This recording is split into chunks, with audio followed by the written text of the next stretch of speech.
Alright. Come on, cameras.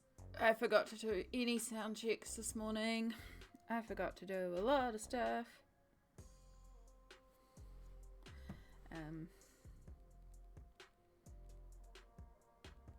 also in the middle of some conversations, been dealing with a lot. I don't even know if you can hear me. I know I'm speaking a bit on the quieter side today.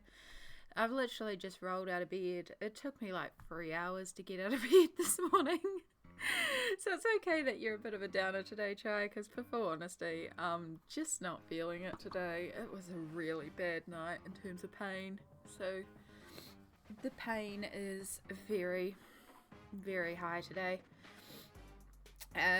So, though, I am excited because we're working in It's a Cat's World, which is a new book, it's a new artist, and it's one I've wanted to work in for a while.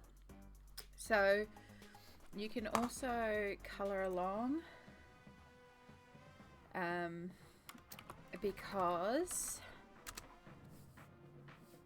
this is actually available via Dover. That's one of their many free pages that they put out. So if you're interested in getting it, there's about 6 pages from this book that are available.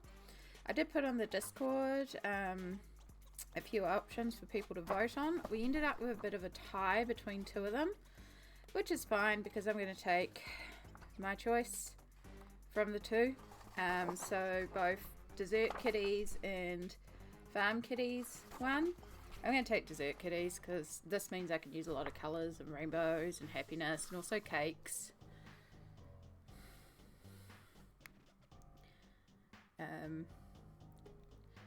You know, all the goodies. Yeah, the candy one. I suppose it's candy. Yeah, these like some cookies, and I know there's lots of sweet treats. It just looks lovely. So it's like, I'm going to work on this one. So I was debating about how we're going to approach this one. I probably should pull out my alcohol markers, but genuinely I can't be bothered pulling out my alcohol markers. Instead, I'm going to pull out my pencils. Ooh, we're just going to use our good old Polychromos pencils. Easy peasy.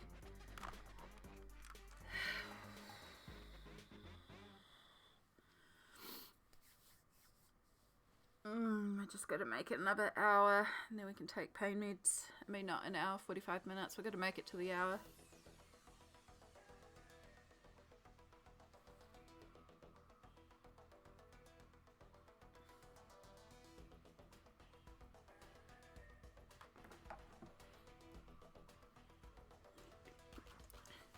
Yeah, lolly cake is good.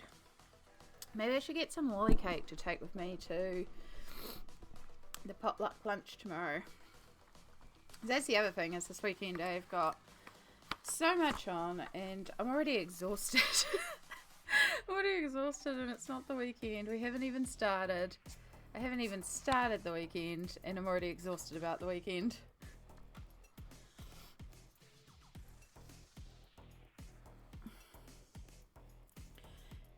So now I know one thing we will be doing is we will be creating a black cat in a nod to my mum's cat, Shadow.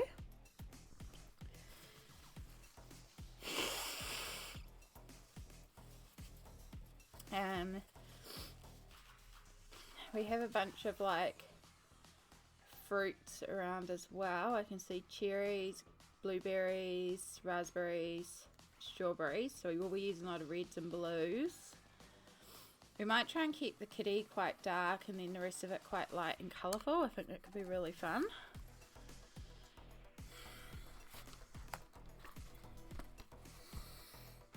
I think we'll save the kitty till last because, you know.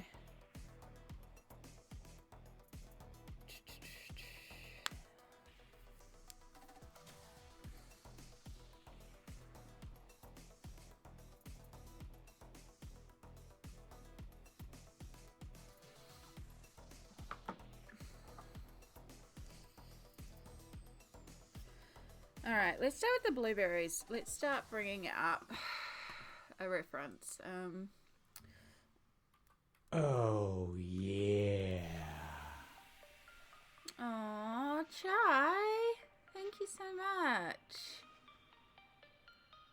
Thank you for the bit, love. I really, really, really appreciate that. I just closed my tab. Oh my god.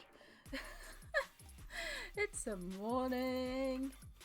So yeah, it's going to be a very chill, very casual kind of stream today. Alright, I want some images. And then I'm also messaging.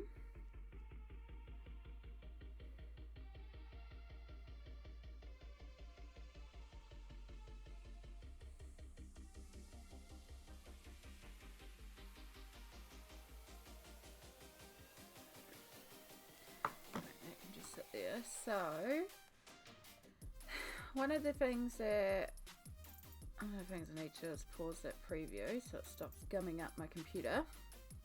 Why are you going so slow? Something else is open. You're still open. Goodbye. This is why I did a reboot.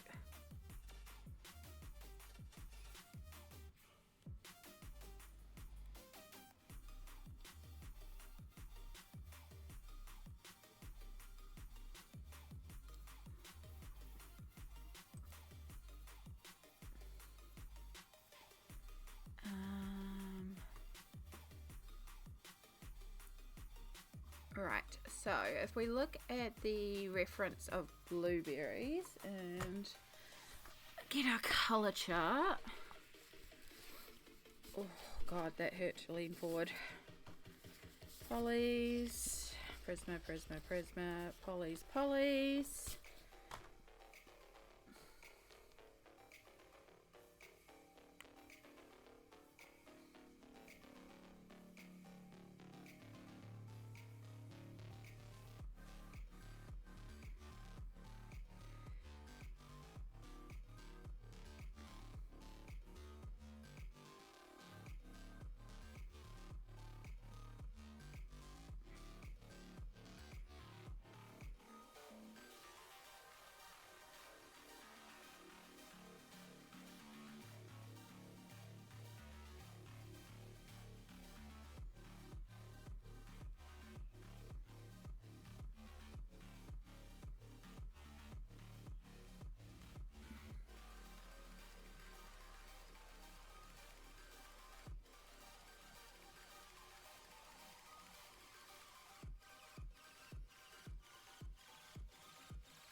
Alright, I should also have chat up, sorry, so you can see this. Sorry, I'm also in the middle of a conversation. Oh,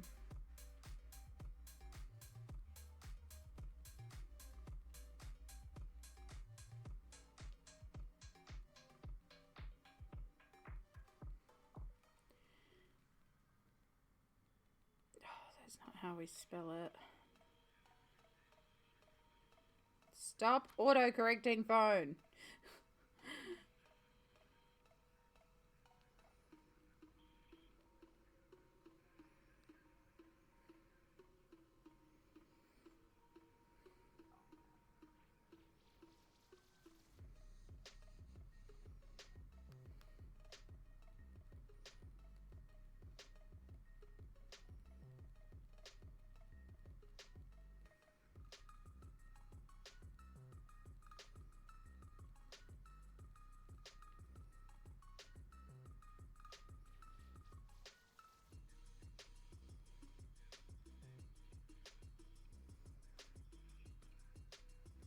Hey Amy's phone. Mind not backseating NZ spelling A. Winking face. Tell me about it.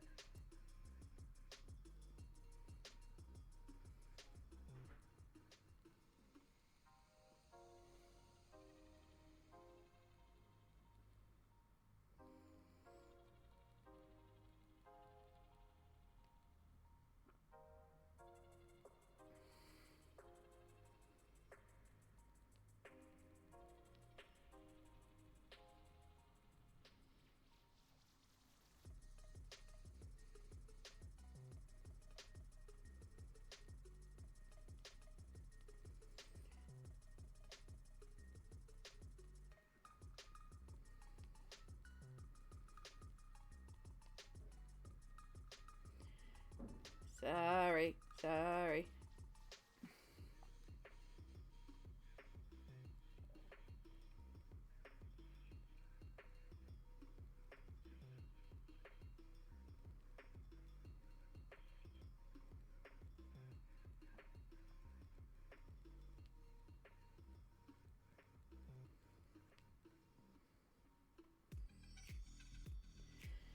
Okay.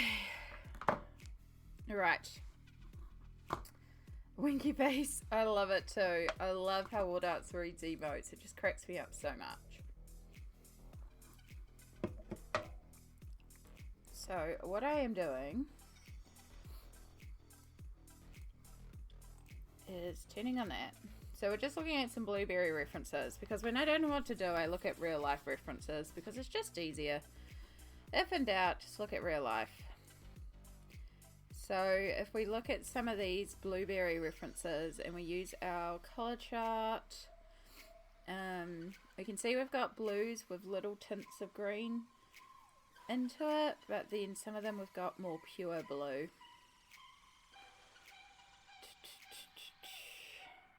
I think if we use our top three, it's kind of a good combo for me, the dark indigo, indifferent blue and helio blue reddish. Those are sort of good combos. We can bring in some of the sky blue for some of our lights as well. So we'll focus more on the pure blues rather than the green blues, which is what's down here. Focus more on the cool, real blues. I think that'll work. And we'll just start with our blueberries. We'll just start. I don't know how this is going. I started a page last night and I just kind of fell apart, and then things started going very wrong last night with different things. I haven't done any social media to say I'm live. I just realized. Whoops. Whoops. Oh my god, I'm so out of like touch today.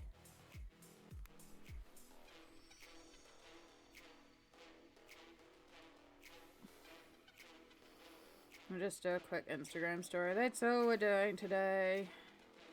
Just keeping it simple.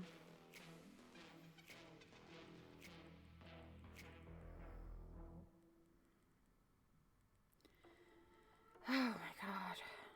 Sorry, I'm usually like more onto it than this. I probably should have just delayed stream by half an hour. It's been a morning.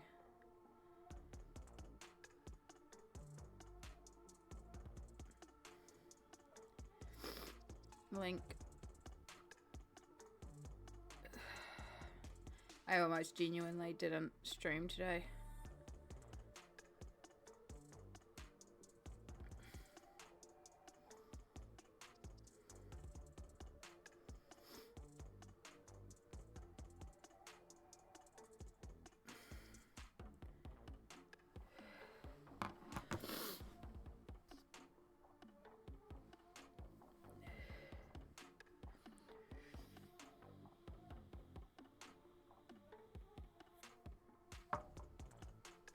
Alright, that should be enough to get started.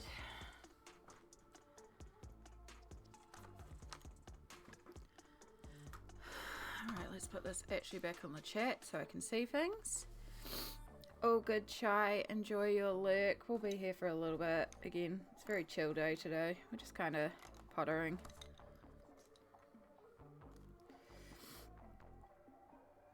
Alright, where's our light source going to be? Do we want to do... It's probably easier to do that way.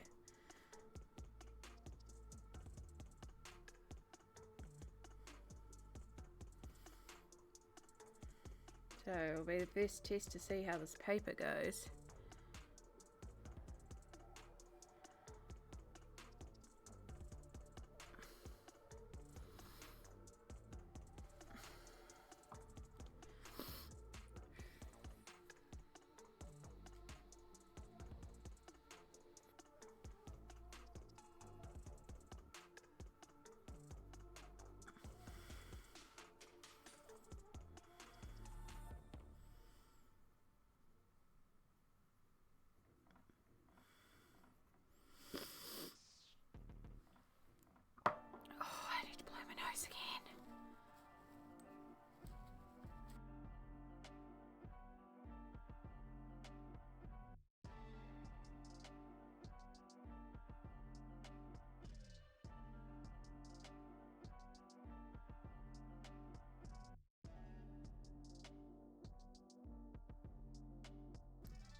This is going to make me want blueberries.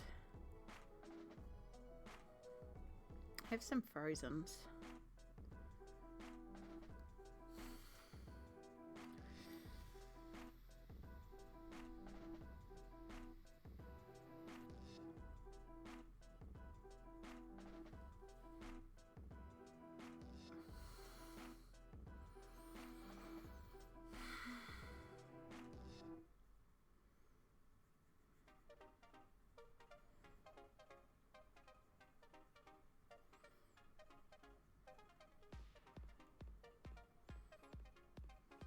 I hope I brought replacements to these ones and I just haven't marked it yet.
I've got half an hour dual pain meds. I wonder if I might just end up taking them now, to be perfectly honest.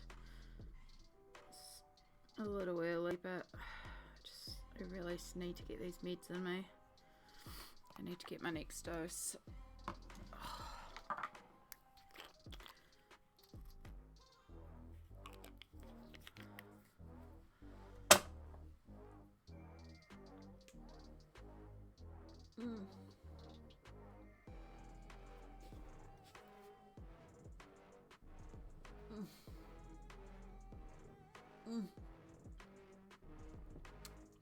Oh, got stuck. I have a tooth that's missing at the back of my mouth and it got stuck in there and was starting to dissolve. Oh, that's nasty. At least this covers it up. This is a new monster. It's the Ultra Peachy Keen. It's so good. It tastes just like peach juice, which I love peaches, so. Damn, it feels good to be a gangster. Another month and here I am wishing I was at this tea party, right? I wish I was at this tea party too. Also, hi Vi. Thank you so much. Oh my god, 11 months. You're nearly a year old. Oh my god. Thank you so much for subbing. I'm very, very low energy, low spoons today. It was a really bad night, as when you message I was still trying to get myself out of bed. So yeah, we made it out of bed, but we literally just rolled out of bed and then just pressed go live. I hate when that happens with meds, right? It doesn't often happen with me, but it did that time. Because I put liquid in my mouth first and then I suspend the pill in the liquid and swallow the liquid down, and it stops it getting caught, but we'll just manage to get stuck in that gap.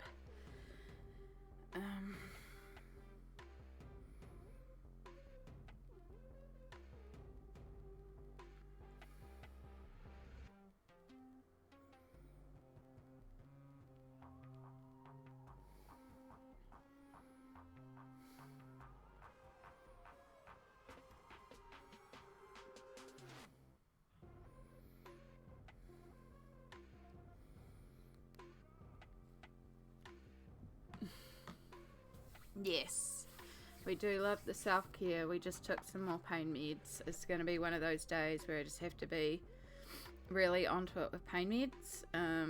I've got a massive weekend planned, and I'm just going to have to try and be sure of stuff in terms of like priorities and what I can and can't do, because it's going to be a big one. Got on Saturday, like tonight, I have to do some extra work again. I'm gonna have to stay on again at work to try and catch up on that. And then Saturday I have my niece's birthday at lunch, and then I have the work Christmas dinner.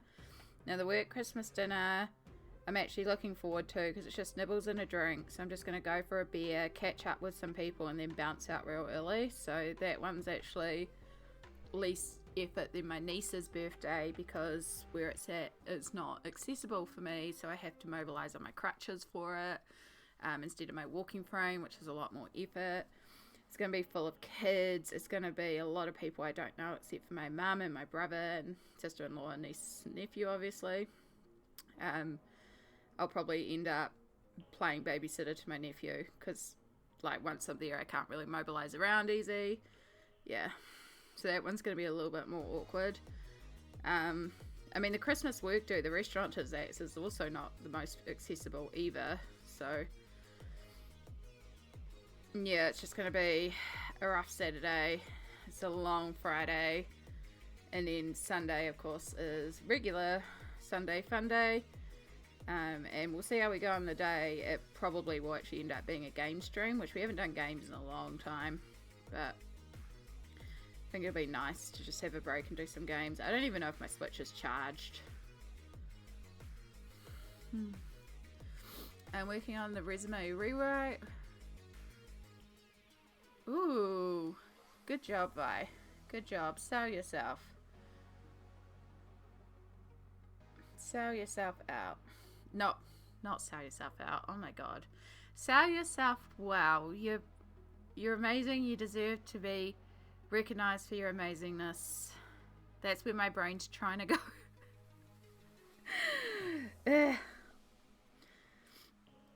I word good. I have a command set up for those sort of days where this is too much and I don't want to talk, and I almost put that on this morning. I was just going to have the music going. But then I was like, well, I'll still end up typing a bunch, and I just don't want to type a bunch, so. I'll get on my bike and walk up to the corner to go and get yourself a candy bar, right?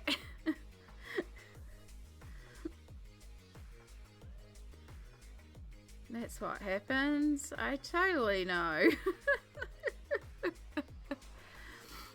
Oh, goodness.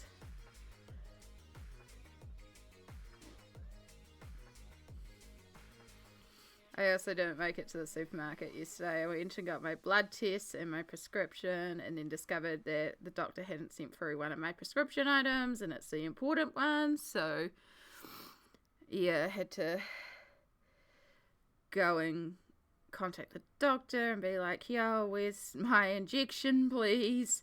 The crucial part of mine. Yeah, it was just a day. I did get another Colouring Heaven because it was Colouring Heaven Day. And it's quite cute. And I had a fork because I've got crayons in my cupboard. I always thought it would be fun to colour in a page with crayons. So it's called Adorable Animals. It's just very cutesy, simple images. So I think some of these would actually work quite well for crayons. It's very cute.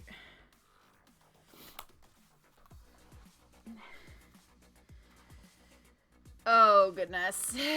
Yes, she who shall not be named. The only explicit rule on my Discord, like a lot of them are just generalized, like don't be using the isms, you know, racism, sexism, don't be yada yada, and you know, do not post your coloring pages of this franchise because I don't want to see it. I don't want to deal with it.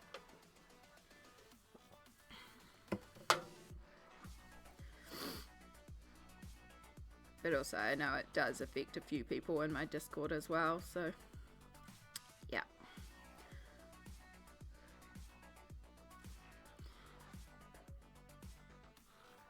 Just, ugh. Ugh. Such a shame too, because like, there are some cute colouring books, the series, just the author ruined it all.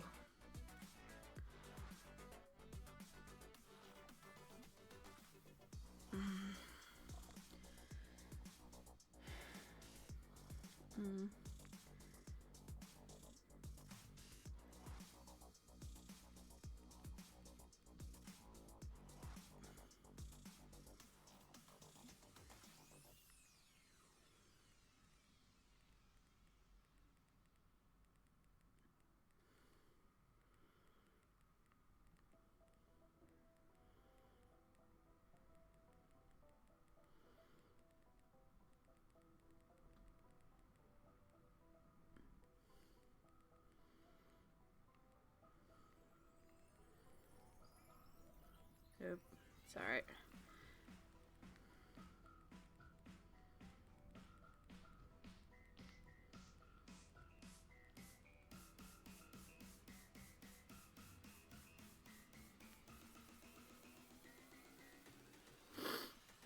Oh my god, I had such a panic last night as well, because I got contacted by one of my patrons, because they were like, I've been a patron for months and I haven't seen any posts. I was like, well, hang on. Okay, admittedly, I don't post as much as I should be because everything's very overwhelming. But you should be able to see these 5 posts. So I went and had a look at my feed and like previewed it as different tiers in the feed. And sure enough, bunches of the posts weren't coming up. I was like, what the hell? So I started going back into the posts and having a look around. And I had selected the correct tiers to see these things. But like, it just wasn't showing them. It was so confusing. So I played around for ages and I think I got it fixed, and I've had confirmation from a few people on different tiers that like stuff's popping up.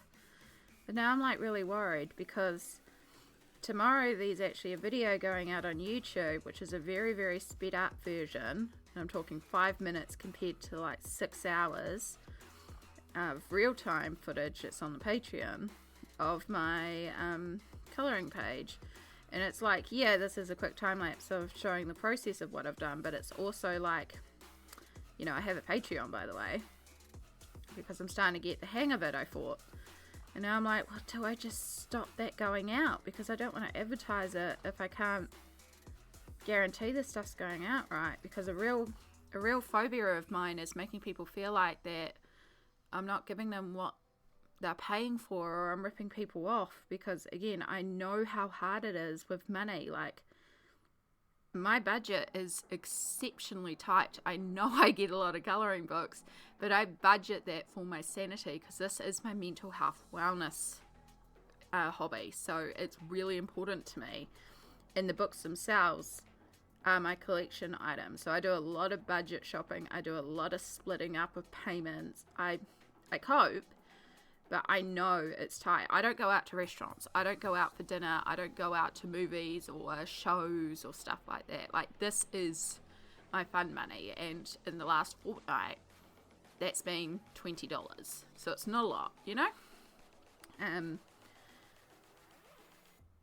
like, so I don't like the idea of like ripping people off, which is why Patreon in a way also stresses me, because I feel really bad that I'm like not delivering all these things, although I'm very lucky that I have amazing patrons who do also understand that they're supporting someone with a chronic illness who really tries but also really is fucking burnt out.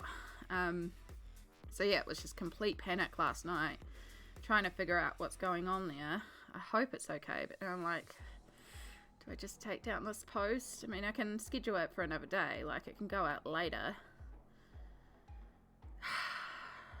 Just ugh.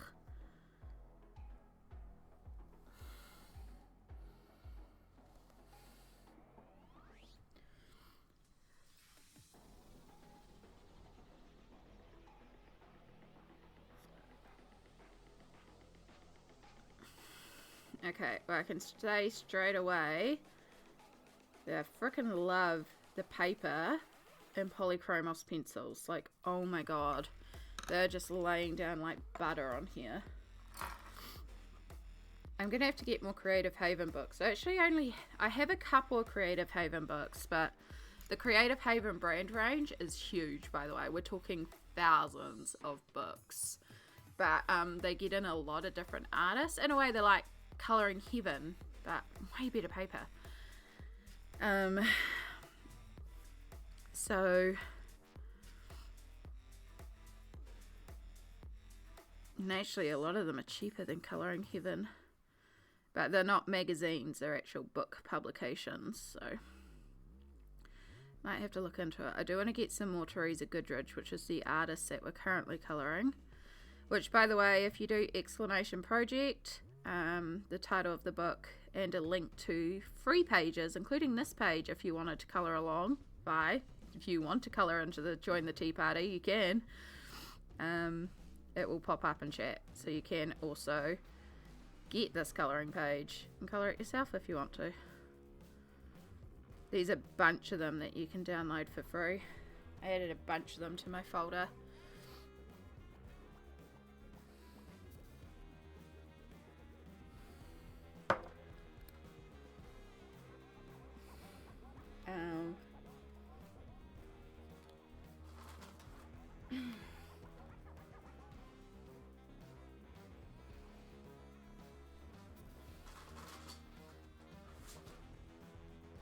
I wonder if it would show.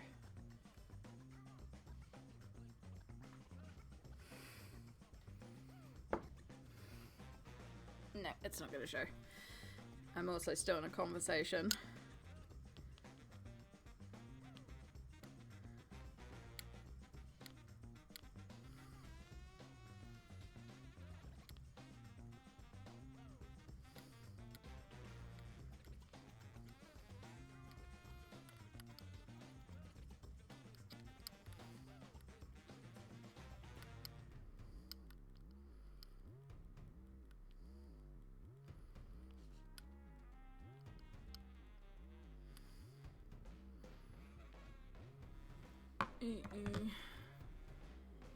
Yeah, these actually a lot of free pages out there, and if you ever get stuck by and you're like, I want to color and I don't know where to start, just hit me up, because when I find all these free pages, I actually just download them and put them into a folder, and then I can just send you the Google Drive link. And I do that for people like a big one is I give some of them to a couple people who are in like mental hospitals. They have the Drive link because they can't technically sign up for like the email to get the free colouring page for the hospital, but I've got this drive link for them, and then they just download them and print them off for the patients. And a few places like that, I'm like, boom, here's a drive link. Everything that's up there is like accredited, the actual official colouring pages that these artists have you distributed for free. And then you can it's just collated into one place to make it easier for them. So I do that a lot.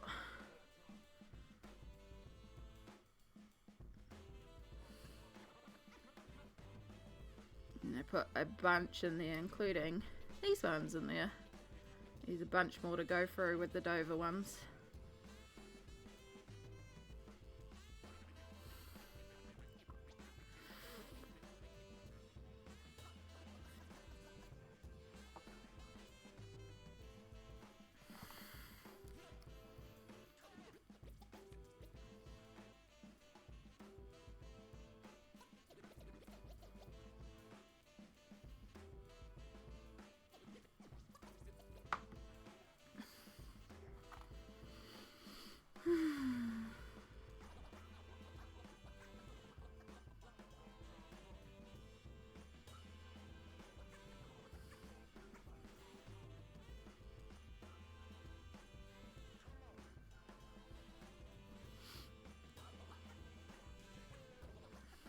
These blueberries look delicious and really make me want to have blueberries. So glad it's coming up to summer fruit season. Oh, Vi, I still need to send you the pavlova recipe. We're coming up to pavlova season.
Beatty, hello. Excuse me, choking on my spittle there. Hello, how are you feeling today? Hope you're not in a lot of pain.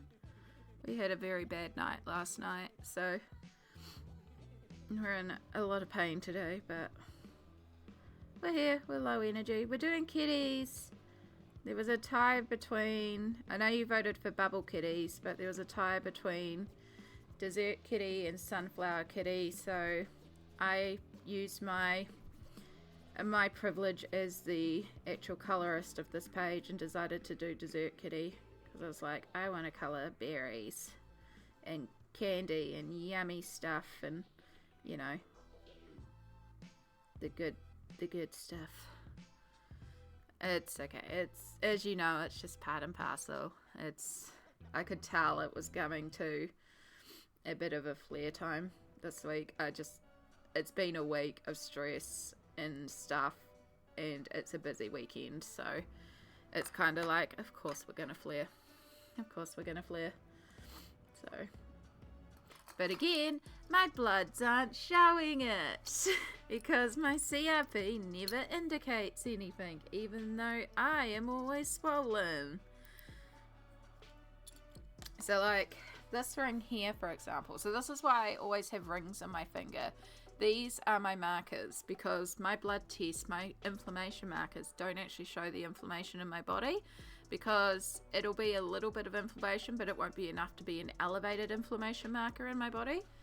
So this ring here is so loose when my fingers aren't swollen that it can literally just fall off my finger. It is that loose. So the fact that today I can barely move it and you can see some of the swelling indentation in there, like I should be able to slide this off my finger, no issue. Now this one does not come off my finger very easily, but it can. We've got a bit more movement in this one today, but there's no way we're getting that one over the knuckle. But we've at least got some movement in it.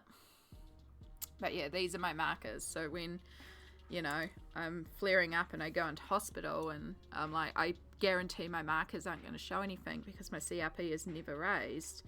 But these are my indicators, and I have non-swollen photos on my phone to show what they normally look like and how my fingers are. That shows like how easy it is to get the rings off and stuff, so I can be like, this is what it's regular like, this is what we're like today. So yeah, it's one of the things I know. Plus the fact that it took me 3 hours to get out of bed this morning because I just hurt. I do really need to get off my butt and see if I can get wins sorted with replacing my bed, because I'm pretty sure part of it is my bed. My bed is awful and there's no way I can afford to replace it. But I did have a look for something else, and I did see that I can also get wins to help me hiring a mover to move stuff, because this is also part of the issue, is that even if I get a bed, I can't mobilize the bed into my place, but they will also pay somebody to come and move stuff for me. It just means I've got to go and do all the applications for it, which is a bitch.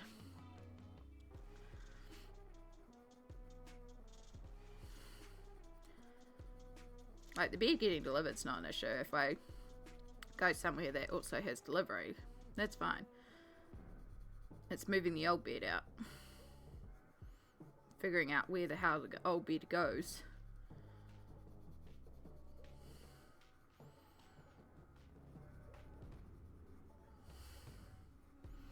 I really, really would love to get, it's like a $7,000 bed, but oh my god. It's like 10,000 USD.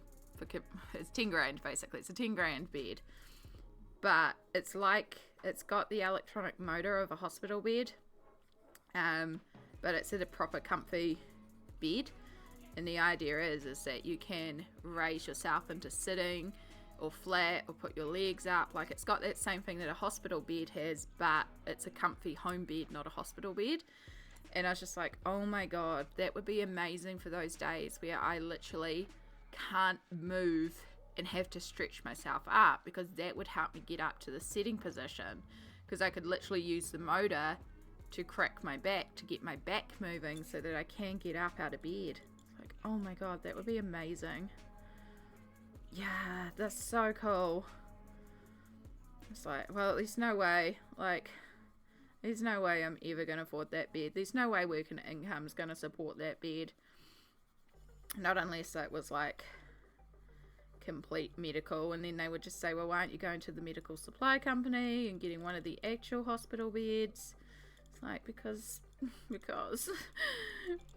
it's not actually a hospital bed that I need. I just want the fancy raise myself up bed. But yeah.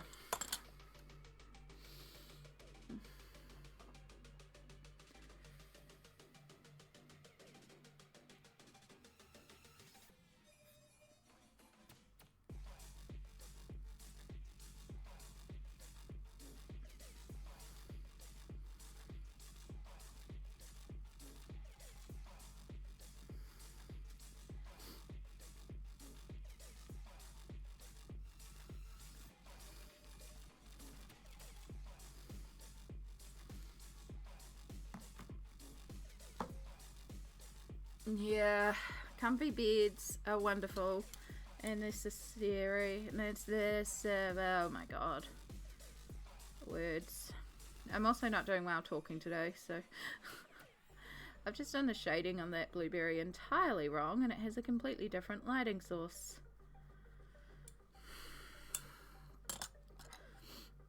Alright, let's just darken that one up slightly. We'll fix it up with the posca.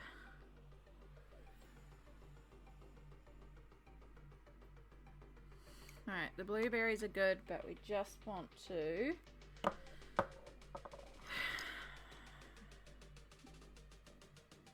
make sure we actually go over these, because I don't think I did. I can't even remember. My brain is just gone. Caffeine's not even helping today. There's my pencil case.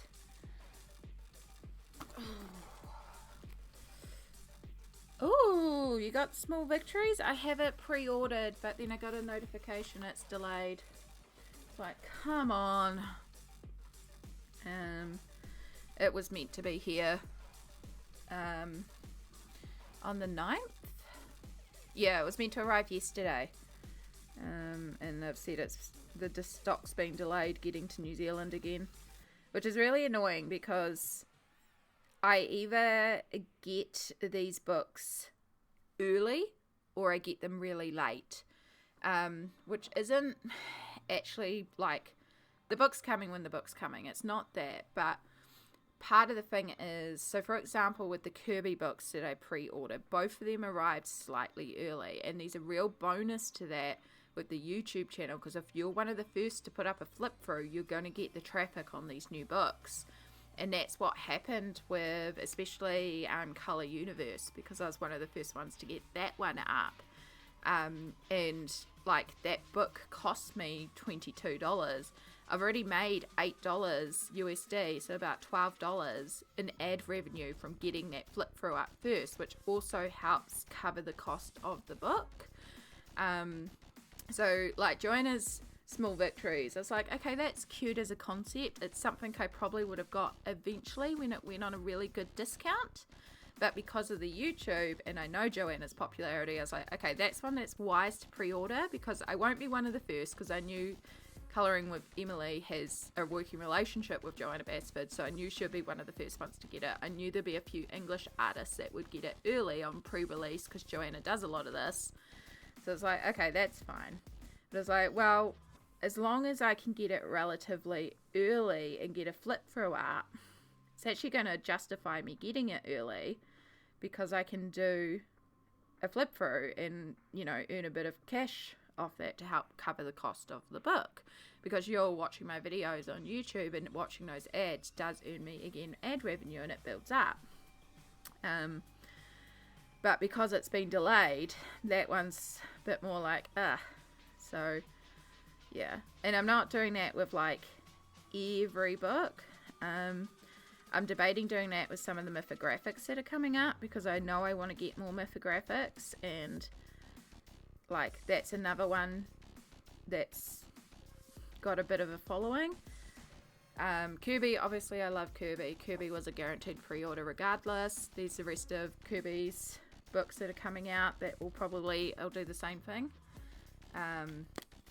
But it's not like, I'm not buying a book just to flip it for the tube. I'm trying to buy books that I'm interested in genuinely. But these are added bonus that I can also create a flip through for the YouTube, which also helps with the cost. But I don't do it with every book, because some of them are just so old, or these already such established flip throughs. It's not like Colouring Heaven. I just don't do it with Colouring Heaven. By the time I get it, it's been out for 4 months. Colouring Heaven does their own official flip throughs. It's like, yeah, okay, we'll leave the Colouring Heaven ones. I try to do it with either really odd books or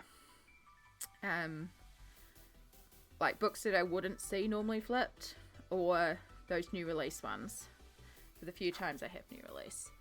Foxcat, hello! Yes, shipping issues to New Zealand. Gotta love it, right?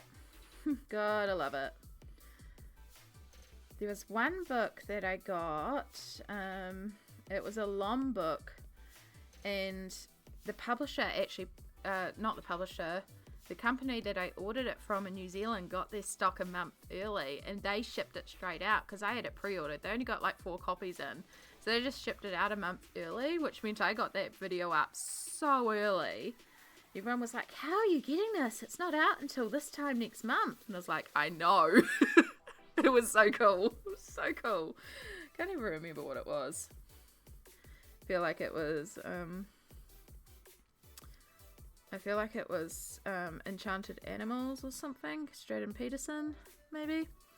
I don't know. But yes, hello Boxcat. Welcome into chat. It's lovely to see you. I am guessing by that comment you are also a Kiwi. I am also a Kiwi. I am a very painful Kiwi today, so we are a little low energy here today. But we do focus on having more of a chill, quiet time here all the time anyway. But but welcome in. I do the colorings. I'm trying to remember if I've seen your name around in some of the other channels that I hang out in, but I'm also dealing with a lot of pain today, so I do apologize if I do know you from somewhere else and I'm just mentally out of it. But yeah, this is what we do. Yeah, we do a lot of coloring. This is a page from It's a Cat's World by Teresa Goodridge, who's a lovely, lovely artist. This is a Creative Heaven coloring book. And if you are interested, exclamation project will not only tell you the name of the book, but it'll also give you a link to Dover Publications, who are the publishers of this book. And they have a bunch of the pages out for free, including the one that I'm colouring. So if you're interested and want to try colouring it, exclamation project will give you a link to the page. Oh, yeah. You know the Insomniac vibes as well. Also, new Monster. It's not a new flavour. It's been out in the States for a while, but I've just seen it starting to pop around. This is Ultra Peachy Keen, and it's frickin' delicious if you love peach flavoured stuff. It's so good. But yes, so in true tradition of this channel, we've just had a new person arrive into chat, and it's time for ad break, because that's the way it always seems to work. But we do run ads every hour on this channel because of my inflammatory arthritis. It is really important that I stop for 3 minutes and do physical stretches. So we use this ad break to work as a timed stretch reminder. So we drop the pencils. I do a bunch of stretches. So use this opportunity to grab a drink, hydrate, take meds, anything that you need to self-care. If you are sitting at a computer, take this time to stretch. It's very important. We're going to start this ad break. For those of you going to Adland, we salute you. Thank you so much. We'll see you after your battle of the ads. Hopefully it's not that long. Okay, this is going to hurt. This is going to hurt today.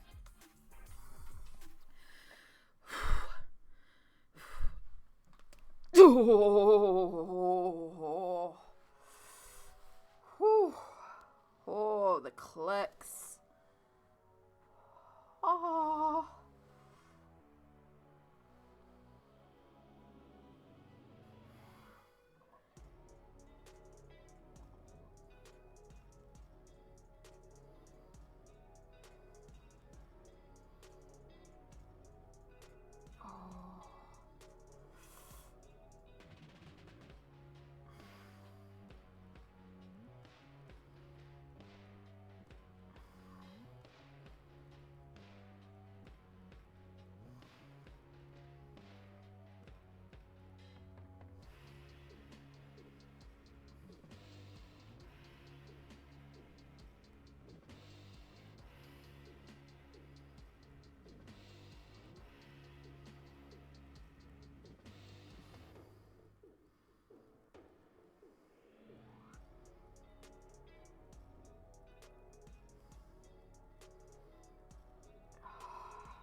I feel your pain. Said I have one of the worst. Oh god, yeah.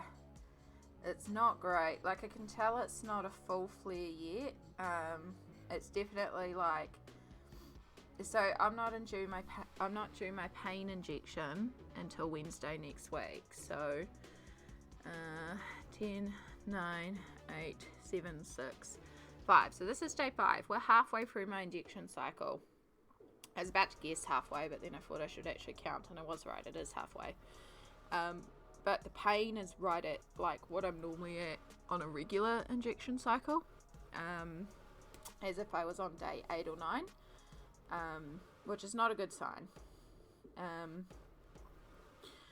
And especially going into a busy weekend as well.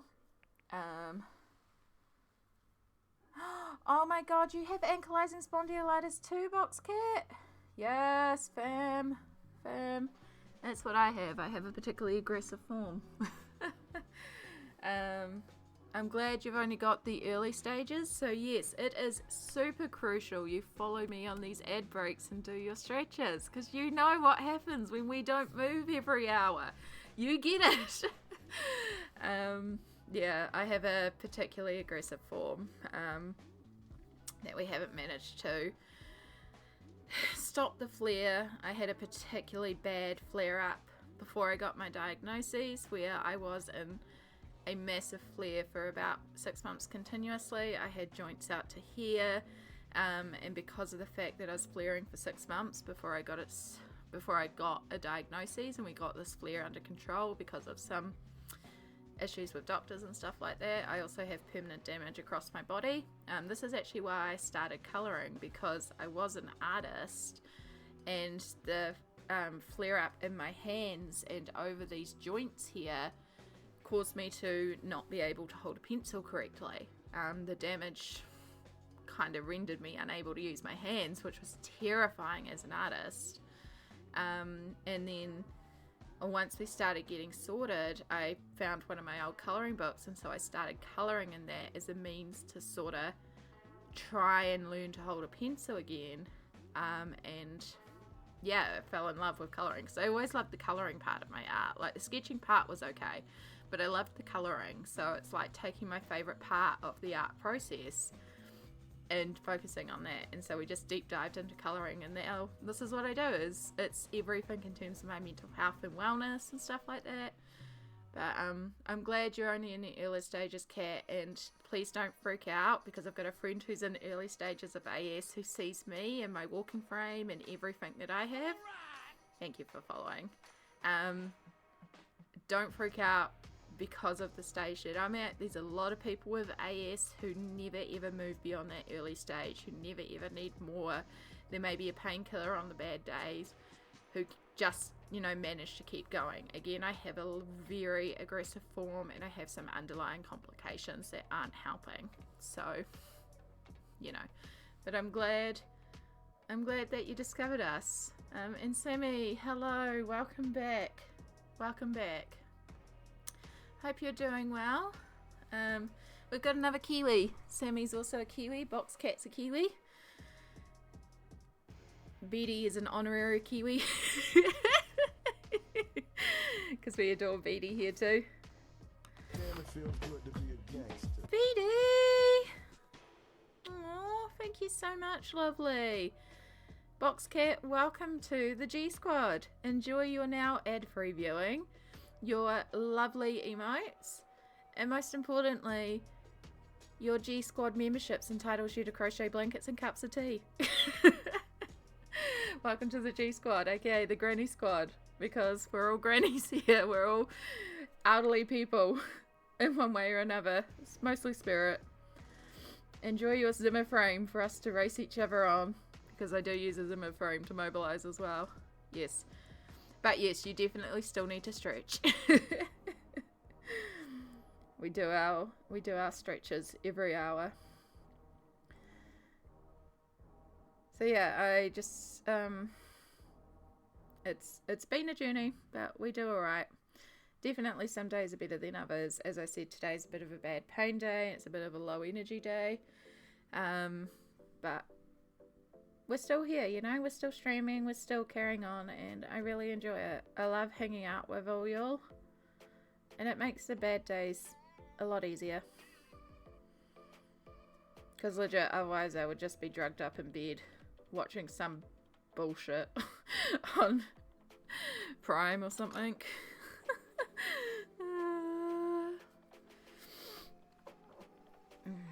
How are you going, Sammy? Everyone send their good vibes to Sammy. It's her opening night tonight of School of Rock. So excited. I'm so gutted that I just don't see myself getting over there for the production. And I'm so gutted because I really want to see you in it.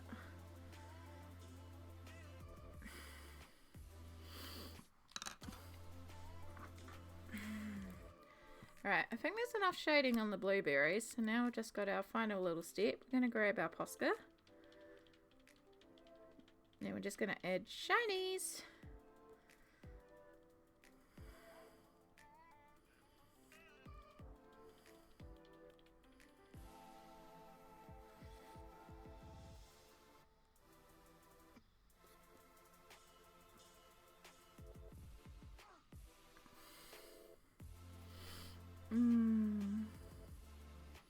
So, Kat, if you feel comfortable saying, are you north or south?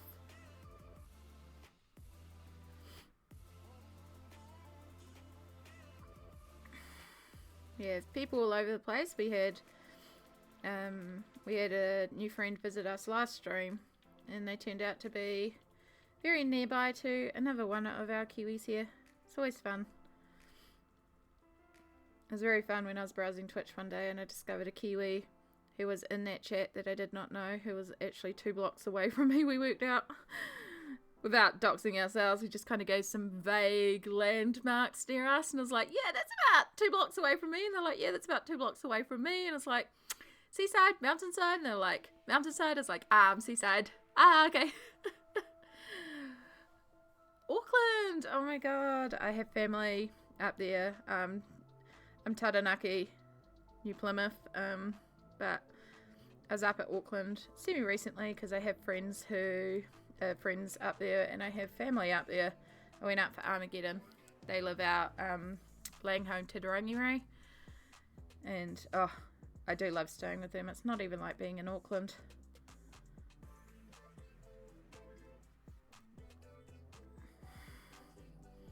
Auckland's great for like visiting because art shops, so many wonderful art shops.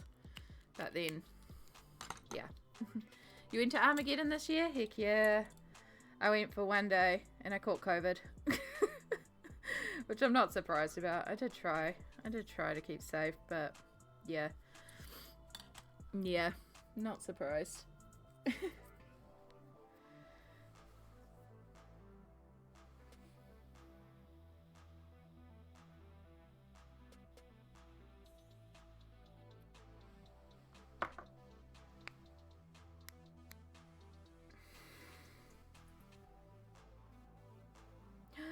Yay! Oh my god, that's so exciting, Sammy!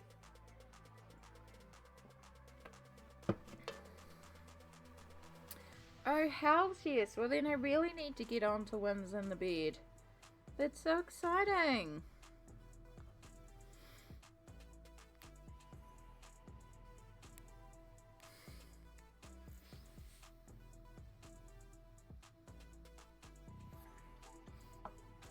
You went on a Sunday? Oh, I was debating between the Saturday or the Sunday. I had a couple of friends who were there as stall holders, and then a couple who were like just going to visit on one day. I decided on Saturday just because of transportation. Yeah, I just need to get on to Work and Income and see if they can help me replace the bed, but also then get somebody to move the beds. Yes, Sammy, be my mod and be behaving, please. Mod yourself, Sammy.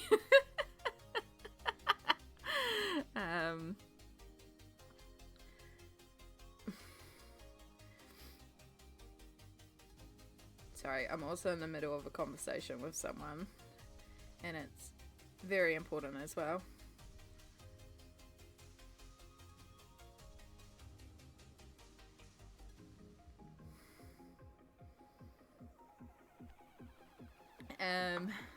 Yeah, if you time yourself out, you'll not be mod. Exactly.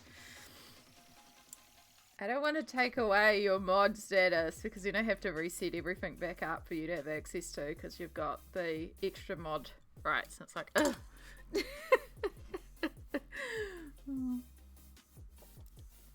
Yeah, I can't remember what I was saying anymore. Sorry, the brain's not there. But yeah, I went on the Saturday. The one thing I regret, because I just got really caught up in all the stall holders, because I love going and shopping the artist alley. That's pretty much all I did was shop the artist alley all day. Because I had friends, so I go and talk to them and then go outside for a while to get some air because it was so hot and so crowded, and then come back inside and shop the alley some more. But I forgot to check what events were on because I knew I wasn't interested in meeting any of the celebrities. So I was like, oh, I'm not interested in any of the panels. Had I looked, I would have seen that there was actually a chili eating contest, and like, my chat knows that I am a authentic hot, add more chilies, eat chilies raw type girl. Like, I love my spice. And I was like, damn it, I could have entered that shit and probably won. Like, I could have actually won, and I should have done that. Should have kicked those chili eating butts. But yeah, finally called work. Yeah, I'm glad, Chai, because remember as well that mental health also counts. It's like a mental health day also counts. It is literally in our workplace safety laws. So saying that you are just needing a mental health day is a valid reason to use a sick day. And if anyone tells you otherwise, they're actually breaking New Zealand health and safety workplace laws. It's in our health place safety work. So, you know, never be afraid to say, I literally just need a mental health day. Yeah. Yes. Oh my God, Kat, you do arts as well. Do you have like a Instagram or somewhere that we can check out? I'm nosy, so I love seeing people's stuff, but also I'd love to just have a look as well. So if you've got a link you want to drop, please feel free to. Mental health is super important. We talk a lot about mental health here on the channel, so always love promoting mental health here. Yeah, definitely try rest the foot as well.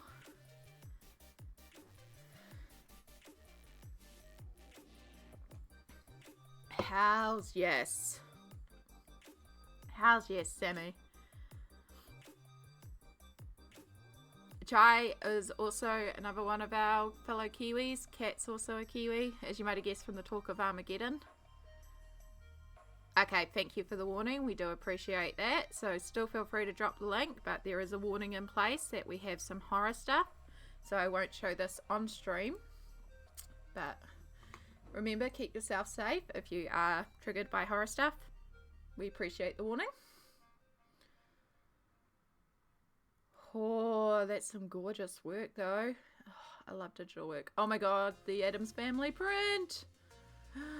It's so cool. I love your use of lighting as well already. I love lighting effects. We always talk about lighting effects here. I do a lot of stuff involving lighting. So, oh, that's really good, Box Cat.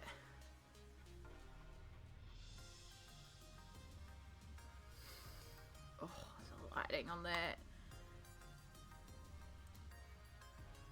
The edge lighting. It's just, oh, so gorgeous. You have some gorgeous stuff, and I can totally see it. Totally see it in the artist alley.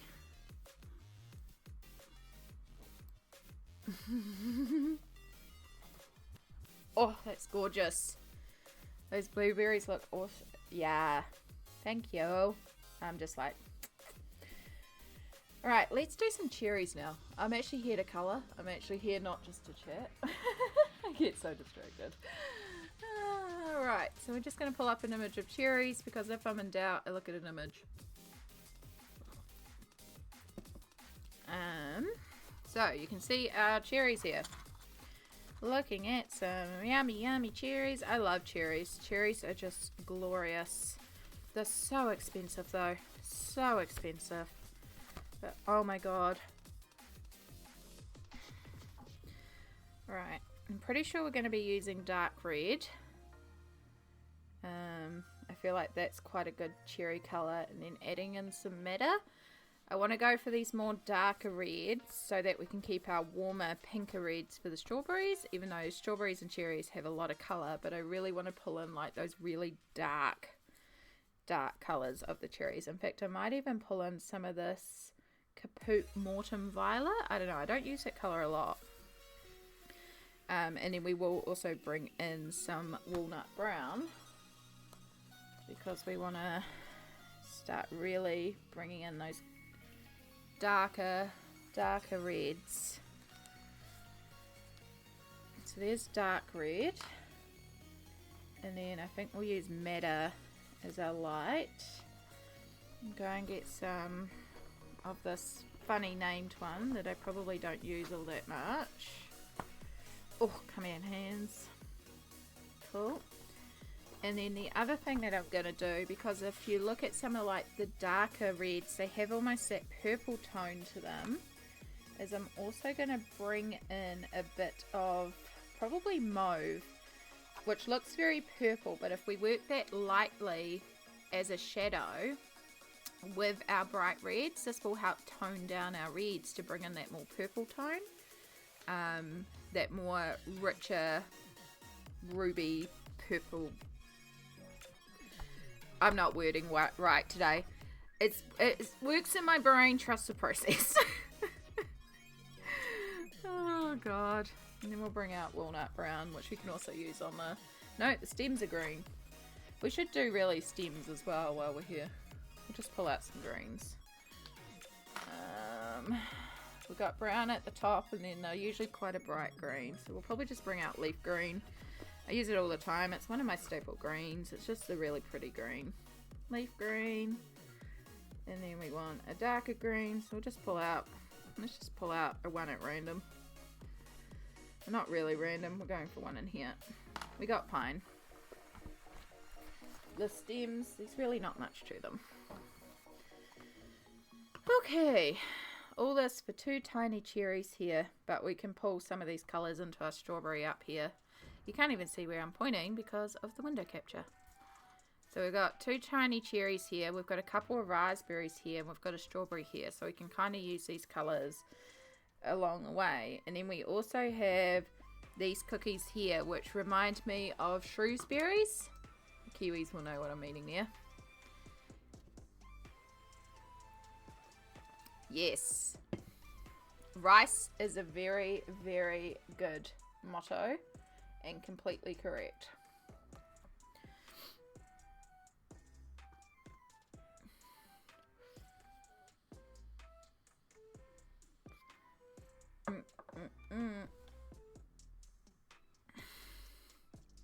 And if need be as well, don't be afraid to take some pain meds to help out.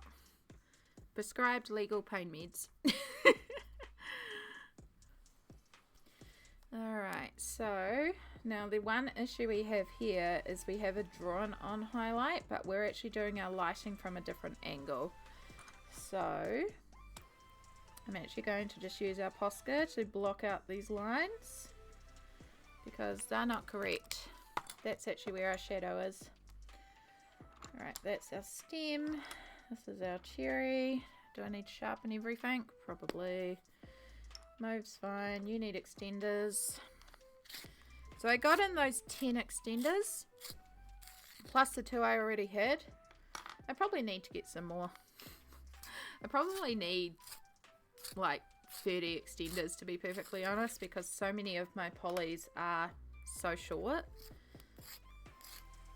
I do have like a bunch of spares here, so I still need to get, there's still colours that are starting to get low, but none of them are critical like we did before.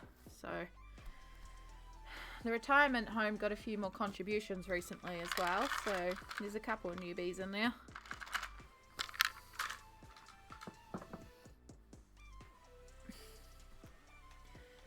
Right, so extender. Let's just use the easy one because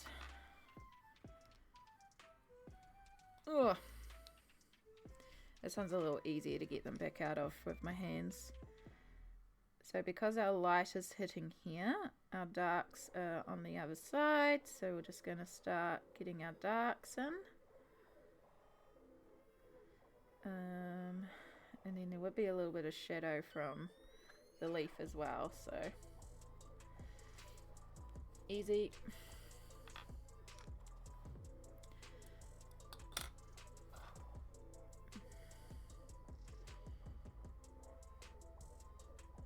I know a lot of artists that work light to dark. I really find it easier for me to work dark to light. I like just working in a little area of dark, and then I work the other colors on top and build up those tones, extend out, and I find it just helps because you're working colors over and over on the same section, so it really helps like blend out those darker areas. And then when you get to the light areas, like it's okay if it's maybe only one layer of pencil because it's your light area, so you almost want that light area to be a little bit less unworked. I don't know, it works for me. like, I was taught officially in art school that you should always work light to dark because you can always darken. This is why art school can be a bit like meh, because like, no, my brain likes dark to light. They are correct, you can always darken. I will go back and darken areas, but for my brain, I like working dark to light.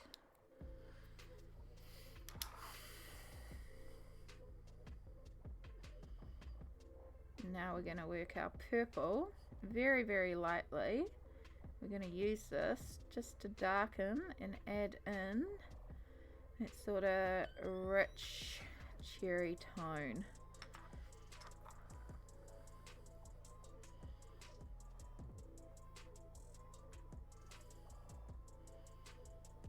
And just work lightly over everything with matter to bring it together.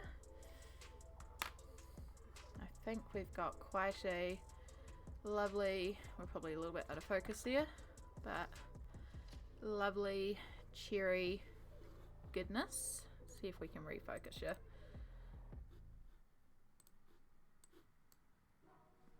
Here you go. Alright, now I have to do this thing again because I changed the focus.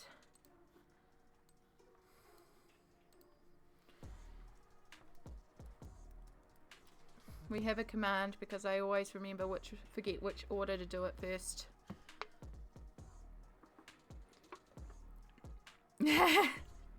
Heck yeah, use whatever works for you, Chai, in terms of stacking.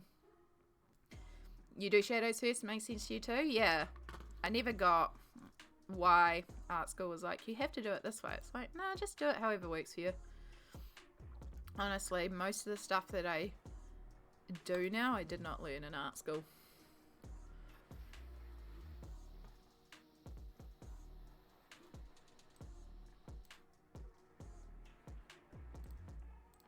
Alright, 2 seconds, sorry. Just rebalancing the camera.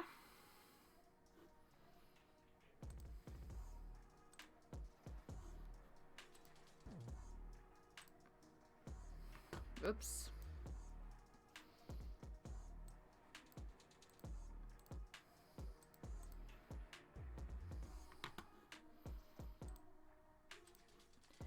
Okay, and watch that change immediately when I decide to move the camera. Oh, goodness. Yeah, 3D's really, really good for learning. I did a minor in 3D for a while. I've done a few. I signed up for a few art programs and then I had like a couple of mental health breakdowns and stuff like that, so I ended up dropping out of them. But one of the first art degrees that I started back when I had this concept that I was meaning to go to school for art, my minor was 3D.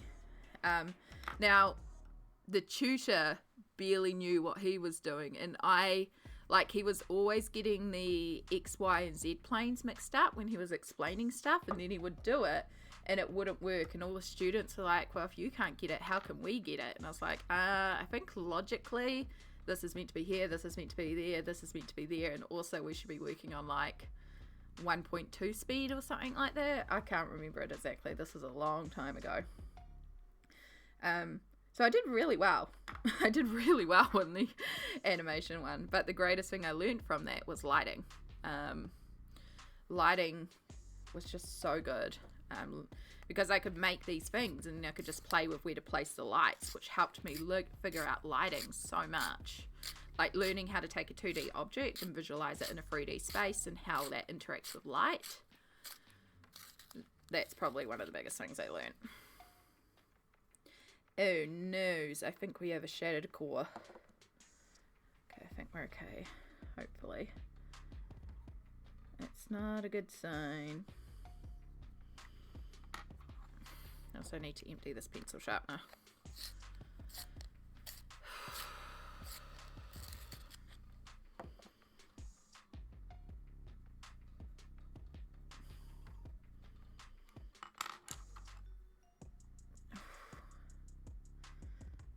Come on, hands.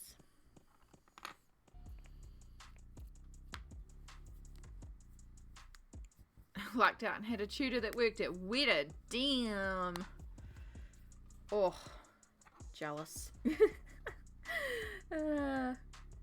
Yeah, no, I really did enjoy the animation side, but then I had the breakdown, and I had in my mind that I had to go to school for art. If I could go back, I would have actually clicked on how much I liked that animation, and when I like did the change from the breakdown, realized, okay, the course is not working for me, and maybe that's because you're in the wrong course, because I was in the wrong course basically, and maybe you should look into and actually had done 3D animation, because 3D animation courses are starting to rise up, because this is right around the time of Weta's surge because of Lord of the Rings and stuff like that. So animation courses were just starting to pop up.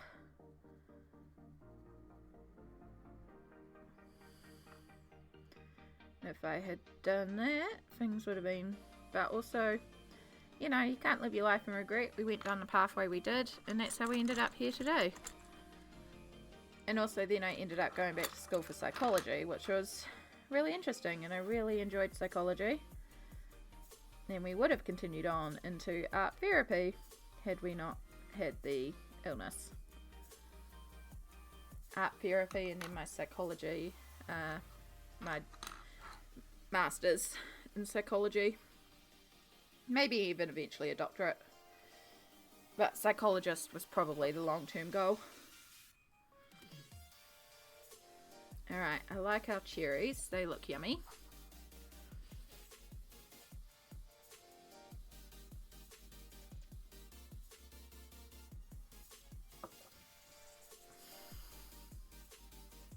Ooh.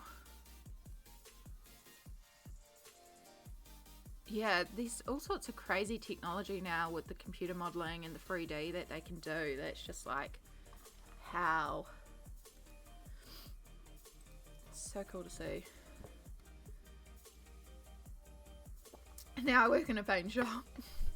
Yeah, I mean, I do have art degree, I have legal executive degree, and I have a psychology degree. So, and I work in a medical laboratory. It's an odd combo. Yeah, you never know where life is going to take you. There's very few people that I know that are working with their degree.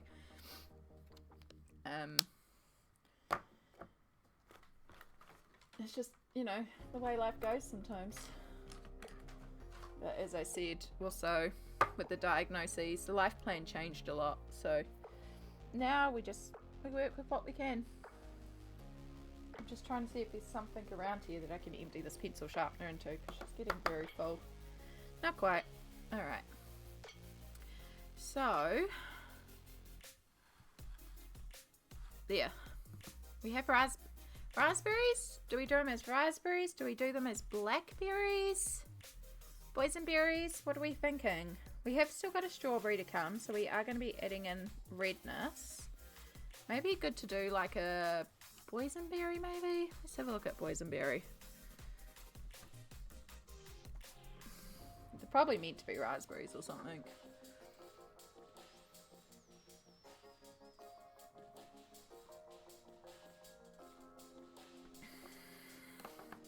I think if we go something a little bit more on the purpley side, that could be quite pretty, just to bring in sort of more of the purple tones. Which, if I look at a boysenberry, they're actually more like red, like they're like the dark color of the cherry, whereas blackberries are more like the dark of the blueberry. I don't know why I'm showing you down there. I should show you up there, which isn't even really dark enough. Add in a little bit more Payne's Grey up here. And then raspberries are quite red, but we've got a strawberry. So I think we'll say the boysenberries, but we're also going to take some artistic liberties here. Just add in a touch more purple. Just so, you know, we've got that little bit of difference here. So we're actually going to be using the mauve, the walnut brown. We still want some red tones in here. So we'll still bring out that caput and the dark red, but we want more purples. In fact, I think we'll put away the dark red. We'll save that for the strawberry. You're verging on the brown. We've got the brown, so I think that's fine. I think we'll use the mauve, and we'll start coming into some of these colours down here. So we've got the mauve. If we bring in some manganese violet and some crimson.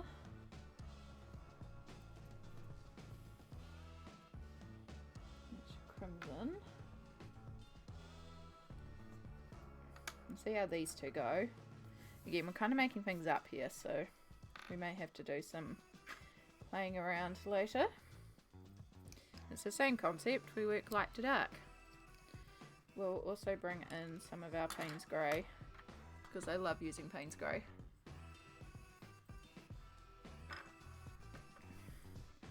So we've got lots of tiny little spaces as well, which is great for my shaky hands today.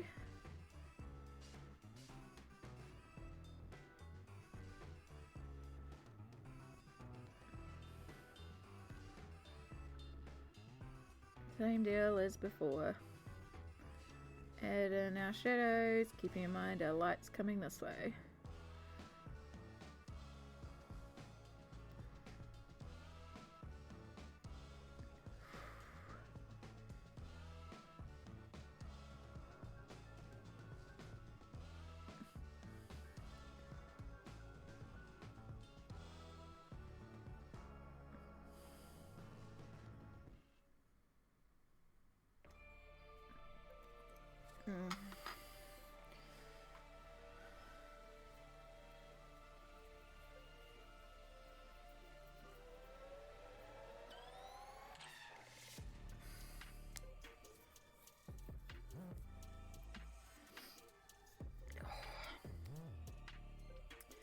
Right.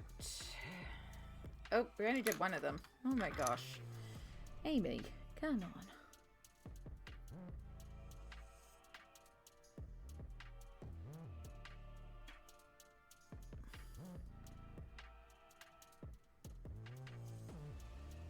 Kind of want to go and get like some sort of cakey product. This makes me want cake. I want like a nice vanilla sponge with fresh cream and strawberries.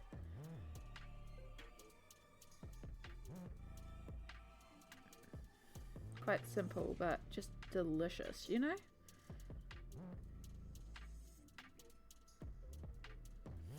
Fresh cream, fresh strawberries. Can't go wrong with that.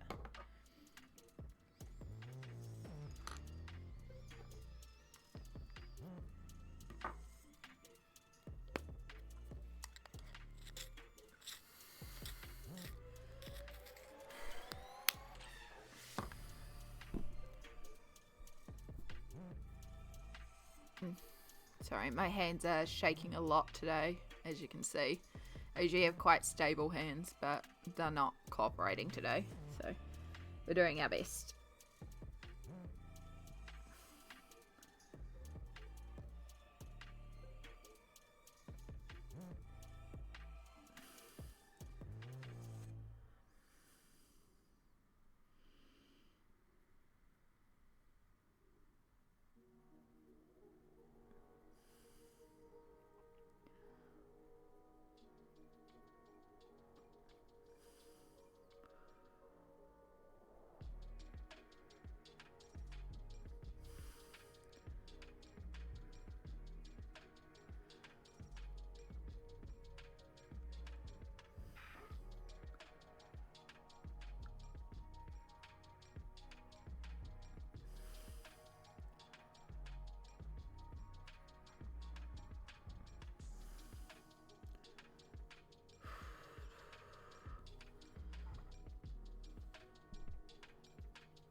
Ooh.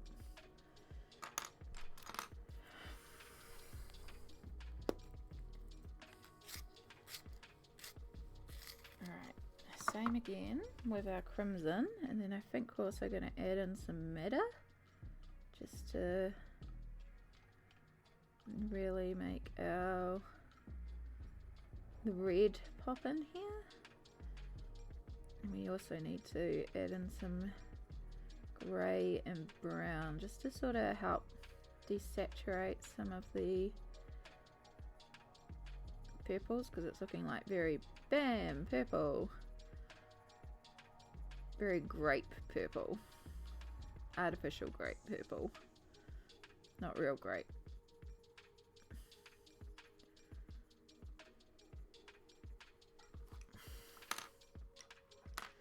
Use that Caput Mortem, help bring in some of that more red to the purple of the boysenberry.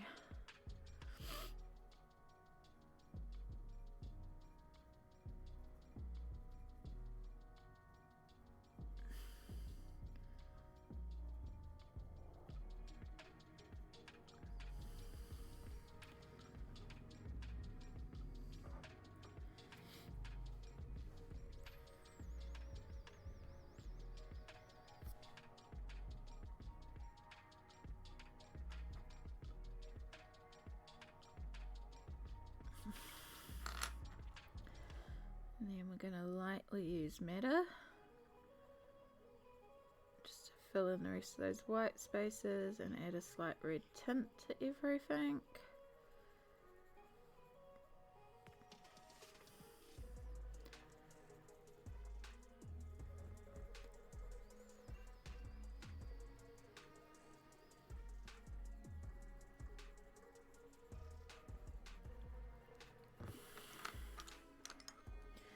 And then our Payne's Grey, back in our darks.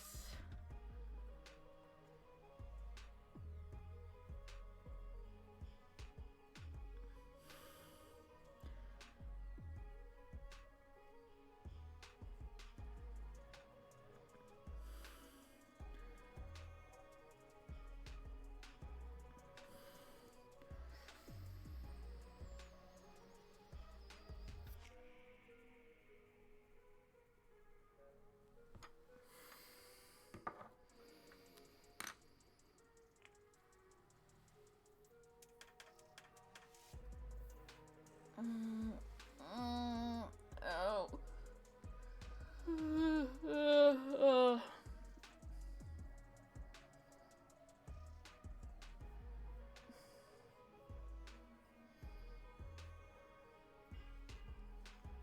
Itchy.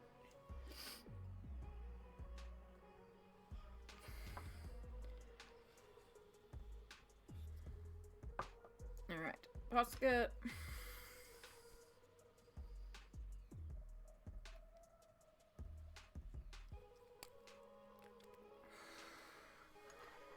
Posca, posca, posca. Come on, hands. You just have to do little dots.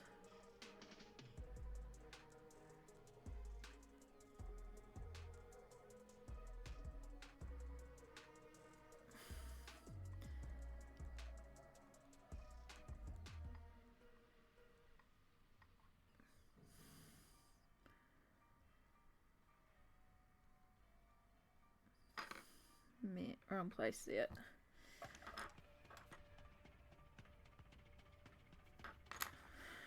At least you can scratch it off. Oh.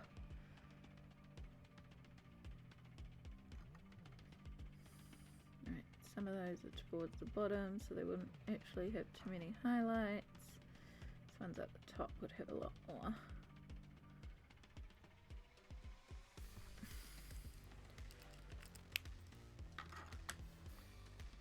I think I might do some rock painter. Yes. Good idea, Chai. And it's an excellent activity for when you're sitting at a desk. And just, you know, self-caring and looking after yourself. Again, colouring really is my mental wellness activity. And so when things get bad and I can't colour, I do really feel it. When I got COVID and I was so sick, I was just missing colouring so badly. I get like an itch if I haven't coloured. It's just, it really is my sort of calm down, wind down time.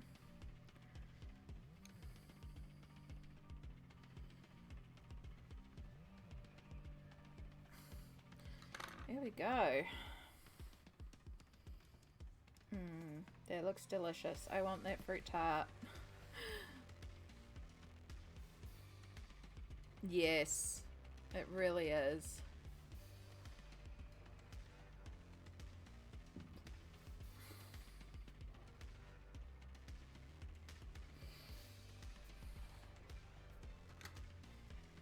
All right.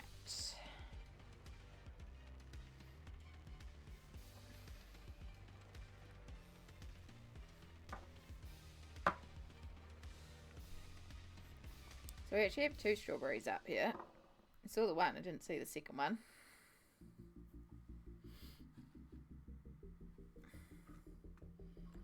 So start off with the easy. We'll do the stems.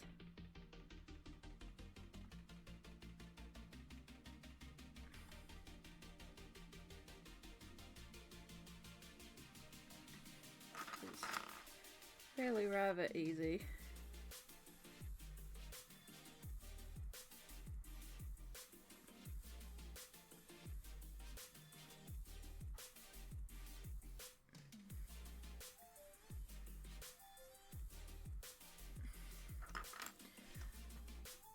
Now I think I already have all the right colours out for a strawberry.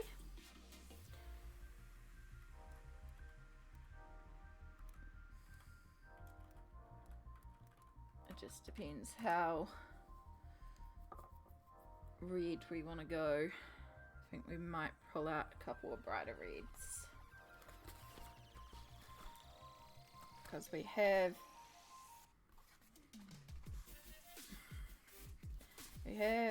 dark red and madder, which kind of does work for the darker sides, and same with the caput mortem, however it's pronounced.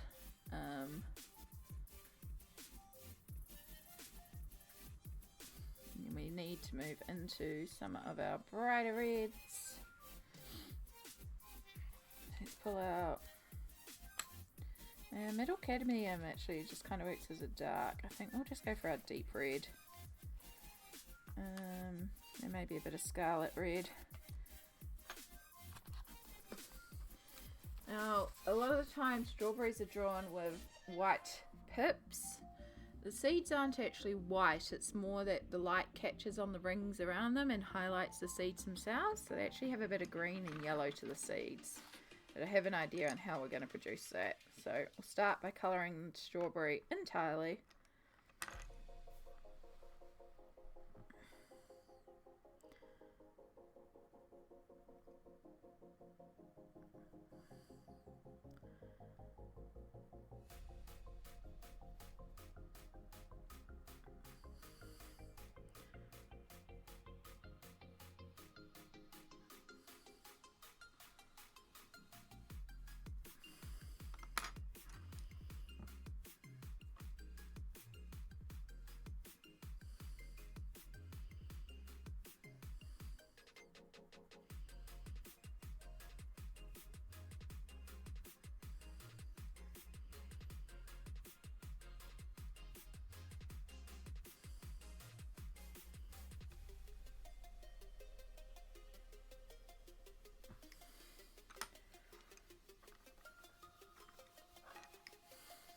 Nope.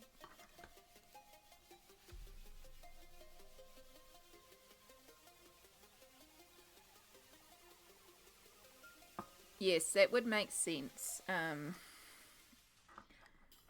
It's the same with colouring on paper. Like, you want a slightly smoother paper. You still want some texture in there. It depends what you're working with as well. But yeah, definitely don't want more gritty, porous, textured paper, I find. It's not my preference. like watercolor paper. It's not great for coloring like this. It's great if you're doing watercolors though. You know what I just realized? I've missed a whole thing of blueberries. There's a lot more blueberries on this page that we need to come back and colour.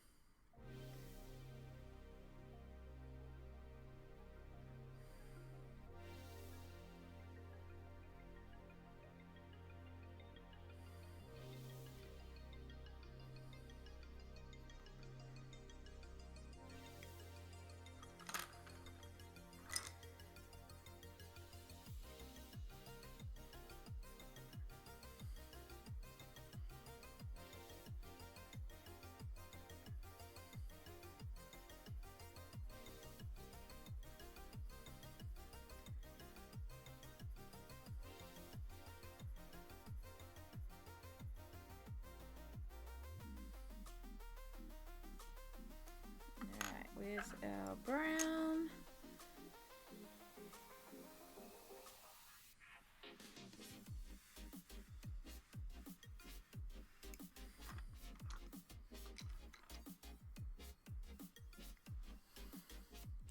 I noticed that my breathing and no doubt heart rate also slows. Yes. I find for me that when I find things are spinning a bit, if I can get myself centered onto coloring, it helps me stop whirling, which makes me slow down. Sometimes if you're in a full anxiety spin though, it can be quite hard to pull yourself out of that and focus on the coloring or focusing on something else.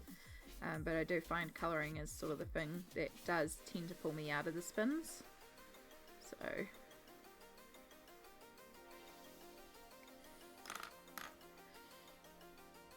especially if it's something I can't like solve, and then also if I'm like in a lot of pain and the head is spinning round and round with the pain, it's like I can take the time to colour, which puts the focus of my brain on something else, and that can be quite useful as well. Again, I really love colouring. It really just helps center me. I feel it when I don't colour. I really do.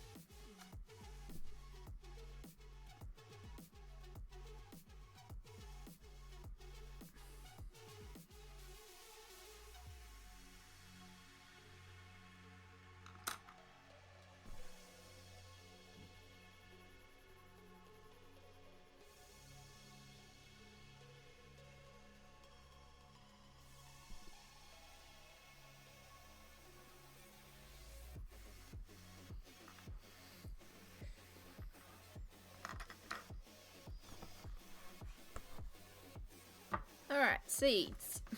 So as we know, I have one white posca that is running out. And because it's running out, the ink in here is just that little bit more translucent. So we're going to start by using this over the drawn on seeds.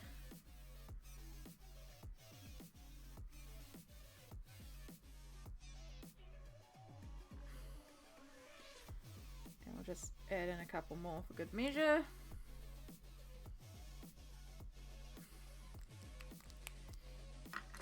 And give that a second to dry. Shook our poscas at the same time. Shaky, shaky, shake. Oh, there was a couple of cracks. Oh, no, it's not quite break time yet, but we're just going to do a small stretch while we wait for the posca to dry, because I need it to dry down for the next step. Oh. How are we going out there in Lurkland? I know that Chai is working away on some rock painting. Is anyone else up to anything creative, colouring? Just lurking, doing housework, working. It's all good. I know Sammy's doing the work lurk.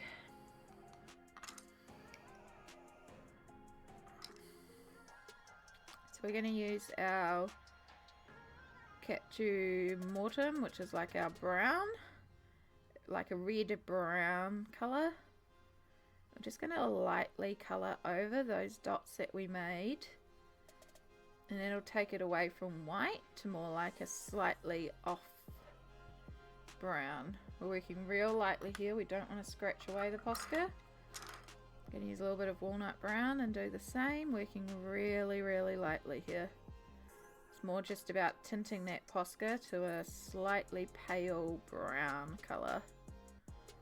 And keeping in mind that everywhere that we colour over is also going to be tinted by this, which is why it's quite handy that a lot of the seeds are on the shadow side. And then when we take our good posca, arm is hurting. I'm sorry, BD. You are all good lurking. You know lurks are always available. Are always valid. I feel like my brain is lurking right now. Catching up on emails. Ugh, fun. But gotta be done. Well done. Being a business lady, doing business. Oh, good. Do your business.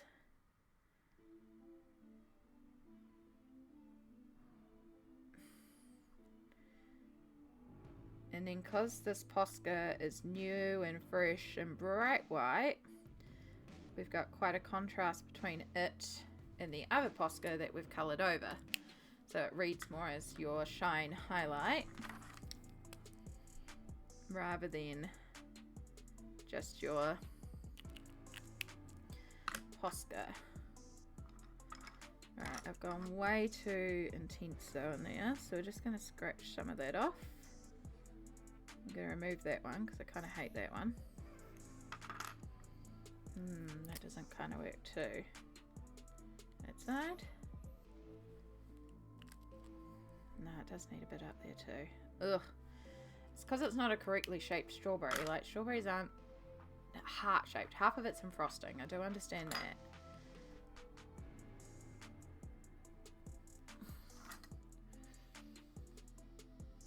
Naturally, you're making them very glittery too. Heck yeah. Glitter, glitter, glitter, glitter, glitter.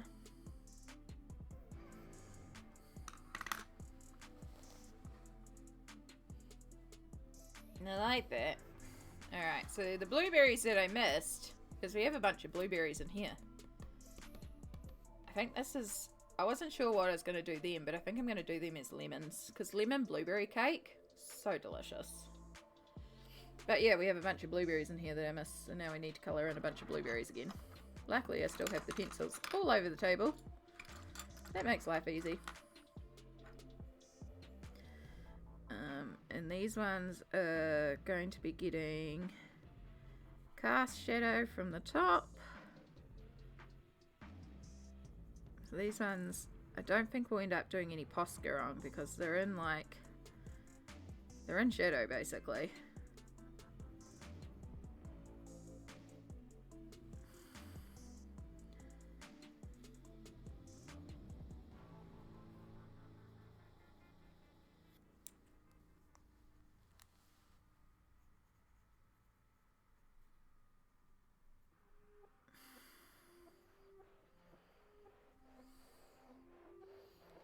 Well, now I want some blueberry lemon cake. I'm sorry. I kind of want to get like a strawberry cream cake. I've been craving it for a while, to be perfectly honest. Like a lovely light vanilla sponge with fresh cream and fresh strawberries in there. Like big pieces of fresh strawberry. I've just been in the mood for that for a... Oops, sorry, hit the camera. Hit the camera again, trying to stop it hitting. But yeah, I've been in the mood for that for quite a while. I don't know anywhere that does it, but I could just go to New World and buy strawberries. I could buy blueberries too, and fresh cream, and just literally assemble it, because the New World bakery sponges, like, They're not bad. The plain unfilled sponges. They also do chocolate sponges, so. And they're not bad. Like, for a supermarket sponge, they're not bad. But of course, to do this, I have to mobilize, and that's the issue. Because mobilizing right now is not a viable option. But I do have to take something to a birthday, although I don't know if bringing cake to a birthday party is it's a potluck. I don't know. I don't even know what I'm bringing. I haven't even thought about that. That's tomorrow's mission. I might just message my brother-in-law and be like, yo, I'm in too much pain to assemble anything. Is there anything you need that I can literally just purchase from the supermarket? And just call that my contribution, because I am in too much pain to mobilize to even make anything.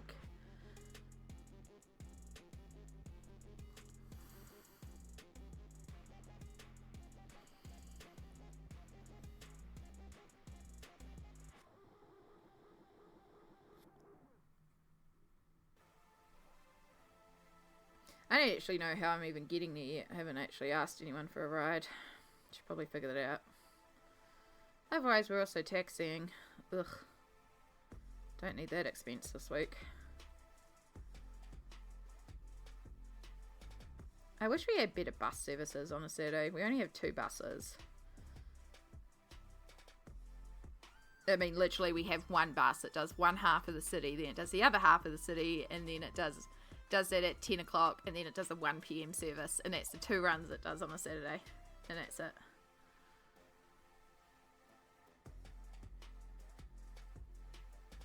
I've got niece's birthday at lunch tomorrow that I've got to mobilise to, so just trying to talk through what I'm going to do.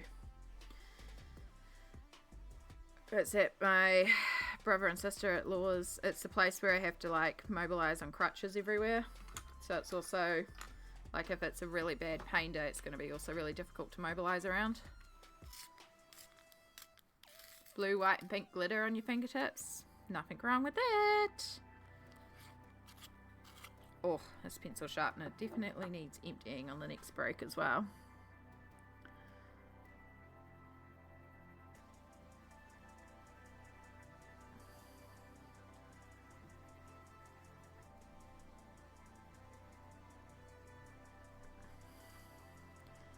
So you can see a lot of this is in shadow, so we're going to be working with our dark tones here quite a bit.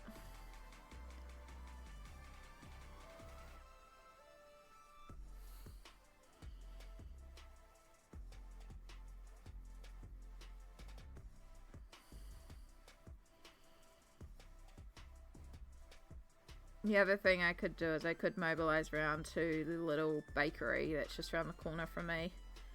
I don't know if they do any sort of like sponge cakey dessert things there though. They do have lamingtons. Lamington would fit the void of cream and sponge. And then there's a fruit and veggie shop there, so I might be able to buy some like strawberries or something.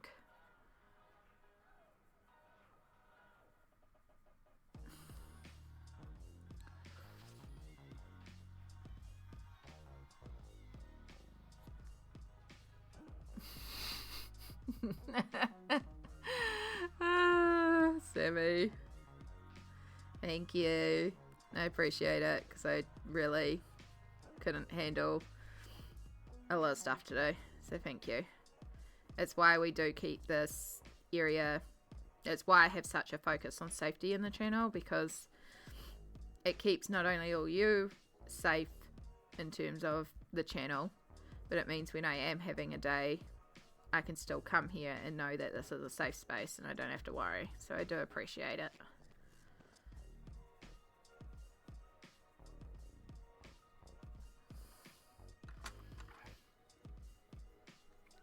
Oh, look at that. We are heading to our next ad break, which means it'll be your reminder to stretch and hydrate and self-care.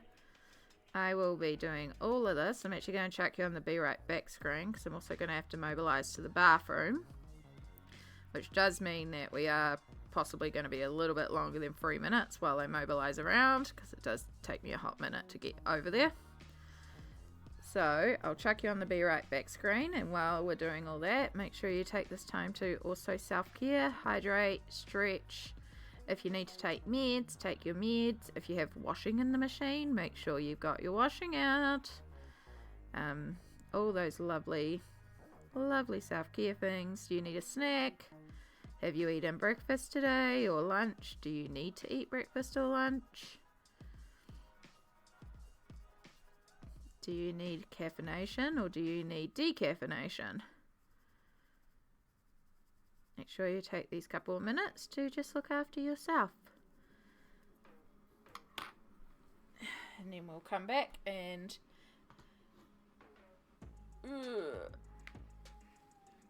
are you wearing your alarm? My alarm is right here on my desk. I'm going to put it in the pocket because I can't deal with it around my neck today, but it will be in my pocket.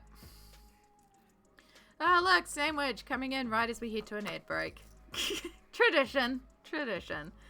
Alright, so yes, I'm going to just chuck you on the be right back screen and go to the bathroom and stretch. Make sure you're taking care of yourself.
Okay, we made it back. We did not trip over. This is a win. We did pick up a lollipop. Because it felt like a lollipop. Sort of day. I did not empty out my pencil sharpener.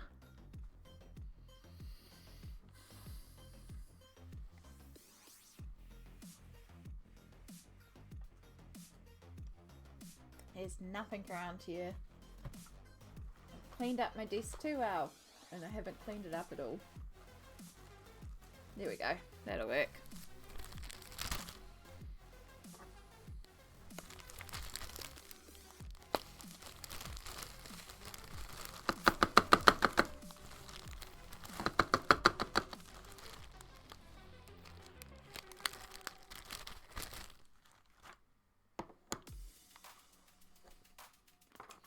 Alright. Alright. So yes, hello sandwich. Sorry about the straight to ad. I had to pee. Of course, the ones gets the appointment right when I had to work. When I told them those are the hours I work. Of course. About to panic glue your things to a bodysuit. Ah, yes. Is it a gig this weekend, a last minute gig, or just a look?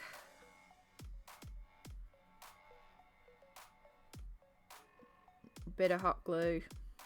Never hurt anybody. I mean, it did. That's, you know, hot glue is notorious for hurting you, but for a last minute solution, you gotta do what you gotta do.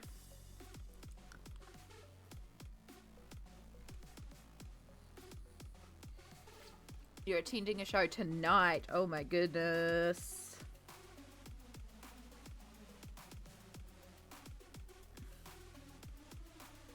Yeah, so don't panic, but also, yeah, get crafting.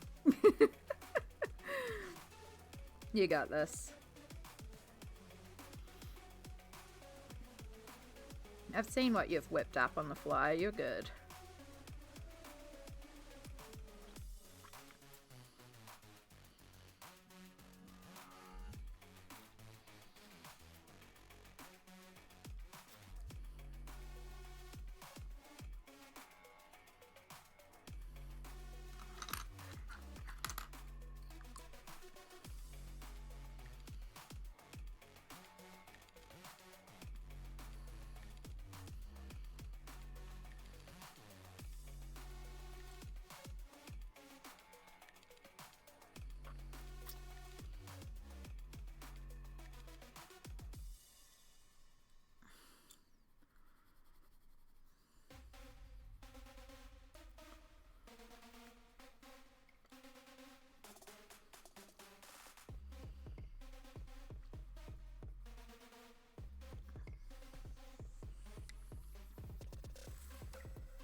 Oops. Right, so sort of only these outside couple of blueberries really be getting some of the light. A lot of it would kind of just be merging into shadow at this point.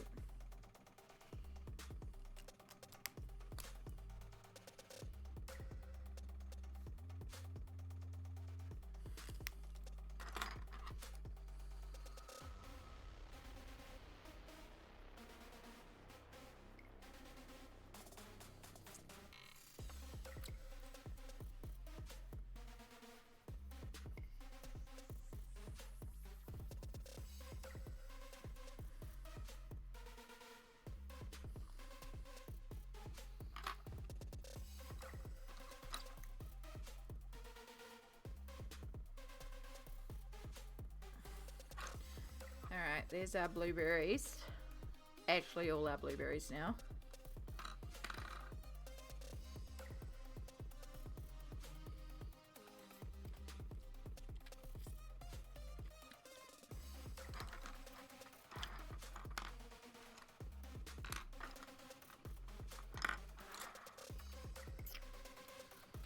Alright, now let's look at these leaves properly.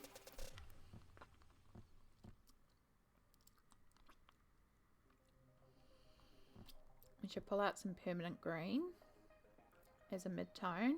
Then we've got pine and we're moving into brown, which is fine. I think if we just pull out permanent green, should be good. Oh. Oh.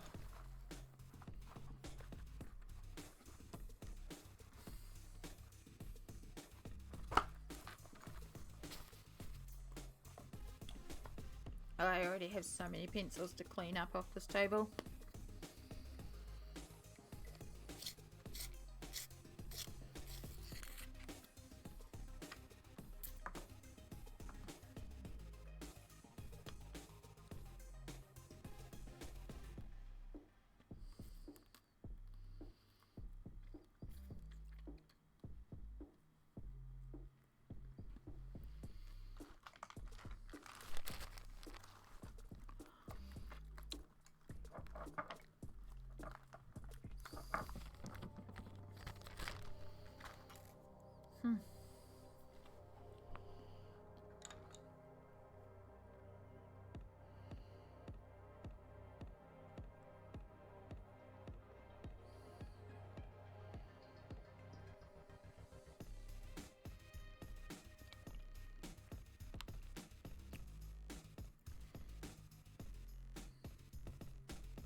Okay, I gave up.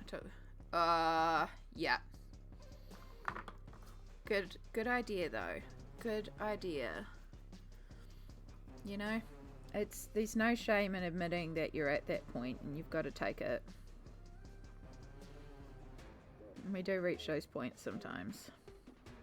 I've got to learn to get better at being like, I'm at that point and going and asking for the morphine IV rather than just pushing through.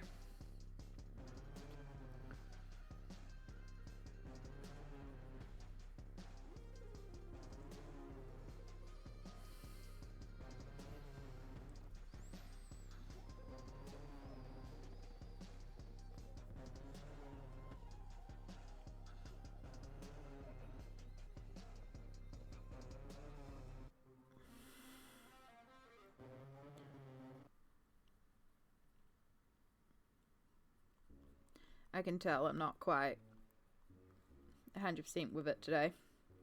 For a start, when I went to the bathroom, I realised that my pyjama pants were on inside out. Did I fix it up? No, because I'm not going anywhere. You can't see it, and I genuinely don't care.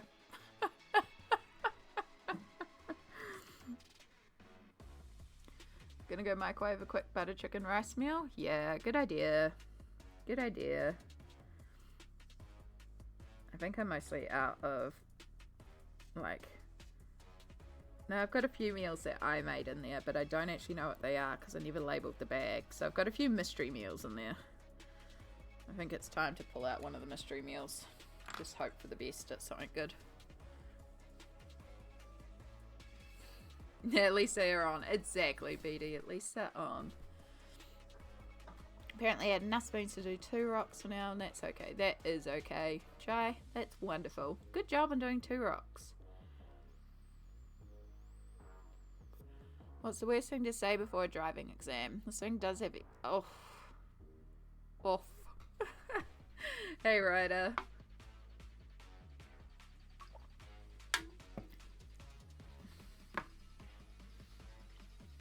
How are you going today?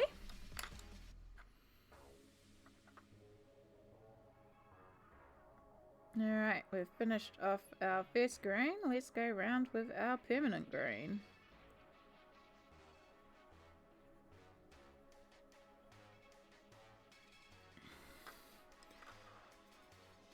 It's going somewhere. Yeah, that's a good summary of the day. It's going somewhere.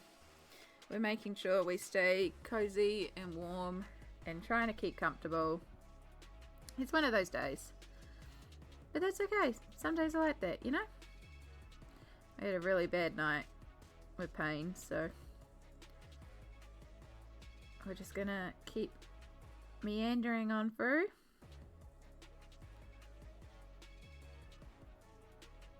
We have made like a little bit of progress on here.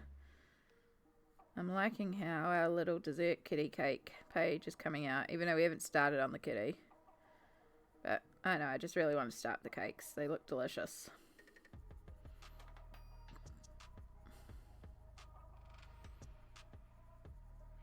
And of course, they're making me hungry for cake.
Thank you, Ryder, for the good vibes. I hope everybody's feeling that. We definitely need the good vibes in chat today, I think. Feels like it's a bit of a day for a lot of people.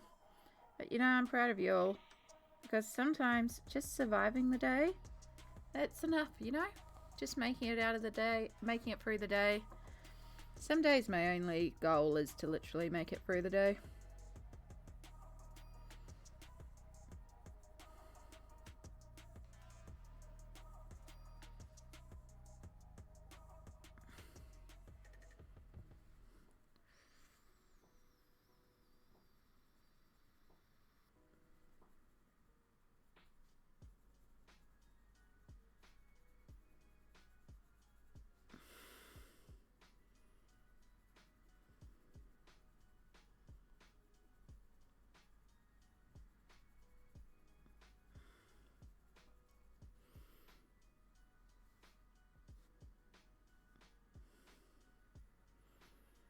Right, a little bit more green here, just so it matches everywhere else.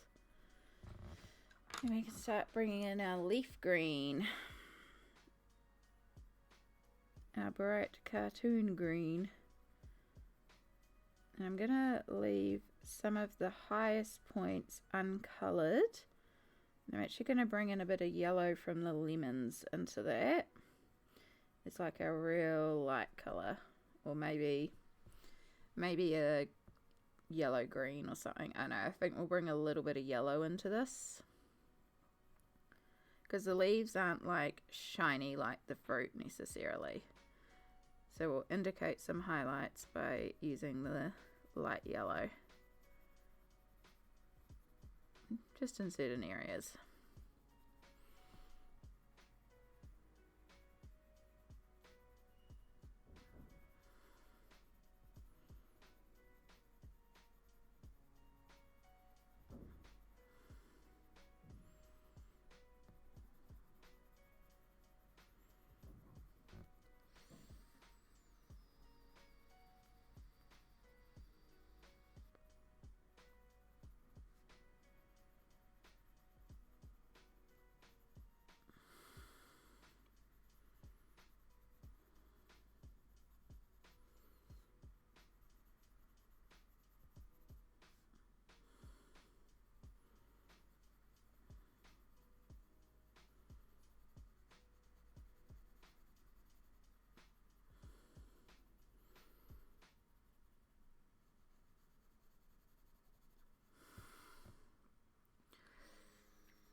Survival mode. Yeah, survival mode is a very valid mode.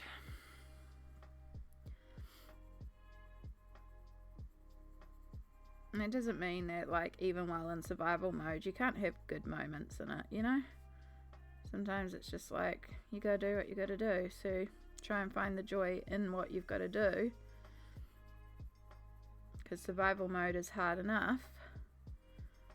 So let's try and find little things that make it just that little bit easier.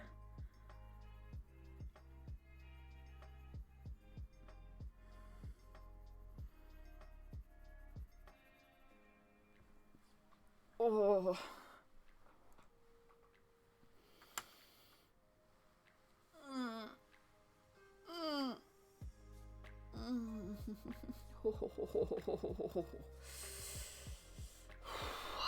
Right.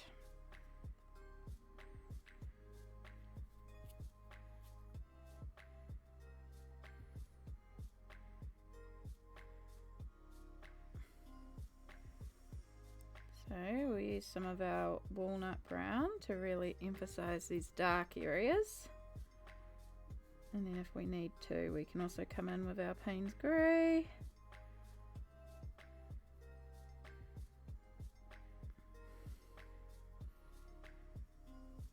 Tell you what, the polys are laying beautifully on this paper. It's so gorgeous.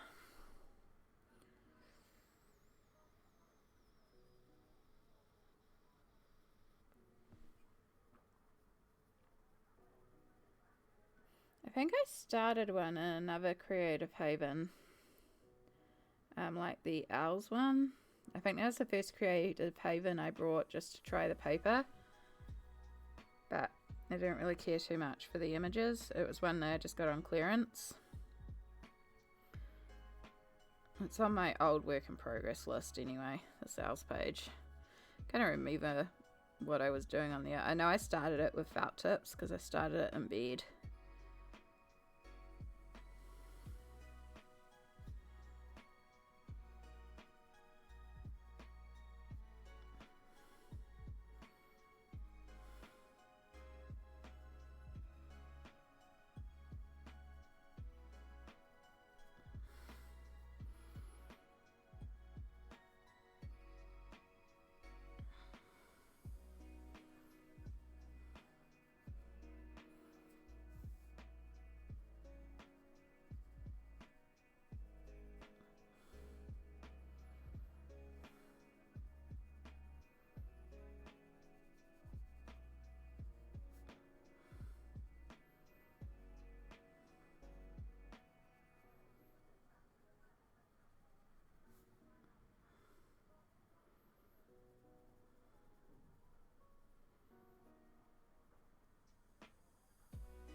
Yeah, I guess it depends how you colour, but I know, BD, you do work some of the lighter layers technique, kind of like how I do. So when you're building up those tones, they are just working together beautifully. It's got that really, like, it's smooth, but it's got enough texture to capture the pencil really, really nicely. So I do like how it's coming together.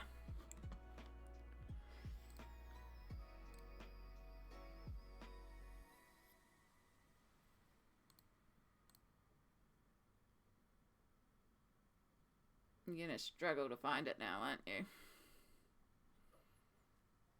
Focus.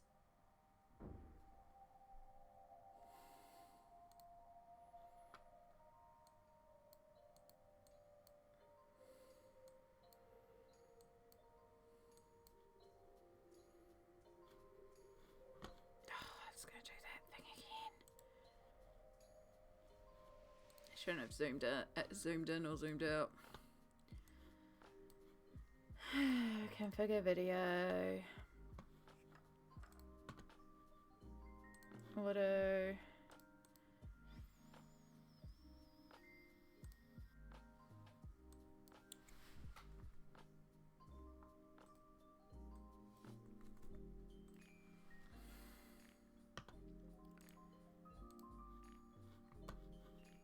I just got to move you over to the big screen so I can actually tell if you're in focus or if it's just my eyes.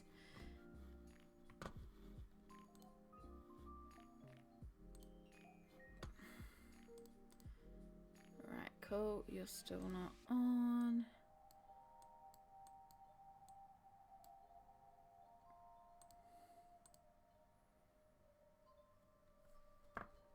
There we go. Okay, no touchies.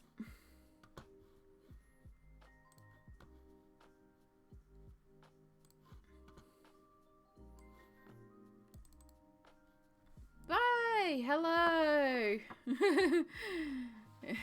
The autofocus is your brain today? Yeah, gotta love focusing issues. Struggles. The struggles. But it's okay. It's just because I've been moving it. The more colour we get in there, the easier it will be to focus. It's when they're black and white, I find I have a lot of issues as well, especially with like colour balance and stuff. Like we all know what happens when I wear my black compression gloves. Alright. Lemons. Lemon, lemon, lemon. Let's look at some yellows. Oh.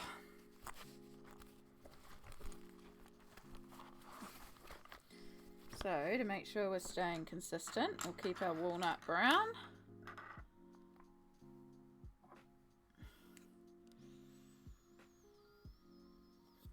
And we want dark chrome yellow.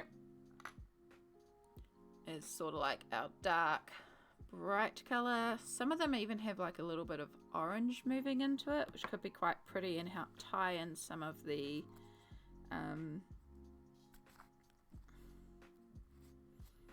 blah, blah. I just realised that my list is not correct.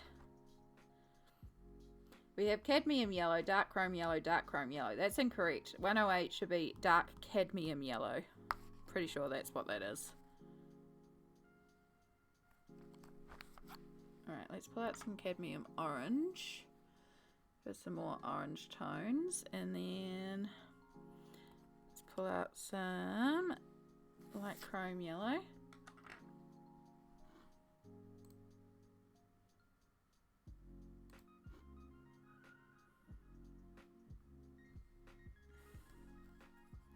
And then we'll even pull out some light yellow glaze. And then we also want cream, ivory. We'll even pull out white since we're here. Why not? Let's just keep pulling out the desk. And then the other thing that we want to grab, we want to grab a couple of our warm greys, because of course we have like the rim of the lemon, the white, the pith, whatever it's called. But white is never white. And we'll shade that with a little bit of grey. Greys and yellows.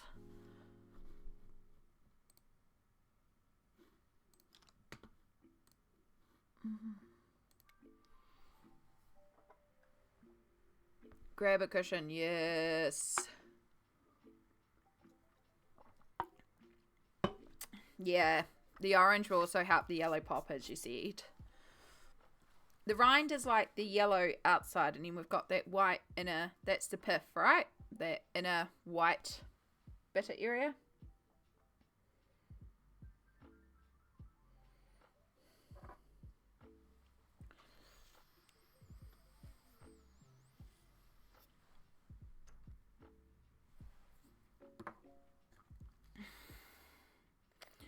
Right, we're going to start with our light yellow glaze. No, this is light chrome yellow. I know my colours. Oh, goodness. Zinc yellow. Wow, you don't even... Zinc yellow? 104. Which is meant to be light yellow glaze. Oh, these... See, I think a few of my colour lists use like old colour names, because I know on my lists the peaches are called Flesh, which they used to be called, but then they rebranded because of course Flesh isn't peach tone. Flesh comes in a variety of beautiful tones, so they did that, and they also rebranded a couple of the pencil color names. So some of these don't quite, so I just look at the number. The number's accurate. The number's what we want. We've got 104. And we're just going to use this around the edges of our leaf and just bring in a little yellow.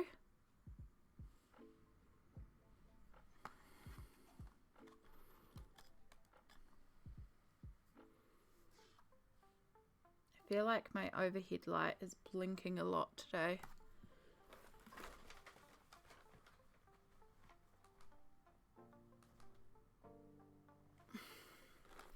Definitely is, which means the cord is caught on something. Okay, we've got lots of room there. Got lots of room there, so it's caught on something behind. I bet it's you. There we go, now it's not blinking.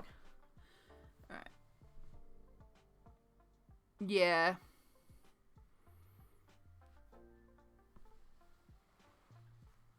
Yeah, I kind of want to go through and redo all my color charts anyway, because they're different sizes. So I want to make them all the same size with a section at the top so I can put a little hole in there so I can keep them on a key ring, and then actually put what the brand name is. Like, I know the pencils, like I can look at my lists and I know what the pencils are, so it's fine. But you know, it'd be good to actually have the names and be like, you know, 4 of 6 or whatever. And then when I get a new brand of pencils, we can just add it to the ring, basically. And then that would also help keep them in one place, because I'm always losing them. Like, I find them eventually, but it'd be nice to keep it together. I sort of clip them together at the moment, and then I can hang the clip. It's just one of those clean-up jobs. There's so many of those to do around the place. This week I was going to really try and tackle some of the cleaning around my house. I've managed to wash my blanket hoodies and do half of my dishes, and that's it.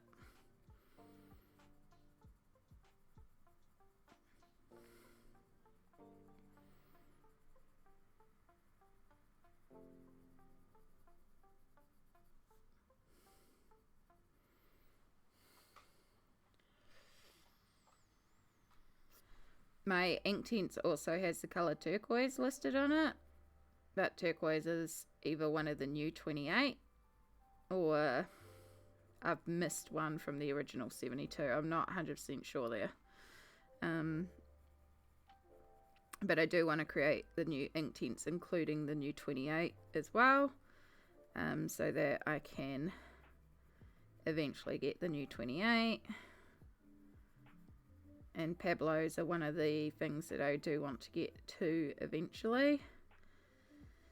I'm going to keep an eye out, because it was pointed out to me, because I forget about it, but Black Friday's coming up, which we don't celebrate Thanksgiving here in New Zealand, but of course retailers have picked up on the concept of Black Friday. Now, they're not always great sales, but it's the sort of thing where stuff that I've been keeping an eye on, it might be worthwhile having a look at, and seeing if they pop up on special, you know. So we're gonna try and put some funds aside, though as soon as I do that, something happens where I have to use the funds immediately. It's always the way it goes. I'm gonna try and keep some aside to see if I can grab the set of Pablos. And I'll have to order from Amazon Australia, which will be the first time I've ever ordered from Amazon. But they do have them. They have the 120 set. And I think it'll be a way to go to extend this pencil range a little bit. Yeah, I like that little touch of yellow on the edge.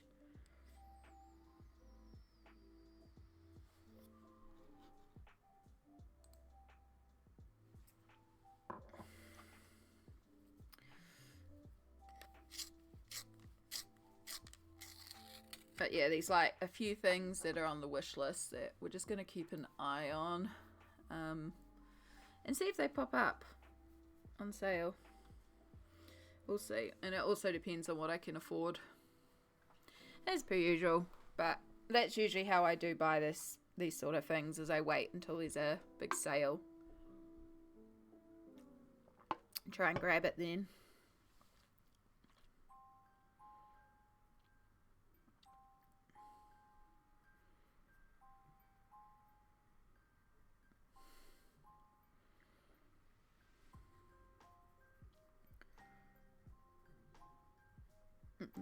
Right, so we want to introduce a little bit of orange in here, but we also want to be conscious about creating too much orange.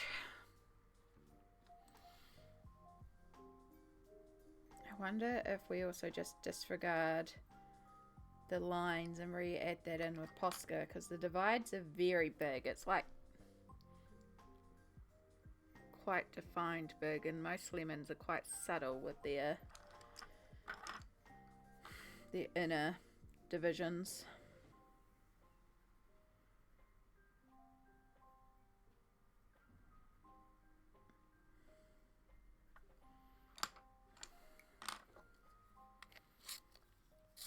tell you what, I think I want to get a few more Teresa Goodridge colouring books because, again, really enjoying how this one's working.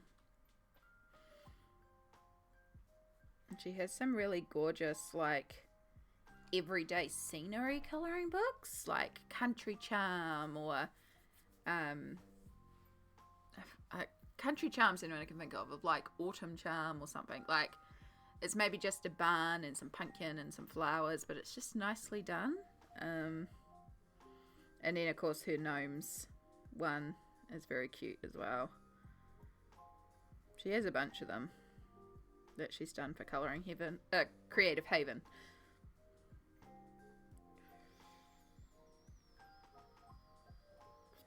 Think you have 4 or 5? Ooh. Yeah, I saw TK Dodo Colours, another streamer here on Twitch. They have been colouring in Wish You Were Here by Teresa Goodridge. I really like it. Like, it's not something I would do frequently, but I do like how they're done.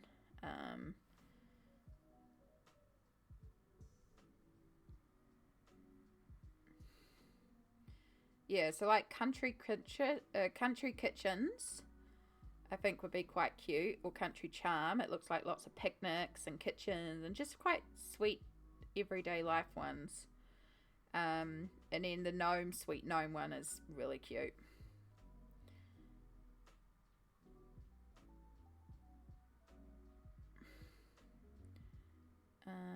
You can search books. Fantastic. I'm searching an author. That makes it easy.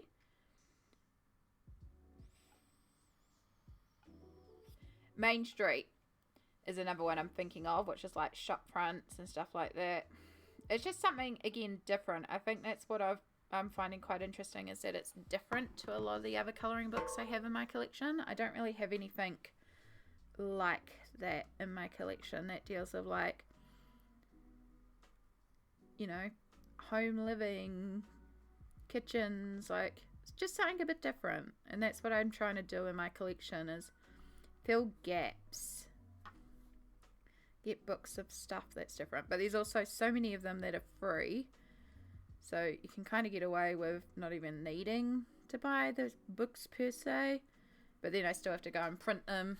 And the Creative Haven books really aren't a lot, even for Kiwis. There's a bunch of them on Trade Me, and they're like less than $20, including shipping, which is really good. I have the kitchen one, gnome one, autumn charm, cat one, and one more, I think. Ooh. Which one would you recommend? I trust your recommendations because you have a lot of books that I am also very much into. So I feel like we have a lot of the same vibes when it comes to our colouring taste. So I'm just going to have a look at our gallery and swell and see. There's been stuff put in here that I haven't gone and checked. Oh, it's all perfection. Oh, I do like that otter.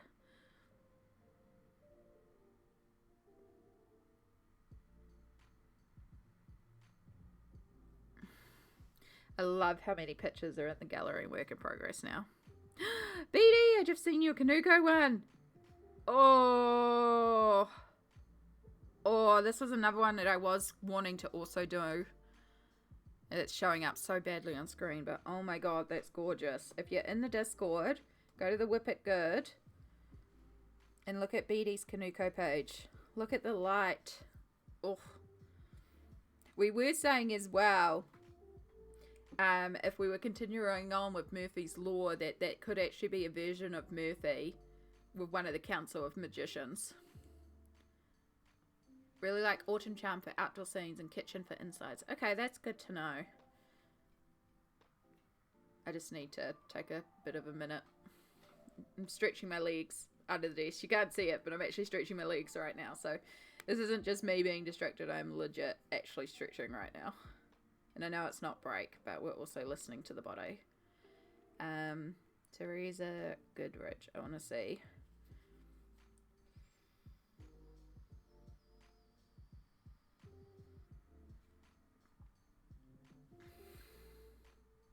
Autumn Charm, yeah. Because I was looking at actually the Christmas one I could get in. The Country Christmas, because that was another one that I was looking at. It's meant to come in within 10 days.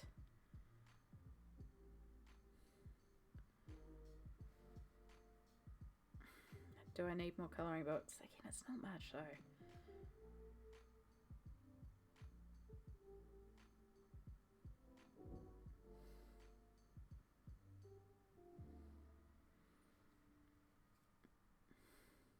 Cat's World. Hey look, it's a Cat's World has been listed back on here. I was looking for this the other day for somebody. Okay. You don't have the Christmas one yet? Okay. My channel. Here. Mute it so we don't get double sound. I said mute. Phone. Alright, if anybody is in New Zealand, it's the book I'm colouring in right now. It's available on Trade Me. There's apparently 20 of it, so they must have just restocked it. I swear it was available. It's available. I also need to send that to the person because I was looking for it on Trade Me. They just restocked it. Sorry about the Trade Me. Like, I saw something you might be interested in. I'm not seeing Country Kitchen on here though. I'm seeing Autumn Charm and the Country Christmas, which is going to be a lot of snow and stuff as well, which is interesting. There is a Country Scenes. Oh, they also have Wish You Were Here. Okay.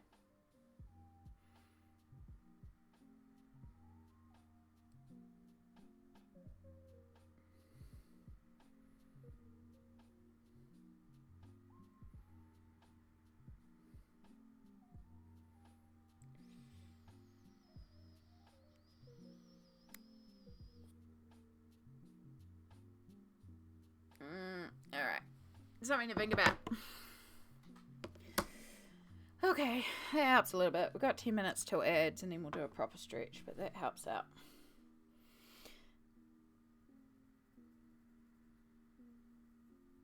So yeah, we're just working light to dark with our yellows. And then I come back in and I work the darks back over and darken the darks.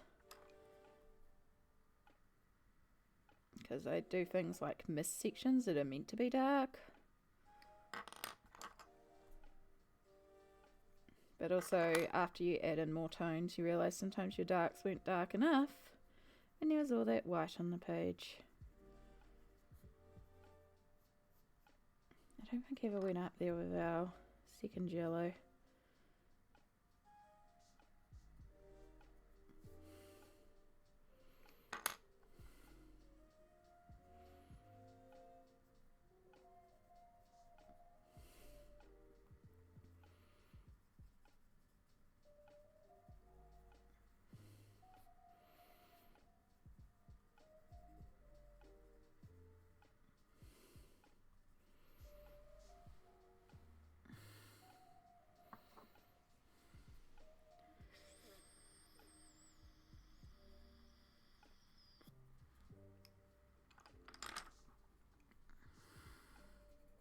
I don't really need any more Christmas books, that's the thing, like, I'm pretty sure I have more than enough Christmas. In fact, I need to go through all my books and start pulling out and making a pile of things for Christmas colouring. Because again, the goal is to try and finish off a bunch of the older work in progress pages, so that come December we can just work on Christmas pages. And one of them will be a Kanuko Ego Star page, because I do have a Christmas work in progress in one of our books, so we're gonna, it's like #1 priority. But then there's a bunch of pages that are Christmas aligned that would work, and then I have a few books that are just purely Christmas themed. And it's like, apart from sort of like midwinter Christmas, I don't really see myself colouring in them too much, so I want to try and get some of those pages worked as well. I do like that little pop of orange yellow, but I want to bring more of the golden yellow up. I feel like they are lemons, and we've got a lot of lemon yellow in here, but I feel like it needs a bit more of the orangey warmth in it. So not our darkest yellow, but our second darkest yellow. Might help when we get the grey in as well.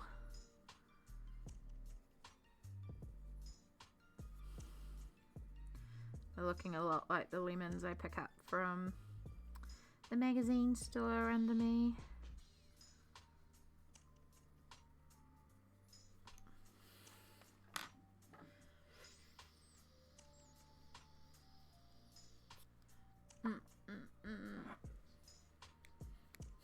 I have a Christmas page from Clara McHoover. Ooh. Yes. Oh. Yeah. There's a lot of like books that will have 1 or 2 pages in it that align with Christmas. So it's like some of them would be cool to do. But then I have a couple of, like I have a colour by number book that I've never worked in. And I don't normally do colour by number. But I got it in February last year because it's a $25 colouring book that was on clearance for $4 because it's a Christmas colouring book. I was like, that's fine. We'll add you to the collection and you'll be a fun way to try colour by numbers. So I should actually just start pulling it out and just start working in it. I'm just going to work in it in like alcohol markers. Just keep it really simple.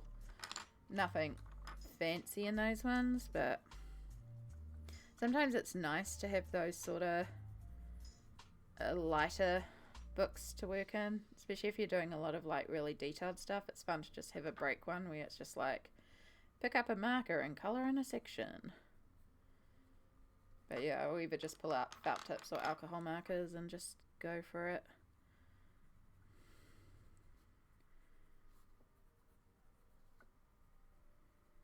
You can't even see any of the shading I've done on here. Cool. Okay, we're definitely going to have to bring out some darker greys. I've also put all the shading over here, and that's really dumb because that's actually the highlight side. I've worked completely backwards for all my shading on the grey. Wow. So you should be in highlight too. Why did I put all the shadows on that side? Like, it makes sense under there. They're under blueberries. There's a cast shadow. But then the shadow still comes up here, which I haven't added in at all. Oh my god. Alright, cream. Let's pull out some cream. Ah, Village Charm. Okay. Smoot! Hello! Hello, hello, hello! How are you going, lovely? It's so good to see you. I'm gonna try and take it. Yay! Yeah, definitely a good thing you're staying home today, Shy. I'm glad you're doing self-care. Enjoy your lurk. We are working on our kitties page. We ended up with a bit of a tie, so I just used my I am the person colouring this, right, and I chose between them, which meant we ended up doing the cupcake dessert afternoon tea page, but I just thought it'd be real pretty with all the like cupcakes and fruits and stuff, and yeah, I think it's looking quite cute so far. So we're working on a delicious blueberry lemon cake, and we've basically just coloured fruits. But it's fun. It is going. Oh no, you're another one. Yeah, we're definitely all having a day today here. It's definitely a very low spoons, low energy chat today. We're all just kind of chilling and vibing and lurking and hanging, so you are definitely in the right place to relax, son.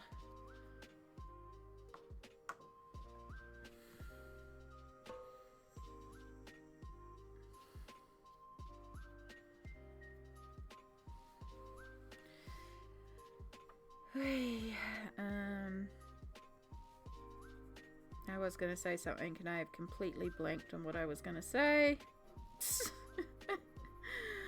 Oh gosh, brain is like, we don't exist today.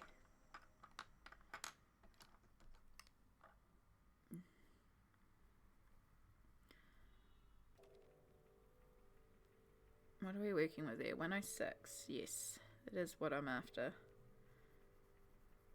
help bring these two sides together a bit.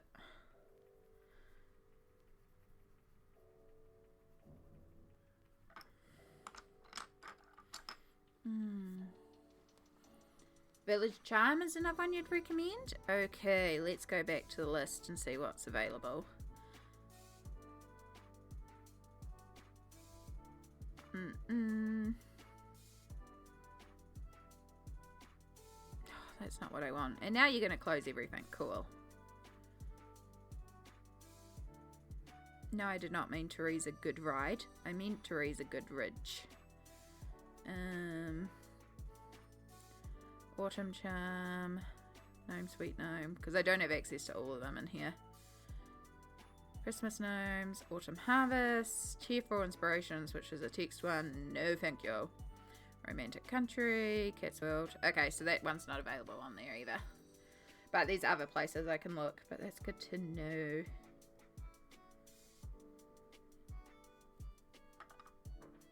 Yeah, again, it's not like... It's not something I have in my collection, but I could see the fun in colouring those sort of scenes. Like just a sweet country little scene and peaceful and relaxing.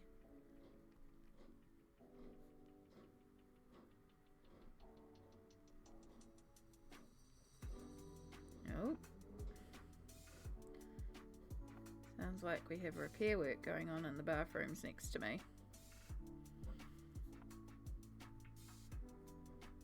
But yeah, it's a cat's life. Really enjoying the paper quality so far. Really liking how this is turning out. Maybe we'll have to colour in some more kitties. So we will do the kitty black. Because I'm going to try and make it look like Shadow. Should message Mum and ask for a photo of Shadow, to be honest. Wait. They can't. Oh no. I hate when they change your medication. Like, they changed my codeine recently from these ones here to ones on a tab, which might just seem like a little thing. It's still the exact same medication, but the issue is that the tabs that they're in, it's so difficult for me to pop those pills out because they're so tiny. And so I went back to the pharmacy and I said, is there any way I can go back to the bottles? They're like, oh, why is that? Most people hate the bottles. It's like the bottles are easier on my hands. I can't pop them out of the tabs. I really struggle on bad days to pop medication out of a tab. So this is way easier for me.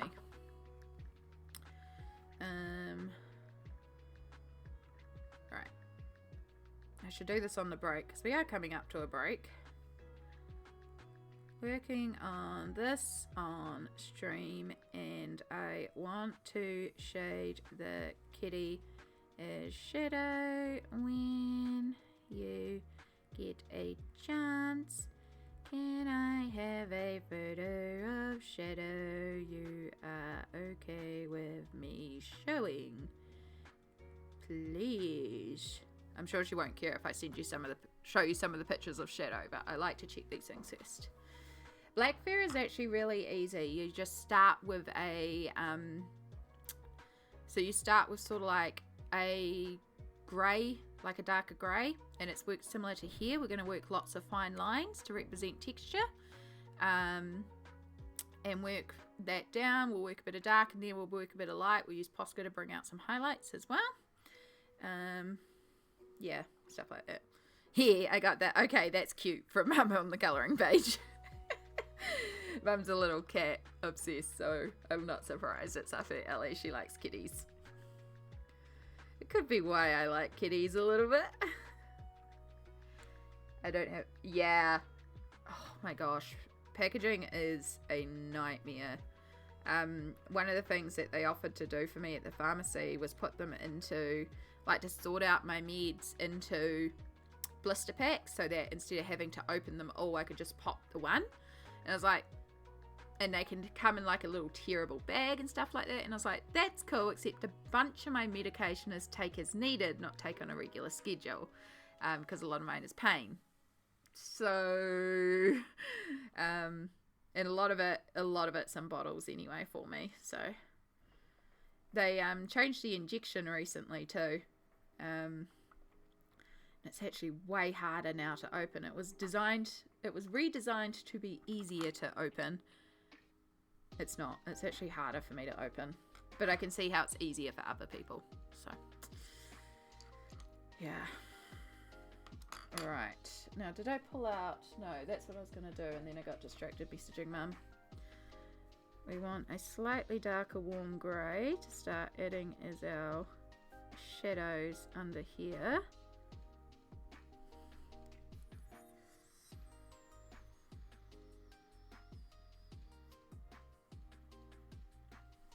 Yeah, so one of the things that I'm struggling with on this, I've just done it again.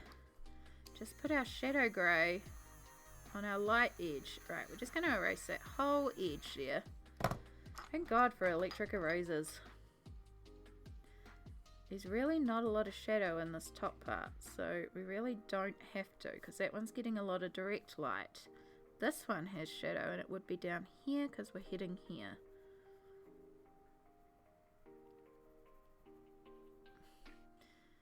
And then this one's a lot of shadow because it's underneath. It's really only getting light in one small area. Okay. Brain is comprehending. Yeah. Oh my God. Nothing like angry parents to get things to change. Oh.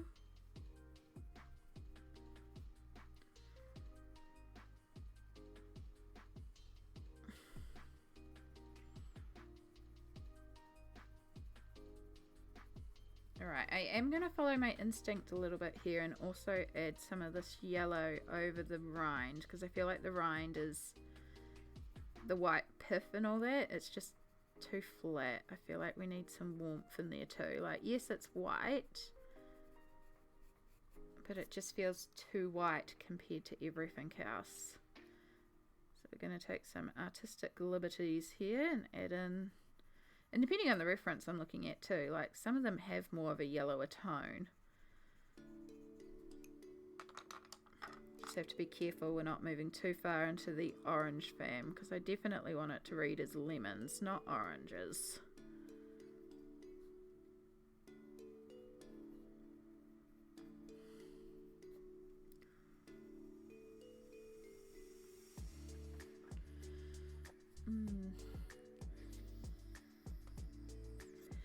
Alright, continuing in true tradition of the channel, Smalt has arrived to the channel and it's time for an ad break.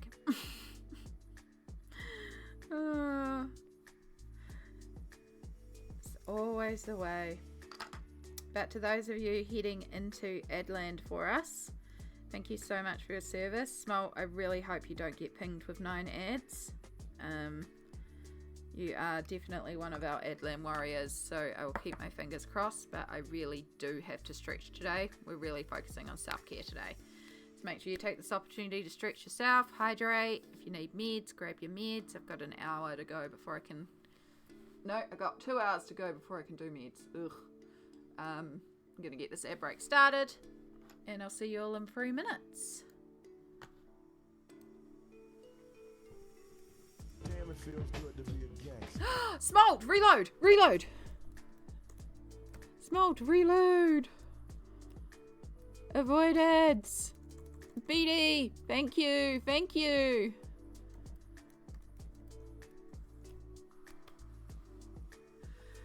BD, thank you so much. It's so generous of you. Oh my gosh. Oh my gosh. Hopefully, although Smalt might have stepped away to do self-care break, which we also encourage. Hi! That's okay. Even if it's mid-ads, if Smalt reloads, it should cancel all the ads. Nope, no ads. Yes. Thank you, BD. That is so kind of you.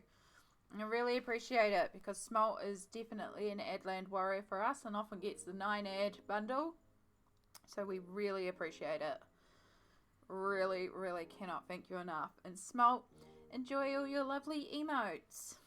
And of course your ad-free viewing, your cozy blankies, your cups of tea. I think today we would also serve cake in the retirement home. Sometimes you get 10 ads. Ugh. Yeah, I think technically they could do like 12 or 15 as long as it's not more than 3 minutes. They can really chuck it up there.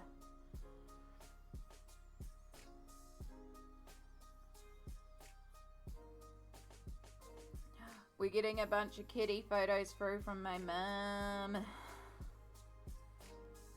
Yeah, it's real bad for the Americans, and especially Americans in certain demographics, because they get the most targeted ads towards them. At least here in Australasia, we tend to get a lot less ads because there's a lot less advertisement targeted towards us. We still get ads. I've noticed I've started putting New Zealand Army ads up, which is like, I'm not great about that one, but at least our army is more focused on peacekeeping, but I'm still not great about the army being advertised. I hate the fact that in the American ads they often get the military. I don't want that associated on my channel.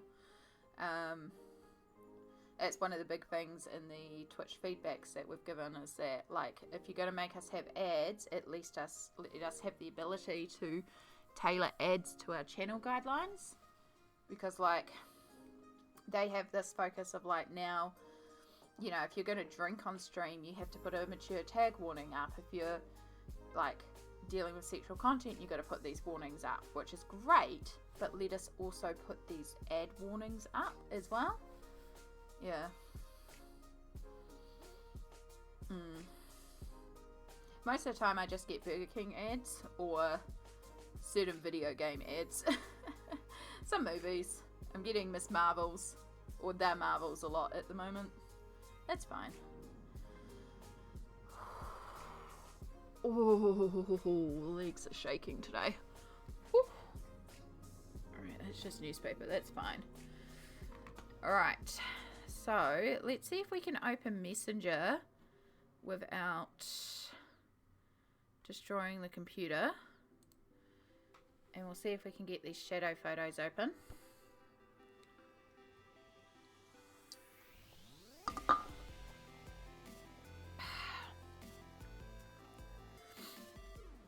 And I'll show you what we're going to be going for with our kitty, because Mum has given me some photos that I can show you on stream.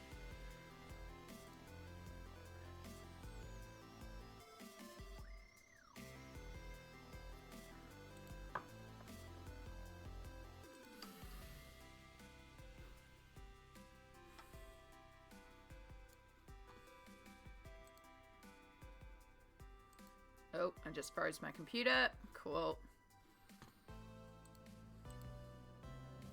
Paste and go. Sweet. If I do it this way, that's fine.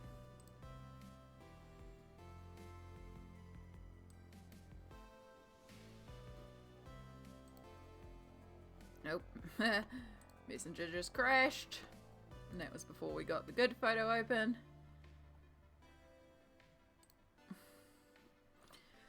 Hey.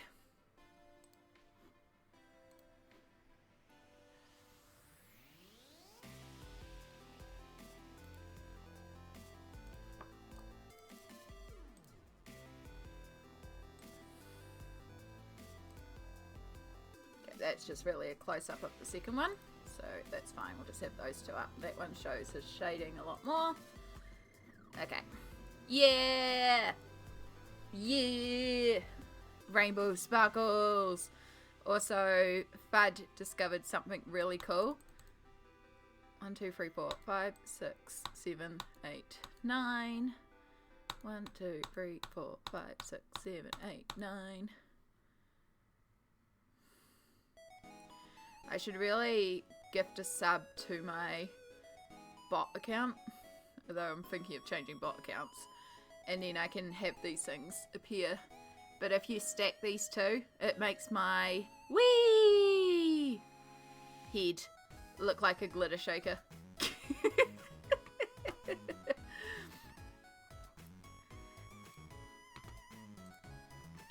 Alright, so this is Shadow.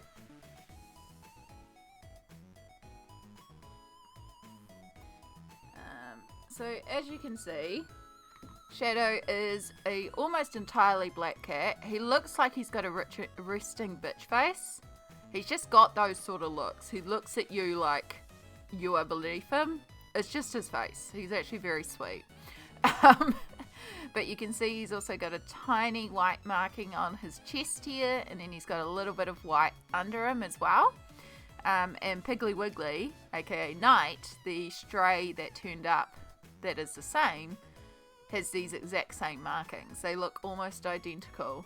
Yeah. So basically black cat, apart from these tiny little white sections.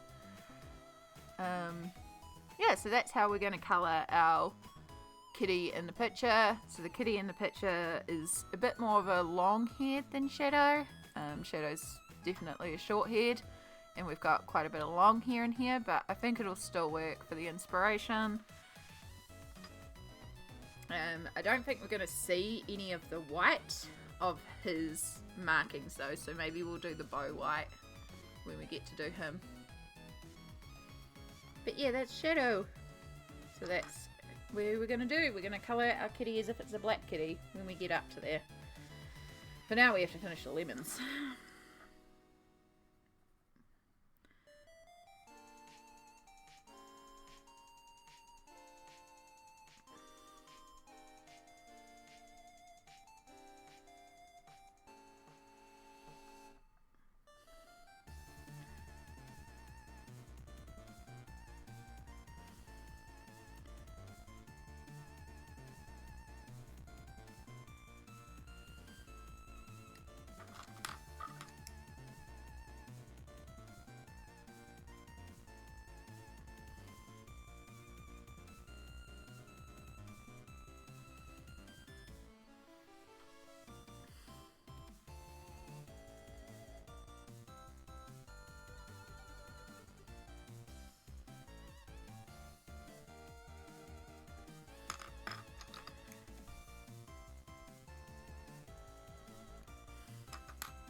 Do I have 107 out? No. Alright. Let's pull out 107, which is our cadmium yellow, or maybe 108. Yeah, 108. Let's pull out 108. I feel like that's the step we're missing. We're going from orange yellow into lemon yellow. We just need that sunshine yellow in between. Just feels like we're missing a stage.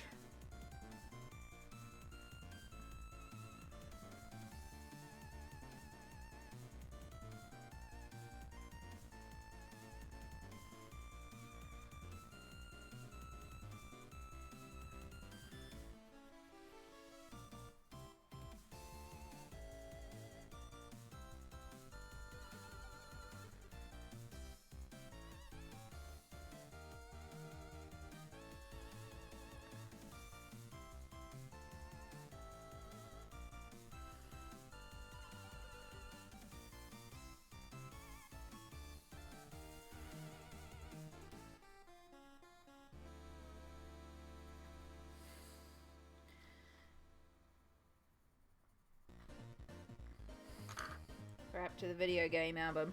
If anyone's finding this music like too bouncy, please let me know, because this album does get a bit bouncy.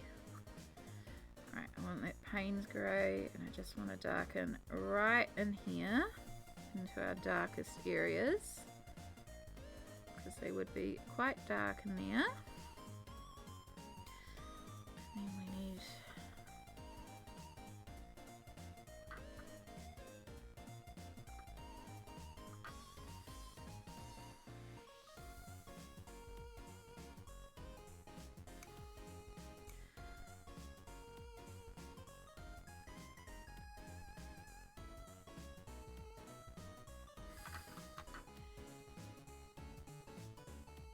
Too high energy? Oh, good. I was feeling a bit the same, so good for the confirmation. We're going to go pause. We're going to go home. We're going to quickly choose another playlist. Wait for it to load. And then quickly skip back before we get stung by a copyright strike. And that should put us back to the start. And into our much chiller area. Yeah, it gets very bouncy, that album, which is quite good because normally when I'm playing from the start, we're hitting hour 6 or 7 there, and that's when I need the surge, so it's quite good when it does hit. When you're in the mood for bouncy, it's quite good too, because I do play them via album list, and I just feel like it just flows a bit nicer. Right, I'm quite liking our lemons now. That yellow was the right call. It definitely needed that yellow. So we're going to use our posca and we're going to shine up our lemons. Try and make them look glistening, which is quite hard with these thick black lines.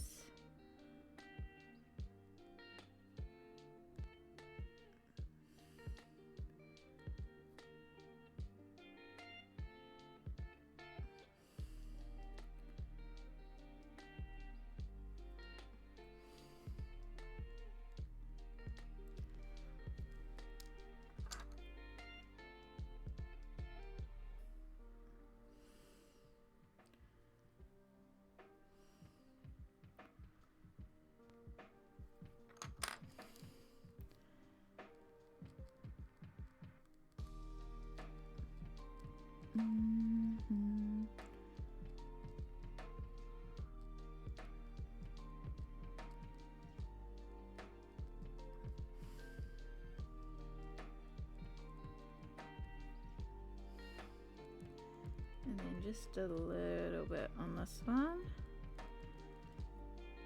because that one's a lot into the shadow. So if we give that a minute to settle down,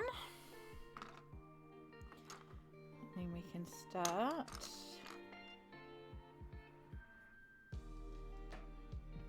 breaking up some of these highlights into thinner highlights that are more purposeful.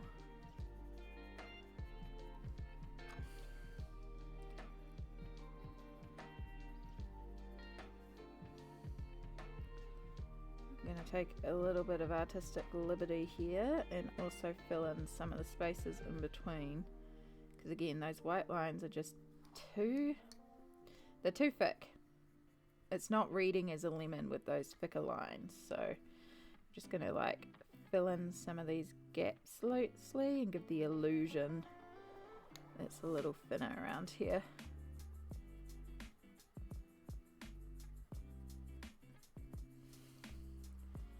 Just to make it appear like lemons are pretty solid. They don't have big white divider sections, but I understand why they've done it for a look. Damn, you're empty.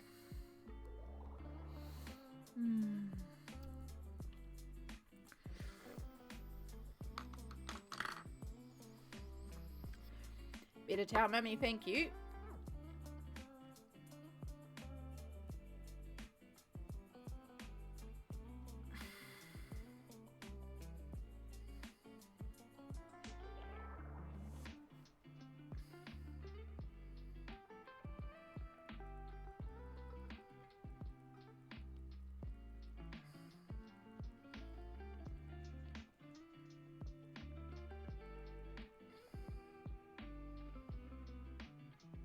Oh, not that.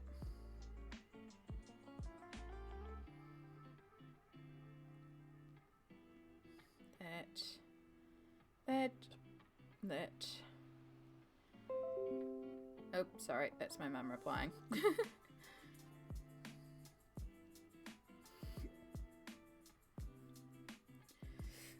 Alright. Sorry, that was just her. I'm done talking. Heart back. Right, so Do we carry on with the cake or should we do something over here? What do we want to do next? I know I want to do like a lot of these like, I suppose they would technically be frosting, although some of them I feel like should be whipped cream, like they're like fairy cakes or something. But then this could also be whipped cream, or it could be a glaze. Let's have a look at lemon blueberry cake. Lemon, blue, could also be cream cheese frosting, which, let's face it, amazing frosting choice.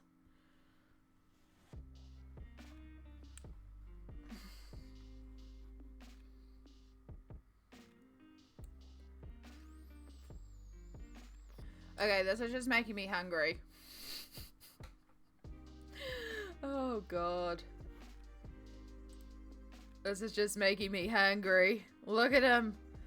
Look at them. But I'm straight away getting called to this one.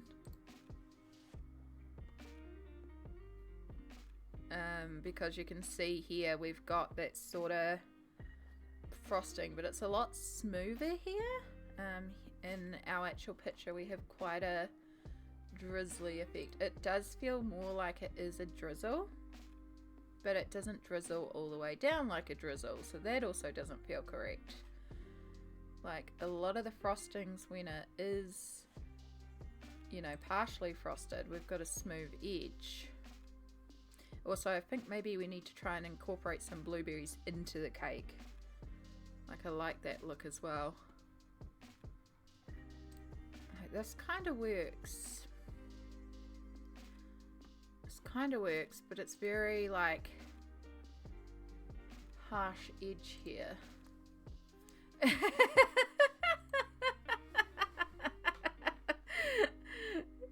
Yeah, everybody needs cake. I think I'm gonna have to go and get some cake after stream at some point, because yeah.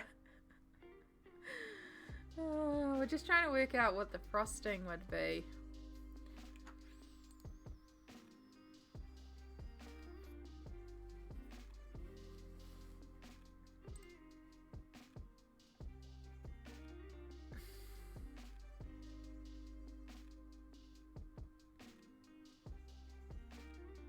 I think if we just kind of do it like a cream cheese type frosting, maybe it's cream, maybe it's cream cheese, who knows. Alright, so we want yellow again, but we don't want our bright lemon yellow. So if we look at, let me pull up this image again. Sorry, your screen's going to be full of cake again, I know. It's awful. I'm so sorry. So if we pull up this one on the side here, you can see up here on the lemons, we have a really bright lemony yellow, and then under it we've got the cream cheese frosting. Now this has yellow in it, but the yellow is more, like this is more pure yellow, and this is more slightly brown yellow, if that makes sense. It's a real pale tan creamy yellow compared to your bright lemony yellow.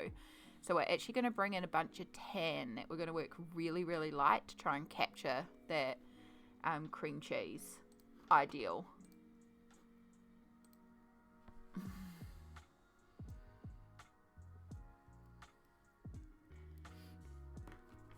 So rather than, we will still have our cream and our ivory. In fact, the cream could be verging too into the yellow. We're also going to keep our warm grey one. That's white. Well, we've got white. We'll have white here just in case we need it. White is more like just a gentle blender if we need it. But then we're going to move into our browns. So whatever we work, we're working really, really lightly. And I think our brown ochre is actually what I'm after. And this is sort of like our darkest tone, and we're going to be building on top of it again. I think you're raw umber, and I think you're brown ochre. You're brown ochre. And then this will also help tie in when we do the cake, bringing in a few more browns. And I'm wondering if maybe we make the cake look like it's full of blueberries too. Although it has got a blueberry layer in the middle. That could be like too many blueberries, you know. So maybe we'll just do cake, which is a lot simpler.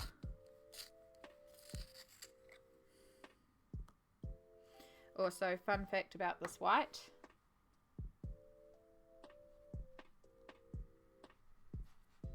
Is you can pull the whole core out of it. You can work backwards with it. It does still work. If you put it in an extender, it stops that moving out. So that's why it hasn't been retired yet, but when it gets so small that I have to start floating it in the extender,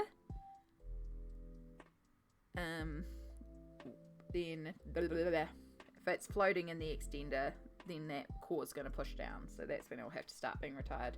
Right now, it's fine. I know words. Right, brown ochre. Never too many blueberries. Yeah, I mean, flavour-wise, I would do it. Like, if I was baking this cake, hells yes, because all the blueberries. But I'm thinking colour balance. I think that might be too heavy on the blue here. And then I'd want to have to balance out more blue up here, which isn't the worst thing in the world. But I think having more of the browns could be quite good to balance up here, because we have also got black coming up here. And then we will be bringing in more browns probably with these cupcakes, and particularly these cakes in here. Like, I get the feeling at least one of these needs to be a chocolate cake. Like, we're going to have browns up here, which will help balance it. And then that allows me to also keep this background free to maybe do something blue in there, or bring in some blue to tie in around there. So that's kind of what I'm thinking at the moment. So yeah, from a flavour perspective, absolutely. From a colouring perspective, too many blueberries.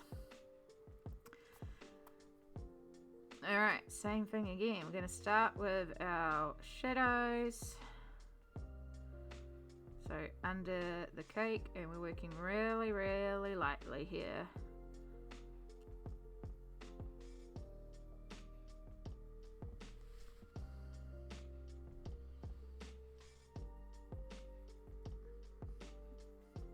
Again, I am really impressed with how this paper's holding up for this colouring. Like, for the price of these books and the quality of the paper in it, this is working surprisingly well. So, because I nearly pulled out ink tints, but I decided I wanted to work just in pencils, because it's like, well, if anyone's colouring along, you probably don't have the ink tints pencils, but you probably have regular pencils, and it's the sort of thing where you can, like, you may not have the exact pencils, but you can find equivalents and stuff. So it's like, we'll just do pencil.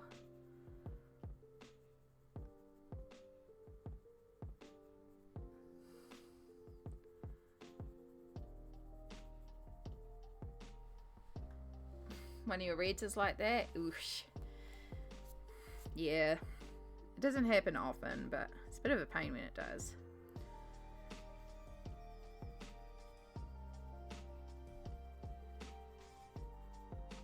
So we have to think about the fact that this frosting is also quite textured. So there would be a few ridges in various areas, and the shading wouldn't just be flat. So that's also another fun challenge, trying to turn this into something 3D.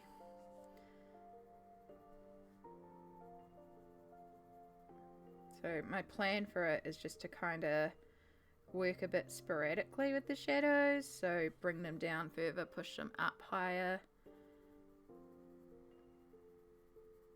Make it look like these ridges and texture in it. That's about all I can think to do with the frosting. We'll see if it works.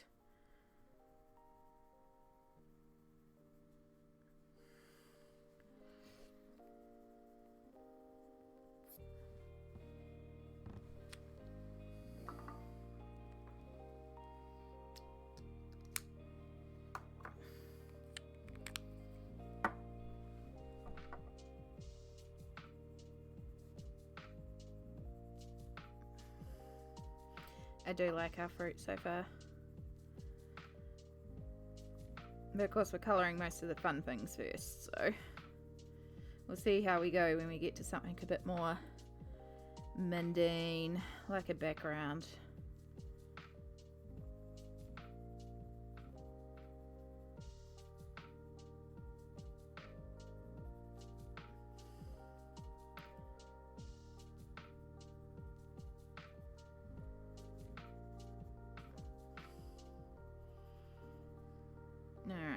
same thing again under here.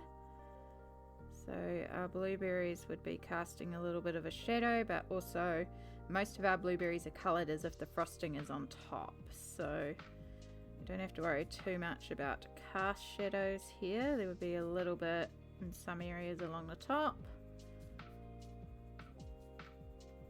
Mostly it's just about creating texture. At least there isn't that much background, exactly. And I have an idea involving some stencils and stuff too, so there's ideas of things that we can do in the background to spruce it up if we want to.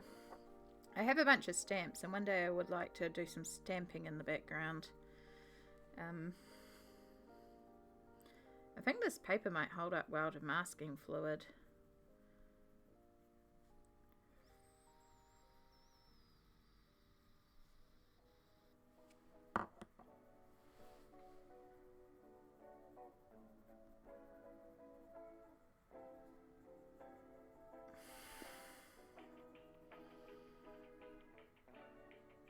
Because that's going to be a big thing of if we mask out the background and stencil. It's not something that I can apply because I have contact film that I could cut out, but it's going to lift and we're going to lose half of our pencil. So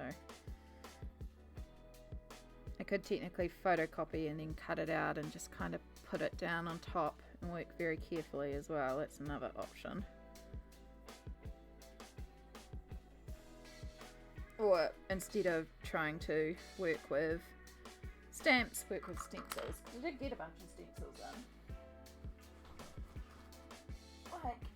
in. Like this falling hearts one could be quite cute.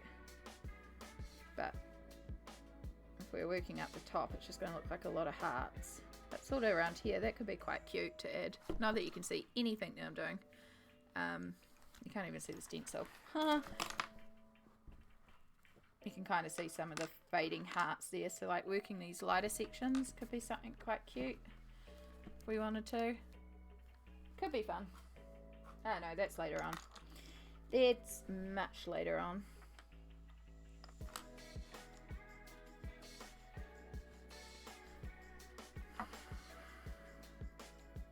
Alright, so now we're going to work our cream over everywhere that we put our yellow ochre, brown ochre, raw umber, whatever colour I grabbed, can't even remember. Brown ochre. Just used the colour, can't even remember.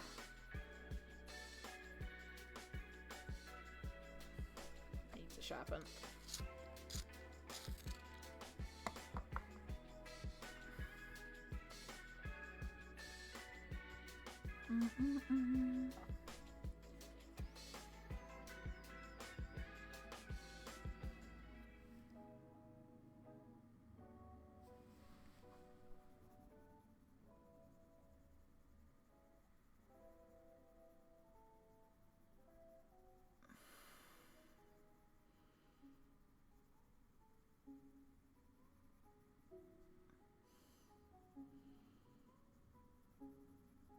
I don't even know if the camera's picking this up too well.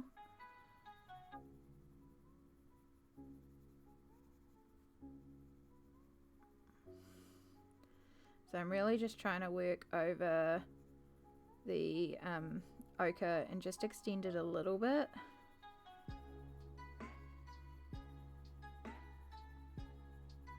Because we just needed that ochre base for the cream, so it's not quite so yellow cream. But we don't want it going too much further, because otherwise it is going to look like lemon frosting.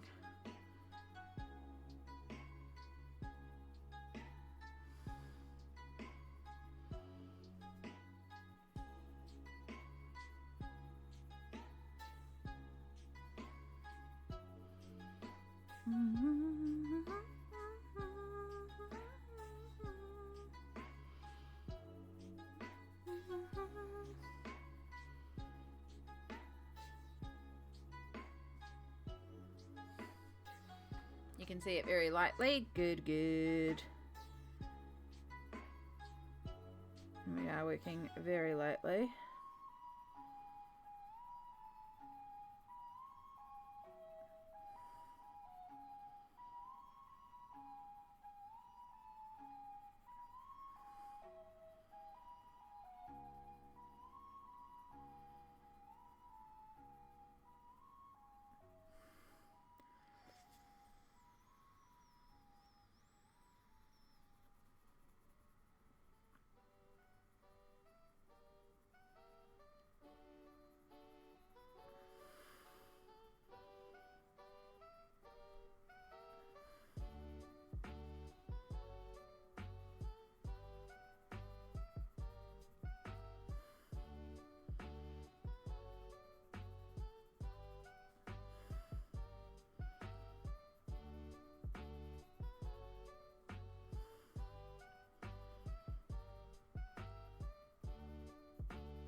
Alright, ivory. Another colour you're probably not really going to see.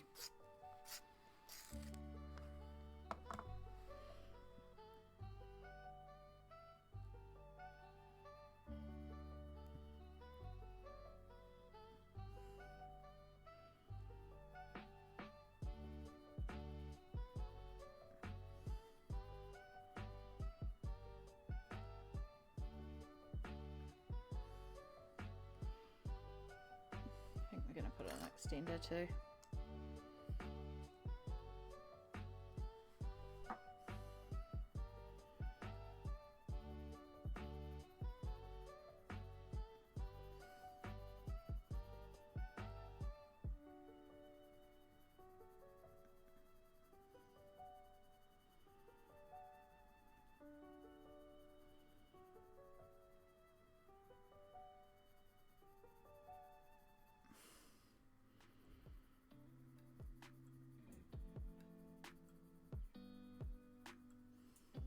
Kitties, you say? Sounds good. Kitties, kitties, kitties, kitties.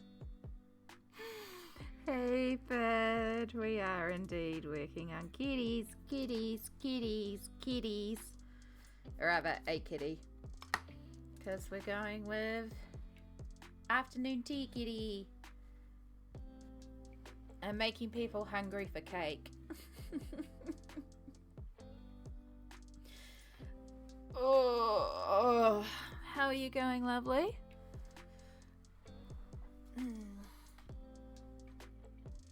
I should be, but it's not actually the wrists that are too bad today.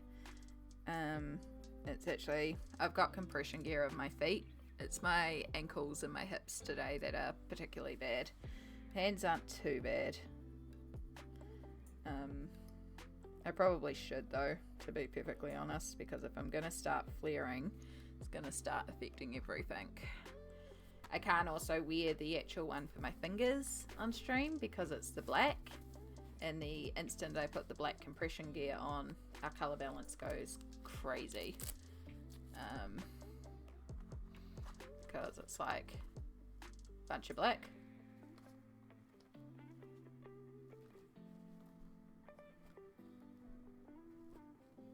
It's like magic.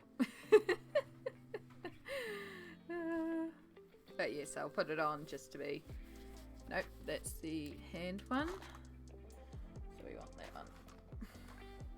That's my right hand one, so we want the left hand one. Or is this another right hand one? That's another right hand one.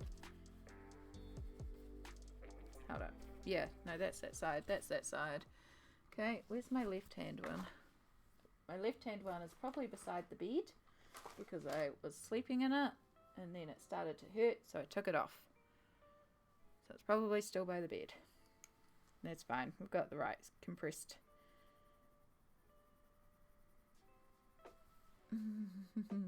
Kitties. Yes, so we're going to colour our kitty here like my mum's cat Shadow. She very kindly sent through some pictures for us of Shadow. Sorry, that's a cake that we're looking at. So this is Shadow. As I said, he's got a bit of a resting bitch face, but he's actually very sweet. He's just like, why are you taking photos of me every time you try to take a photo of him? But he's definitely a very solid black cat, apart from these little patches on his tummy of white. Piggly Wiggly is his clone, just like this as well, with the little shadow, little patch on his tummy. But because of the way the kitty is on this page, we're not actually going to see that little white patch on his tummy. Like all of it's kind of going to be hidden. So what we might do is we might do the bow white to sort of acknowledge that he does have a white patch on it. That's about all I can think of at the moment. But yeah, it's definitely going to be a black cat. I know that much. And this is also a long fur and a bit of a short tail compared to Shadow. Because Shadow's definitely a short head, but that's okay. Again, we're just taking inspiration from Shadow's colorings for this one.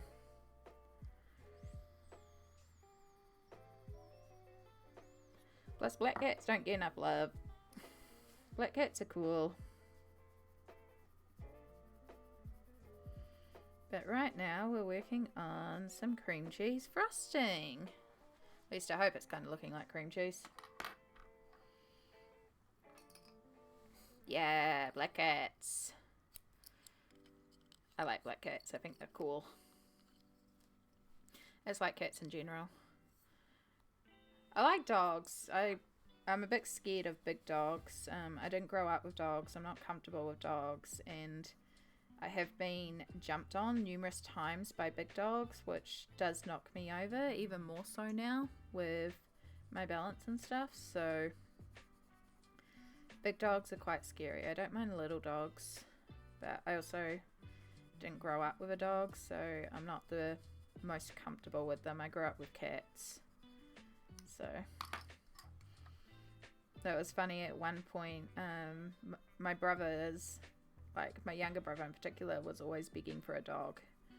And so Mum turned to him at one point and said to him, well, would you rather, because Dad was like, I'm not getting a dog, we're not getting a dog, you know, you have to get rid of me before you get a dog. So Mum jokingly goes, well, what would you prefer, you know, brother, would you prefer Dad or a dog? And without a beat, he's like, a dog.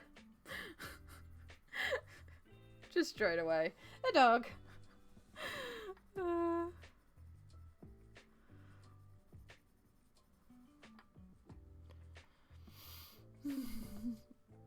It was like, actually, yeah. Dogs are cool. I'm getting better at them. It's just an uncomfortableness because, again, I haven't grown up with them. I'm not comfortable with them. And so, like, for a while I thought it would be really cool to get a dog as well, because I know there's a lot of mental health benefits to a dog. And they are lovely. Like, I do love dogs. And some of them are very cute. But the thing about a dog is the walking. And like on a day like today, I can't mobilize to go for a walk. And that's not fair to the dog. So if I was to have a dog, for example, I need to have a plan in place for the days when I'm so inflamed I can't go for a walk, so that that dog still gets what it needs, because it's not right otherwise. And I just don't have those capabilities. Plus where I live is not suitable for a dog. At least with a cat, like, they can be a bit more independent and exercise on their own. You don't, like, you can take them for walks, like Dama, but as long as they've got a good enough area to run as well, they can run by themselves.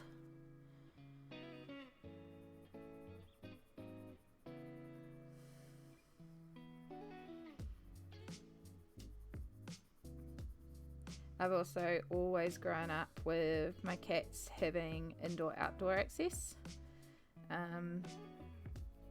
So I'm very used to cats that can have the ability to go outside and run around. And I know you can have apartment cats. And I actually know that there's some benefits to cats staying indoors as well. But I'm so used to cats being able to just run around outside. So yeah. Plus, you know, these days, again, I can barely mobilize to look after myself. So, like, you know, having a pet that you need to clean a litter box for, or go and do something to actively look after them. It's the same thing with a child. Like, I can barely look after myself some days. So there's definitely no frickin' way. And I don't actually babysit my niece and nephew very often. I've gone up and helped my mum babysit a couple of times, and I have had them around here for maybe an hour or two while there's been an emergency or an appointment, so they have been here. I do have things for them here, and they are welcome here. And then sometimes my brother and sister-in-law will pop into town. The great thing about my place is, as long as they can't work out the doors, they can't get out of my apartment. So, you know, I can just lock the doors and they're fine. But when they work out how to open those doors, then we're screwed. And it's not like I can go and chase after them easily. Alright, so we're just using a bit of grey to add in a bit more shadow and also help desaturate.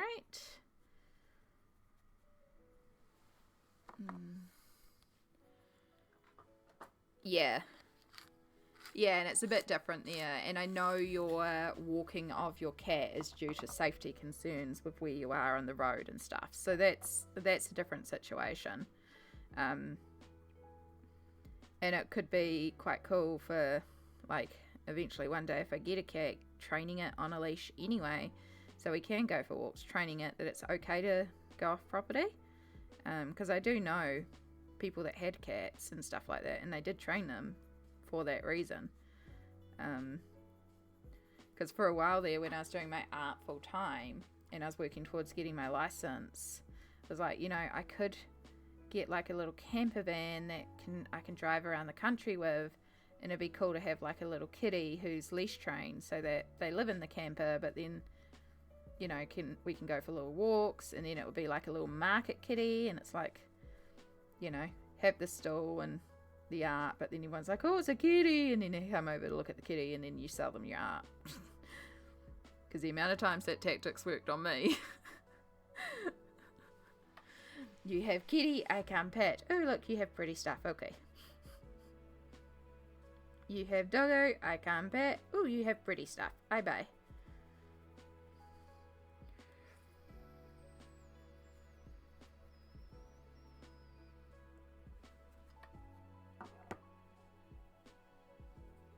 But yeah, I know with enough time, I would get comfortable enough with a dog. Like, watching Vi's interactions with Nika. I love Nika. She's gorgeous, and she looks very sweet. But again, I've gotten to see a little bit of Nika, feels more comfortable. But if I was just to meet a dog like Nika on the road, it would be quite terrifying.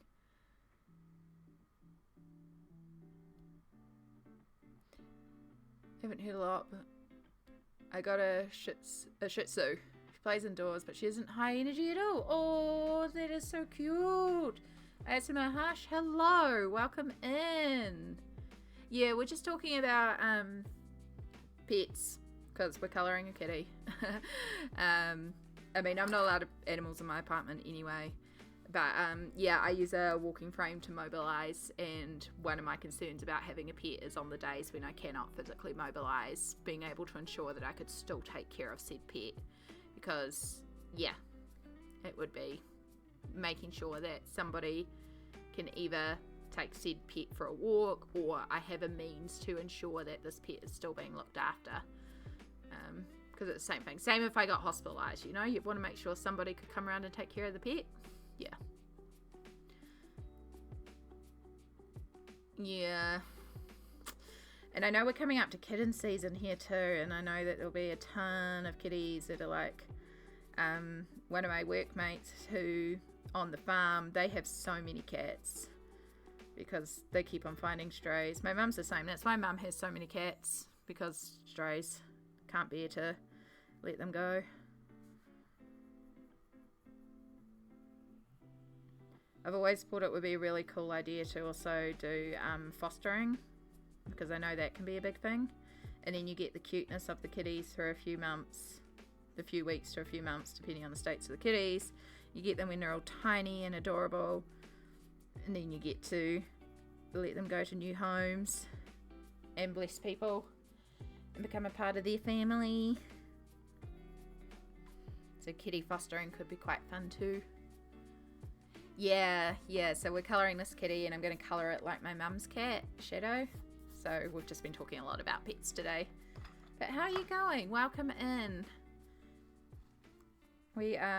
This is what I do colouring. It's my sort of wellness activity for when I'm not feeling great. Last night was not great. We're in a bit of pain this morning, so we're a little low energy for me, low spoons, but we're still here and we're still very much enjoying it. I'm loving how the page is turning out. We haven't done a lot. We've done some random fruits, and then I've kind of just started working on this cake a bit, but it's looking really delicious and it's making me want cake. Oh, just kicked my footrest. Ow. Whew.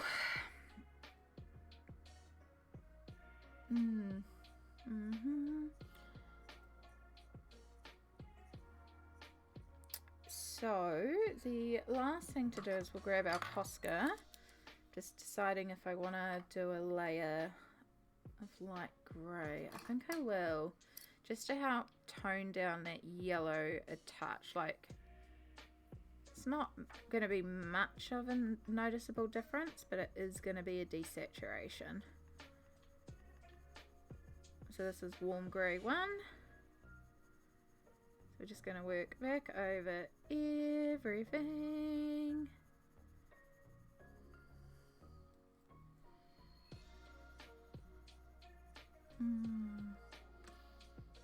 Plastering is such a good thing if you're able to. Well, yeah, because I work from home and I'm home so much. I know that's one of the big stipulations is you need to have people around, and it's the like constant monitoring and stuff. But it's the same thing too. Like when the kitties are really new, if they've lost their mother and they haven't got a nursing substitute, well then you're hand feeding them every 2 hours.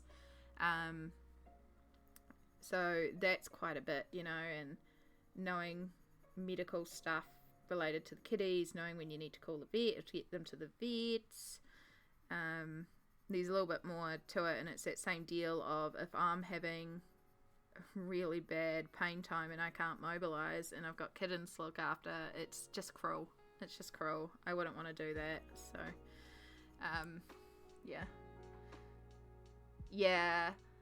So Mello, who's not here today, works for a cat cafe down south, and they posted all those pictures of the kitties, and yeah, it's a cafe where you can go in and you can chill and relax with the kitties, but then they also help the kitties get fostered, adopted out and stuff like that. So it's a cat rescue, but it's a cat cafe. It's so cute. So many great photos and stories of kitties, and so cute. This is looking so cool. Thank you, ASMR Hush. I like colour pencil, watercolour pencils, and watercolour paint. Nice. I'm not the best with wet media. I'm trying, but I do like water-soluble pencils. Inktense in particular are some of my favourites. But yeah, coloured pencils is my big thing. This is what we do on the channel, is we just chill and relax, and I colour primarily with coloured pencils, and we just work in different colouring books. It's a really good time because, yeah, nice and relaxing, nice and peaceful. As I said, this is sort of how I keep myself mentally well and in check. I really enjoy it. And the book that we're working in today is by Creative Haven. The illustrator is Teresa Goodridge, and it's called It's a Cat's Life. And if you do !project, there will be a link that pops up, because Dover, the publicators of Creative Haven, actually put out a few of these pages for free, including this one that I'm colouring, so you can actually print it and colour it yourself if you wanted to.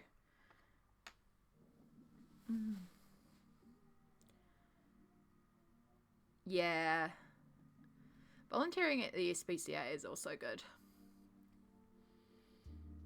I did look into that for a while when I was starting to get better, but wasn't ready to go back to work, just to have something to do on a schedule. Was looking to volunteer at the SPCA. It was just its location compared to the buses, because I was like, I'd have to walk for so long. Like, I can't mobilise that long.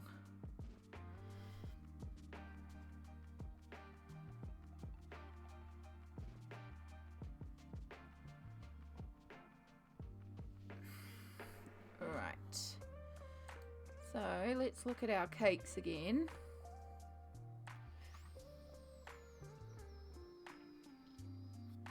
Oh, it's making me so hungry. So we want to start bringing in sort of that side baked cake texture.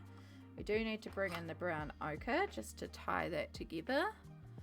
I think we can also bring in a little bit of that dark chrome yellow, just as sort of like a gentle layer, because there's a bit of a yellow tone to it. And then we're also going to keep our walnut brown for our dark, because again, we're keeping it consistent across all of them. but we need some in-betweens. So we currently have raw umber. I think we kind of want nougat, to be honest. Maybe burnt sienna? Burnt sienna is very orangey though, and brings in a bit of red. Although it kind of works in some areas. It depends on what area of the reference you look at. Like, so many different... Alright, Bistro, you're very close to raw umber, so not you. You nougat. You could be too dark. I don't know, we'll work with that and then we'll see if it's missing something and add in some more tones. Sorry to make everyone hungry again. I want to go to the bakery now. Yeah, we've there's been a lot of cake talk as well. Every time you see a dessert reference, there's another slice of cake you'll be eating. At this point, Small, I think I'm going to just go and buy a whole freaking cake, so it's fine. Legit though, I am wanting fresh strawberries, a lovely simple sponge cake, and fresh cream. That is what I'm wanting. And maybe blueberries, depending on the cost. Berries are still quite pricey here. We're not quite into summer fruits yet, but definitely a light, lovely sponge and some fresh cream. It's gonna hurt my stomach like crazy, but all of this involves me mobilizing to the supermarket, which is not really an option right now. So yeah, we'll see how desperate we get for it versus the pain tolerance and the pain levels, because if the pain's too bad, then it's just gonna be like, yeah, nah, we'll survive. It's not like I don't have sweet treats in the house. I have a bunch of candy. I just don't have any sort of cakey type treat. Alright, same thing as before. We're going to start with our shadows, and I'm just going to work very lightly with our brown. And rather than trying to create like a flat graduation, we're actually going to be working in small circular motions, because cake also has a texture. So there might be areas where we work flat, but we're also going to be working a lot of like random dots into it and just texture. And I've still got to come in and do the posca on the frosting as well. It really is expensive. It would almost be cheaper for me to get a taxi up to the supermarket and back from the supermarket, even though that's going to cost me a small fortune as well.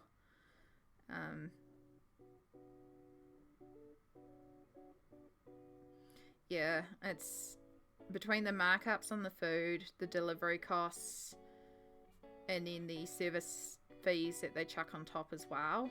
It's like, it's not worth it. I know I looked into getting, like, there was one night I was really craving a burger and I legit could not leave the house because I was in so much pain. So I looked at the cost of just getting like a standard burger meal delivered that I knew cost $12 in the restaurant. So I was like, okay, it's probably been marked up to $15. It'd been marked up to $18. It had a $10 delivery fee, and then it had a $5 service fee. So it was $20 to get this burger meal delivered, and fees free. $12 burger meal. Yeah.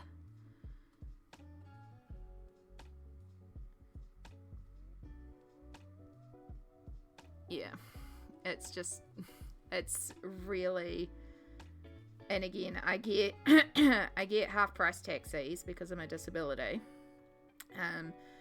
which it cost me about $6 to get to the supermarket. So we're looking at $12 return trip for a taxi. So it's cheaper for me to do that with a taxi, but then I have to justify the cost of $12, which because I do eat on the relatively cheap side where I can, that's almost a full day's worth of meals just in transportation costs. That's not even picking up the items at the supermarket. So yeah, I tend to when I do my groceries and stuff, I will walk to the supermarket and I use it as my physio and my like exercise, because it is basically 2 blocks away. It is uphill, so walking to it is the harder part, but I will walk to it and then I can sit outside and just take a few minutes to recover for my joints and do some stretches, and then I'll go around the supermarket, and then I'll taxi back. So I can usually justify that. I feel like $6 to get back is okay.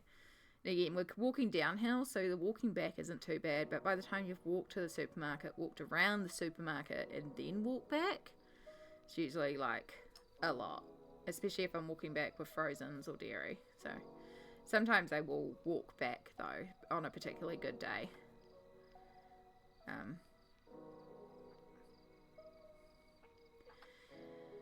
But yeah.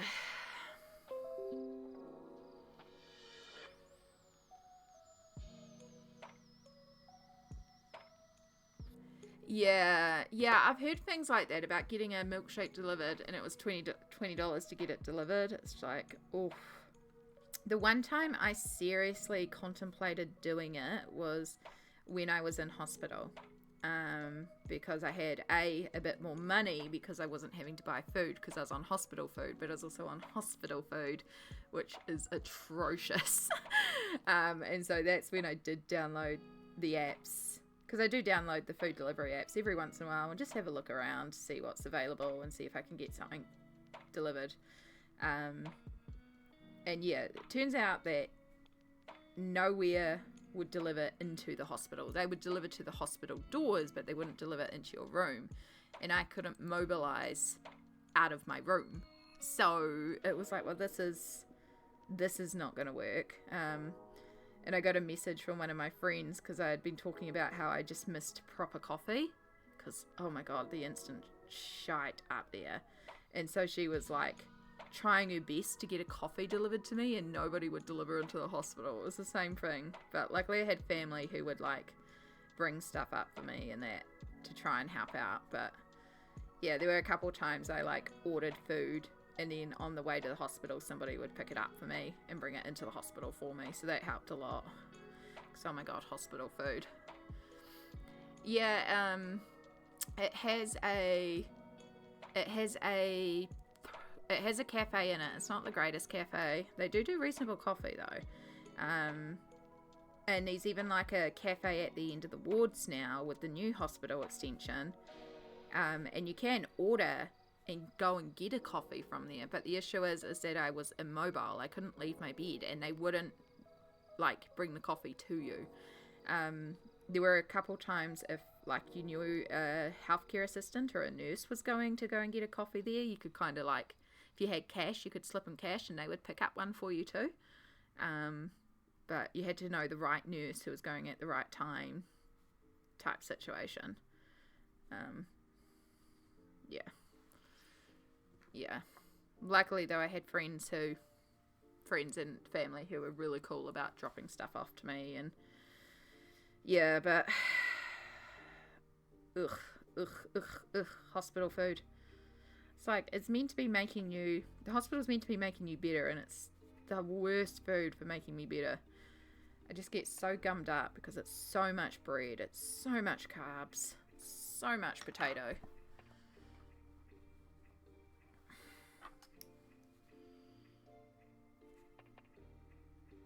Luckily, the last time I went into hospital was just for a few days, so I don't worry about it too much because I knew I'd be getting out of there as soon as I could, basically, and be like, get me out of here. Get home as soon as I could, rather than that whole, God, I think it was like over a month that I was in one time. That was the worst time. I went through the whole menu. It's a monthly menu on rotation, and I went through the whole thing. And then I went through a couple more weeks of it, and I was just like, oh God.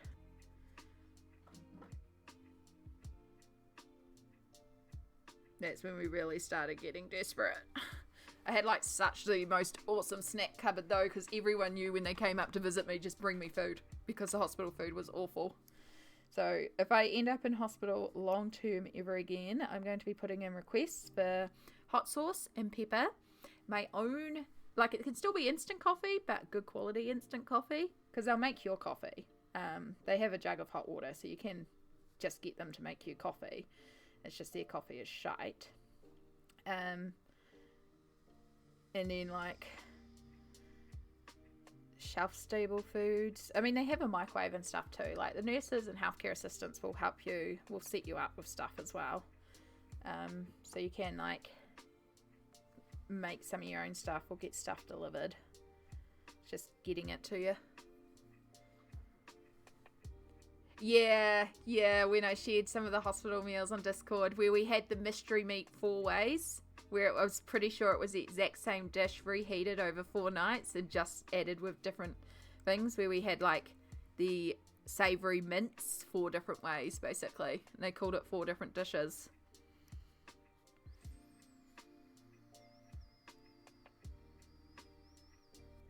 And it still managed to taste like cardboard.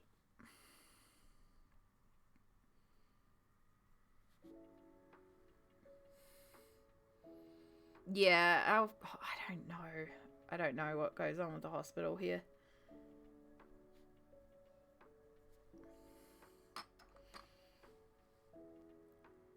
Alright, I think we've got a bit of shading in there. Also, I just realised I got a message from Mum. Hi Mum, enjoy your look. Mummy's hiding in the background there while she's making some stuff. Good job being productive. I haven't started on the shadow interpretation yet, but we will be turning this into shadow. So because I can't possibly put Shadow's little white patch in there, we'll just make the bow white as well. Oh, I'm getting alert. It's ad time.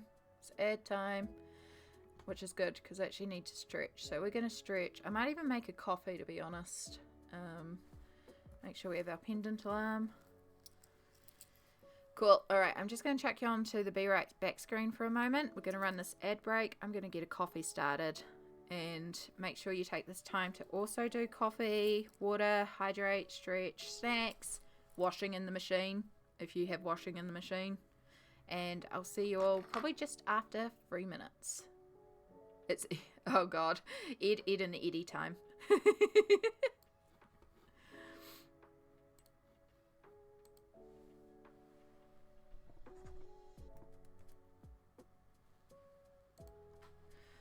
Oh gosh. Oh gosh.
Okay, we return with coffee and apples and cheese.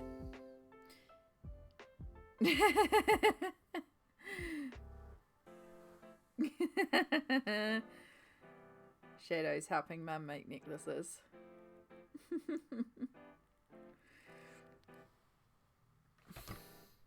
I think my friend Ed did just message, so maybe it is Ed time. Twitch knows. Twitch knows.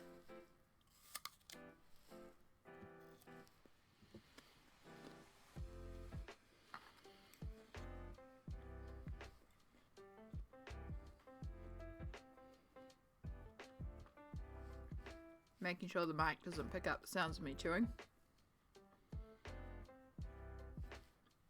I think we're good. You may get the initial snap as I eat the apple, but I'm trying to be more aware of these things. You have chocolate raspberry mousse cake? Oh my god, Smol. Can you share, please?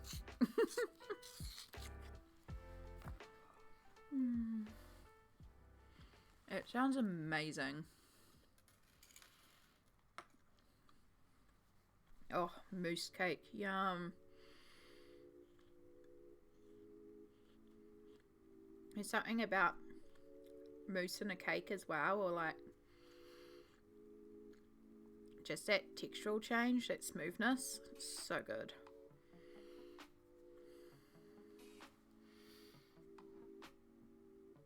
Ah, that's hot. My hands are shaking. We're gonna put that back. We're gonna give that a minute. Last thing I want to do is spill coffee all over this page. Okay, this is starting to look very chocolate cakey, so I need to be real careful with the nougat. And in fact, I think maybe we'll just skip into the next colour. I'm also going to skip burnt sienna. We can add it back in. It's just looking very like chocolate cake, and that's not what we want. I'm sure chocolate lemon blueberry is okay, but I don't think lemon and chocolate goes together. I'm not a big fan of lemon and chocolate. It is year 2023 and we still cannot do instant teleport stuff. I know. So rude. So rude. Like, where is the technology? But oh my god, could you imagine like Uber Eats International? And being like watching somebody in Japan talk about like a little tteokbokki that they picked up from a little market, and then you can just press a button and order that from Japan, appearing immediately.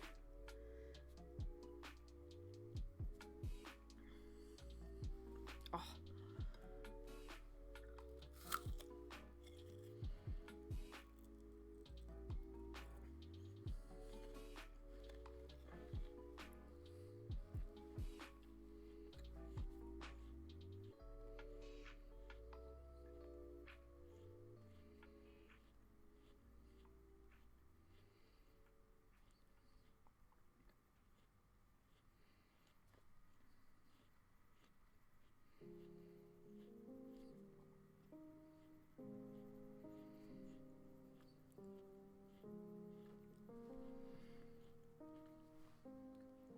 Just finished doing up some paleo channel identification.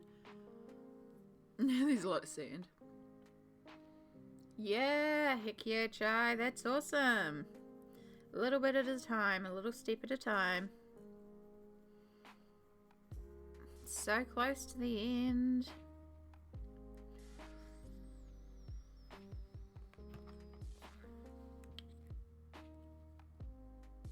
I just realised I sent half a message. No, I never even sent it.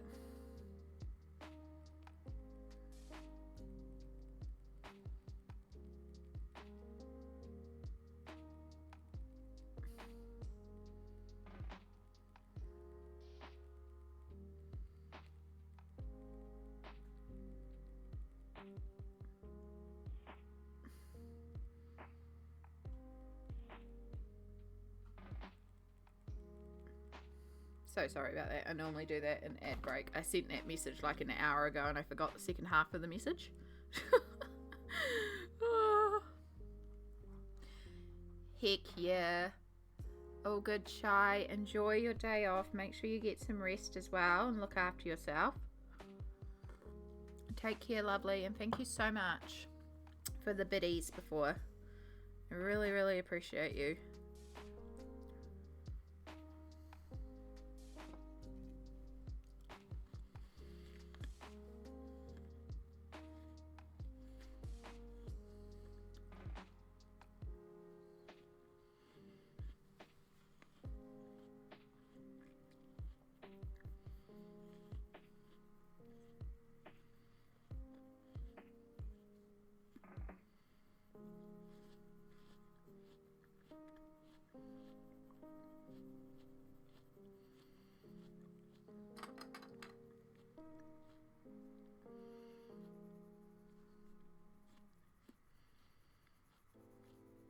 Okay.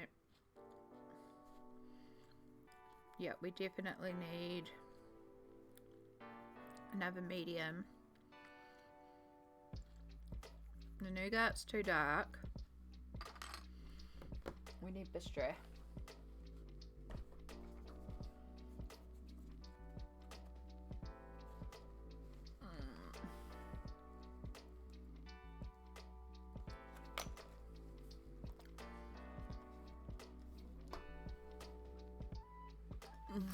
Always do that too, or I type the whole message and forget to hit send. Yeah, I'm a little notorious for doing that as well, and I'll come back and I'll look at the chat feed and I'll be like, I never sent the message. It's like, frickin' heck, Amy. Then I feel bad because it's been so long. It's like, I did actually reply in my head. I just never actually replied in the real world, you know? But in my universe, I replied.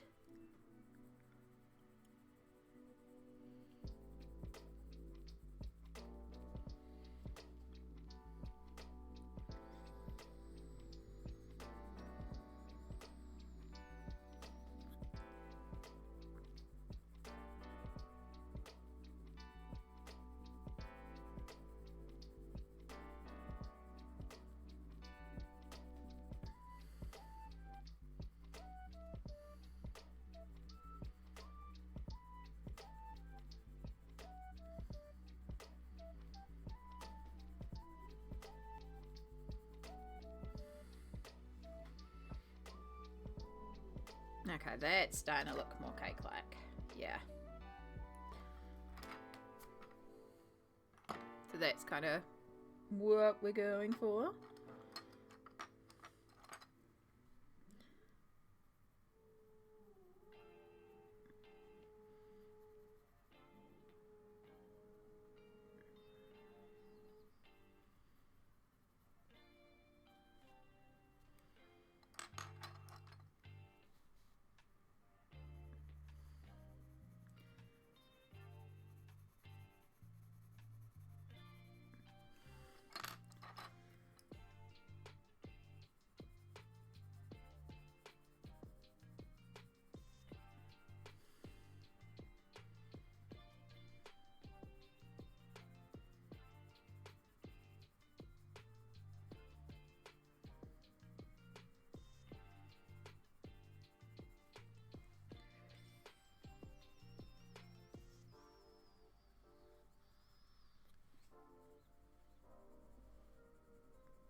Have you cooled down enough?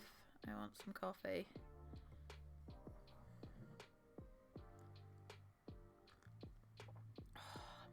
Getting there. Sippable.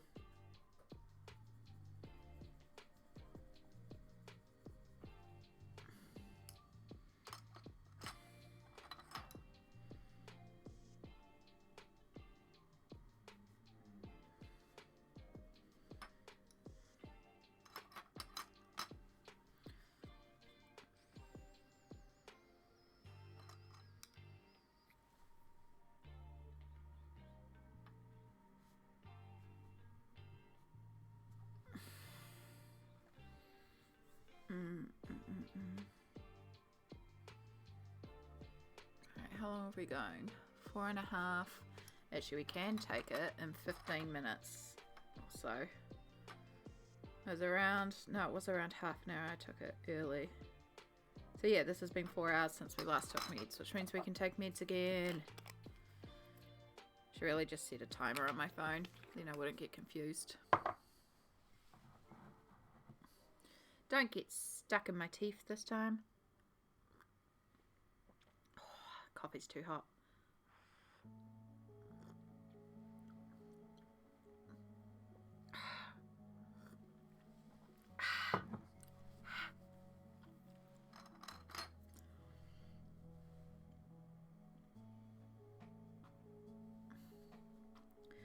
The first lot that I took earlier, there's a tooth missing at the back of my mouth on the side, and one of the pills got stuck in there, so the coating started wearing off. Ooh, so gross. So gross. That's not the right colour. That's the right colour.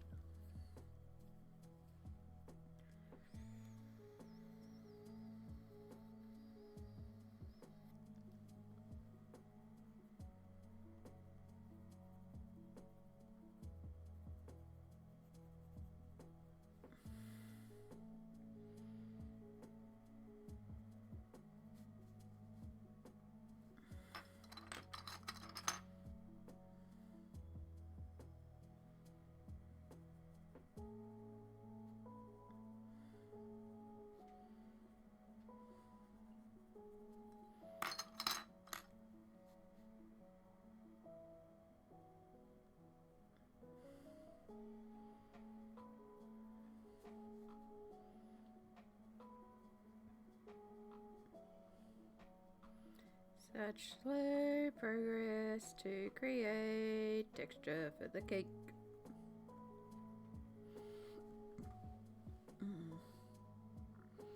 Yeah, it doesn't happen often because I usually put a little bit of liquid in the mouth first and then suspend the pill in that and then swallow it down.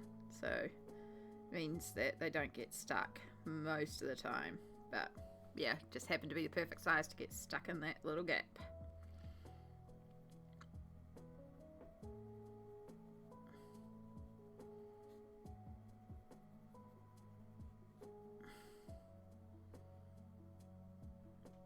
Let's just use that as a spacer, and then we'll colour in this section.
Alright, nearly finished the top half. Hey.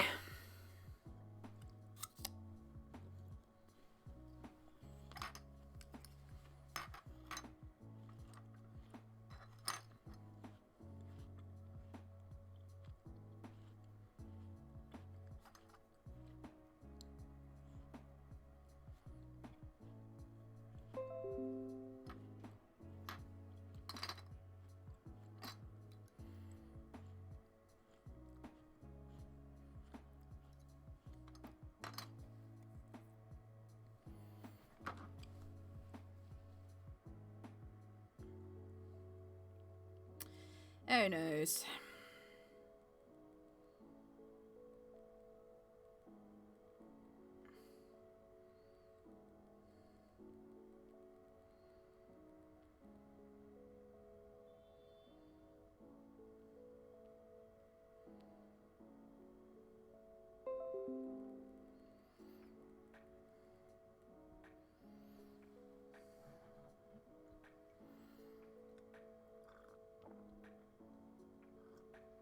I ordered some storage bins online for Mum, and we got them delivered because they weren't available in the local one. Did not realise that it was a terrible postal company that I don't like to use. Yeah, one of the bins has arrived, absolutely shattered. Okay, just the one. Sorry about that, that's all. Let me mute that on the computer. Nope, disappeared before I could mute it. Okay.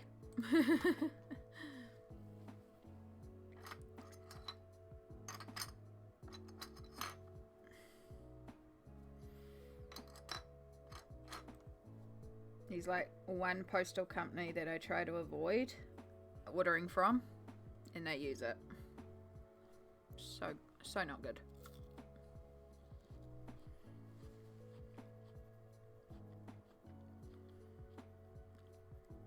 But yeah, Mum, if you're there and you're listening, I will...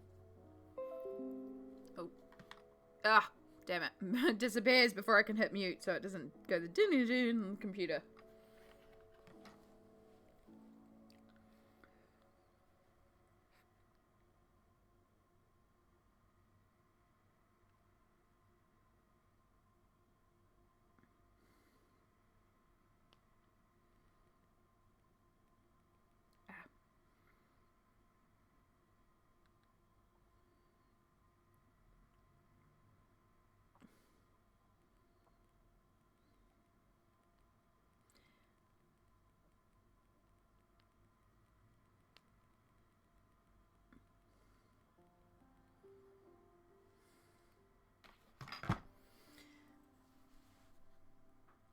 They look rough.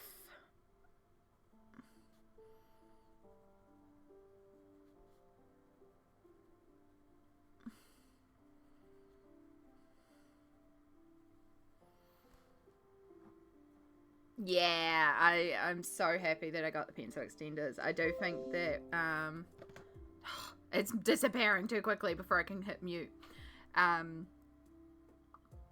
I do think I probably should get some more just because so many of my polys are short.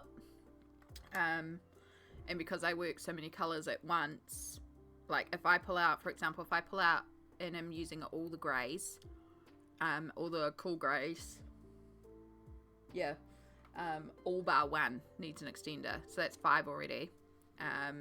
Black needs an extender. We just replaced Payne's Grey, so that doesn't need an extender anymore. Like these all add up very quickly. And yes, now I have 12 extenders, which is great, but there are times where I am working with a lot more than 12 colours at once. And I mean, technically, like I could pull the extender out of the blues. The blues don't need to be an extender now. So there are ways, but right now we're working a lot of browns and yellows, and a lot of these need extensions. So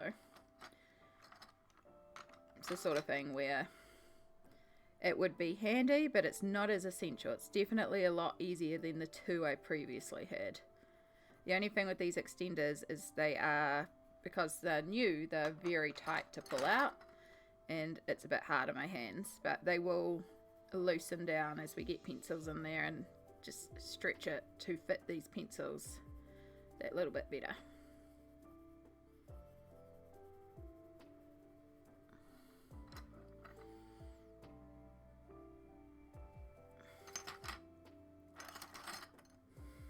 Alright, here's our top layer of the cake, looking like a lovely vanilla-y, spongy, cakey goodness. Maybe a poppy seed, I don't know. I just view it as sort of like a lemon cake. Well, maybe not even a lemon cake, maybe just a good vanilla sponge with a blueberry compote and cream cheese lemon filling. That would hit so well. Or just a lemon cake, blueberry compote, cream cheese filling. Sounds tasty. Oh.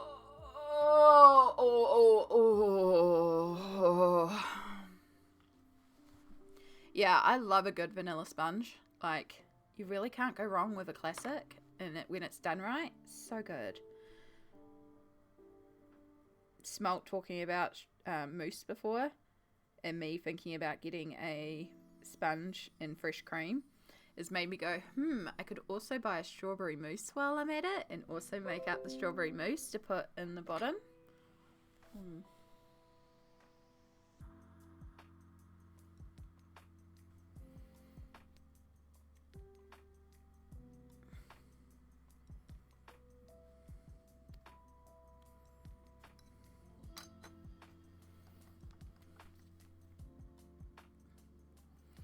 Thanks for clarification.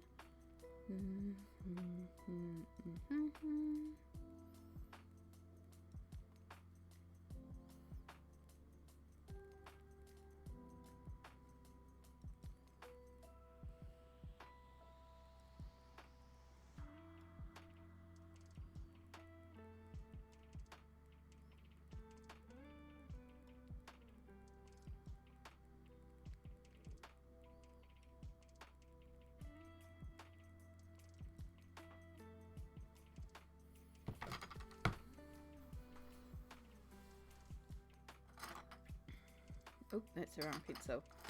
Yeah, like, there's something about, like, a really lovely cake and then, like, that layer of mousse in the middle. It's the same thing with cakes made with fresh cream instead of frosting. I actually really love cakes that use fresh cream instead of frosting, even though my stomach doesn't like it as much.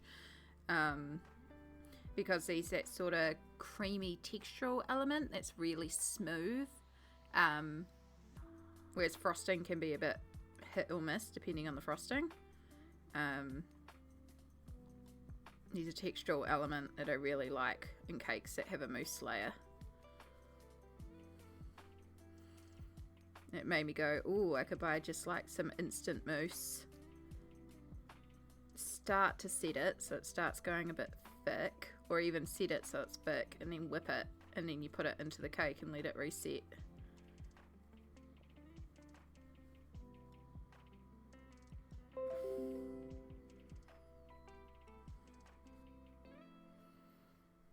We'll let that naturally fade away, and then I can go into here, and it's still not. You know why? That's why. Exit. Right, that should stop it pinging the desktop.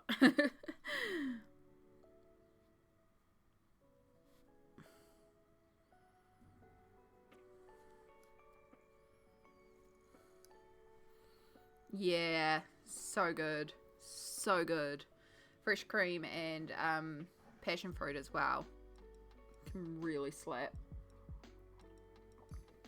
I think that's why just pavlova is so good as well, because you've got that light textural meringue sponge. Like, it's not a cake per se, but it's got that sort of lightness of the meringue.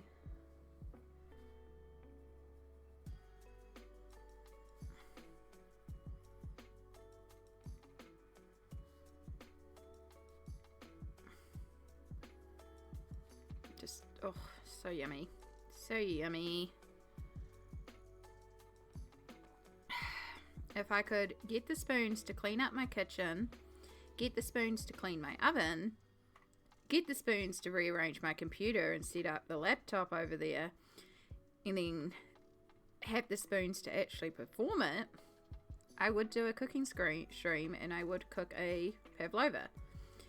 It would have to be a two-parter, because we'd have to cook the pavlova one stream and then come back the next stream to finish it off, because of how low and slow you cook a pav. Because the best way to cook a pavlova is to heat the oven up, put it in for a certain amount of time, and then crack the door open and let it cool down naturally. Yeah, I've got a really good family recipe. It's my grandmother's, and it was passed on to my uncle and my mum, and I have that recipe as well. And I've made it twice. It's not something I make often because it is a big effort recipe. It is, and for full disclosure, I'm not the biggest pav person. I find it very cloyingly sweet when other people make it, but when I make it, because you control the toppings, so I don't put sugar into the cream, which is a big thing for me. because people will make the pav and then they put sugar in the cream, and I'm like, no, the pav is entirely sugar. You do not need sweetened cream with pavlova. Keep the cream unsweetened, please.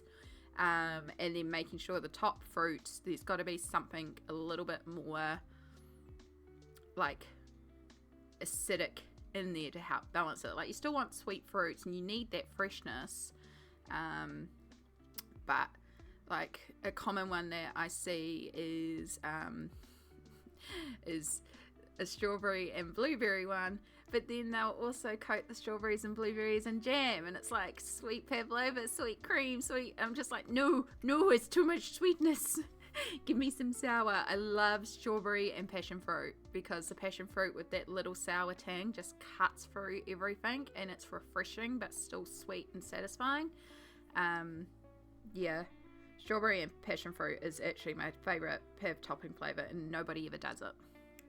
So they're incredibly fiddly, because you are making a meringue of a certain size, so it's already a meringue, which is difficult, but then you're trying to build a meringue with height, and if they don't cool down right, they collapse.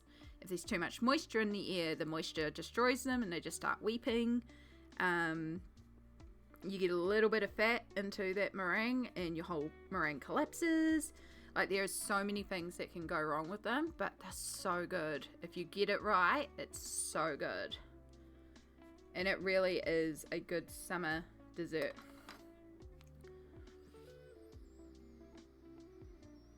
Which, of course, makes it a very traditional Christmas dessert here, because summer Christmas.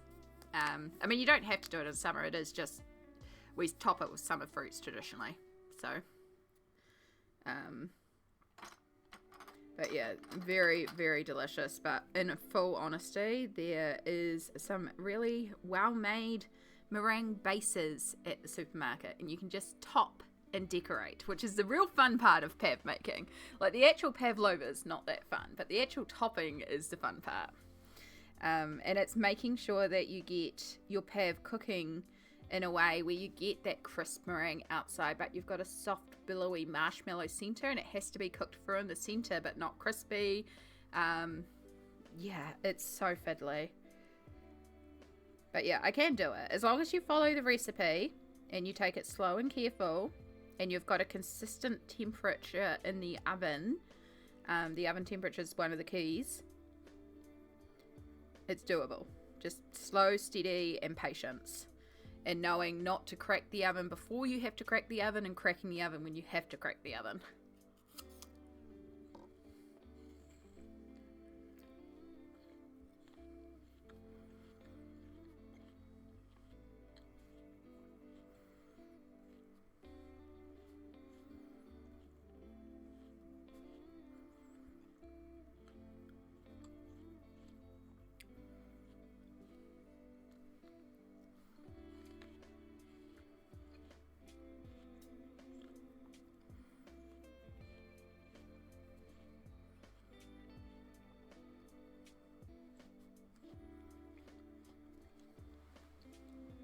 I do like as well at the supermarket you can get these mini pavs.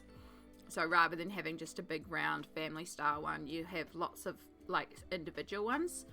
We've done that once before where we got those and then we just put all the toppings on the table and everyone could just make their own, which is a really fun way to do it. But they're good for me as well because I can go buy it and then just have a single pav and just have pav for like 6 nights, as long as you keep them airtight.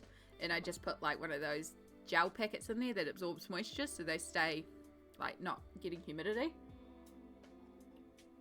Yeah, and then you can just have pav, because the moment you start cutting into it as well, that marshmallowy center can start getting destroyed. If it's still got just the crisp outside, they can be pretty good as long as protected from the air. Yeah, it's quite a good little, like, because I pretty much consistently have the Dairy Whip cream in a can stuff, where you got, the British call it squirty cream. I have that stuff. I think you call it like Ready Whip, maybe. I don't know 100%, but Yeah, the cream in a can. I pretty much have that consistently in the fridge. So it's like, just grab one of those, use the cream.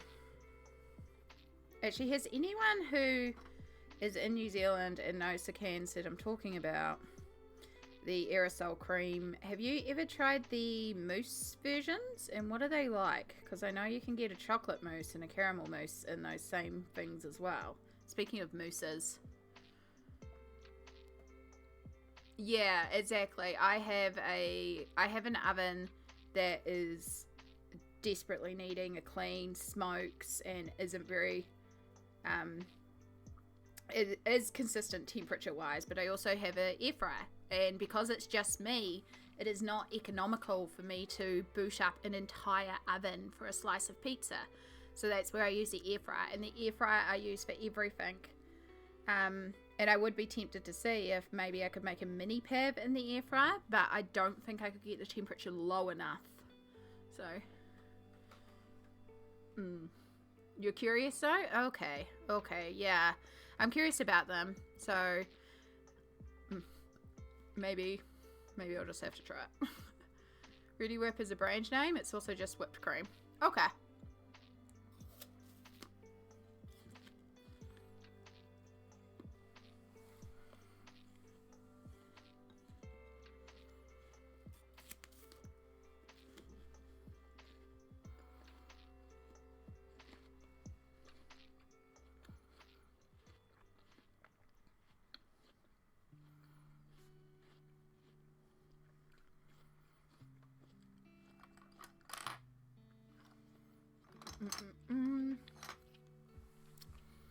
Chocolate one seems like, yeah, it does seem like it could be nice. I'm very curious to try it, but I also don't like the idea of spending, I think it's $7 for a can now, and then hating it. But also, like, you know, instant mousse cake.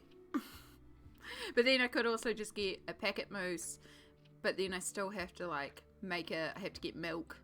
So it's still going to end up costing me $7. I'm going to end up with a pile of milk that I can't even drink because I'm already going to be killing my stomach with the cake.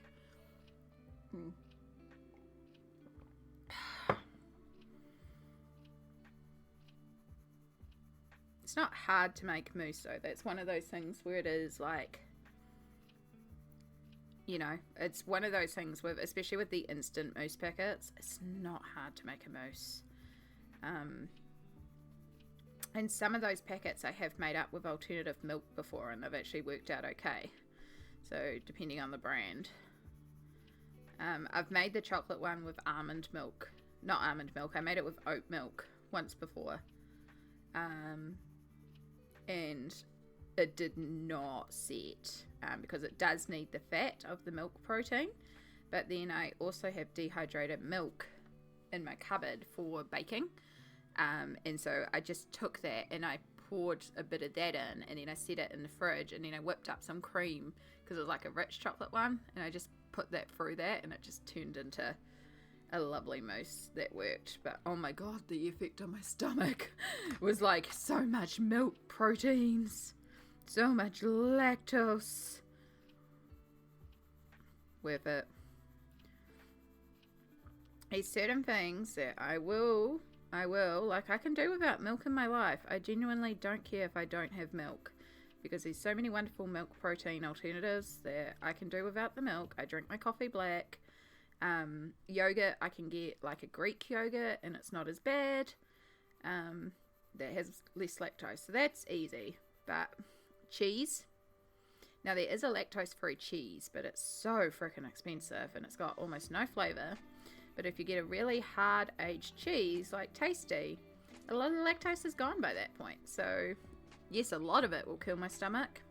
Eating cheese with apple will kill my stomach because apple's a massive trigger for me. But I still do that. And then the other thing is cream, because yes, you can do like coconut cream. And I have done that trick where I have taken a can of coconut cream, put it upside down in the fridge, and then later on pulled it out, skimmed out the actual fatty part of the coconut cream, the actual coconut cream, and whipped that into a beautiful cream. And like, that's lovely, but it definitely tastes like coconut. There's no denying it. And depending on the dessert, that works great. Like, you know, depending on what you're serving it with, the coconut flavor can actually be a bonus. So I'm not opposed to it. It's just, I don't always want that coconut flavor, you know? Again, sometimes I just want a vanilla sponge with fresh cream and fresh strawberries. Coconut milk might work as well, because there's a lot more fat in the coconut milk. I think it's that fat and protein, because it's not in oat milk. Oat milk is thin. Same with almond milk, it's just thin. But coconut milk has some body, particularly if you use like maybe coconut milk from a can as well. Might be even better, rather than like the box ones. They're designed for drinking. Yeah, it's the sort of thing that is fun to play with every once in a while, because like can of coconut milk occasionally I get on special for $1.50. The packet mousses go on sale for $1 quite often, so sometimes I'll see that and be like, $2 to experiment, you know. Or like I get oat milk on a big clearance deal, so I'm like, okay, let's experiment with something, which is how the chocolate mousse thing started. Was I got 6 bottles of oat milk, 1 litre oat milks for 50 cents a bottle, because the package design was changing. Nothing wrong with them, they still had 6 months to expiry, and I was like, boom, all mine. Grabbed a lot, because even the expiry is the best before, because it's shelf stable. So I grabbed a lot of them, and you know, I was just looking for things that I could try with oat milk. So I was like, I'm gonna try an instant mousse. And yeah, that's where I learned, okay, doesn't quite work, but there's ways to make it work.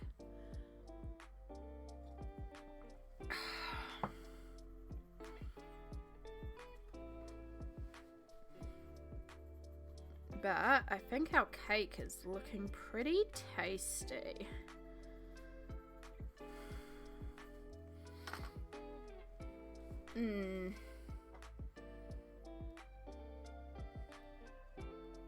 It's birthday tea. It's so pretty. Oh, that's looking like a tasty cake. So I know for the cup, I want to do some sort of classic English rose fine china. Like, we're doing high tea here. We're doing fancy cakes and petit fours, I think they are. We're doing fancy.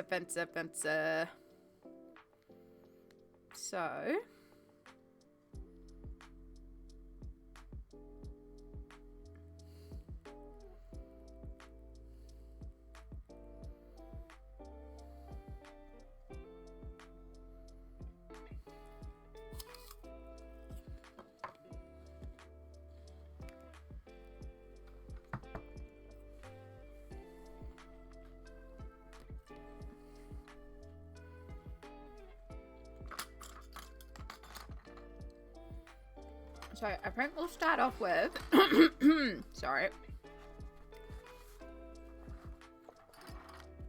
You can see the starting of the piles of pencils.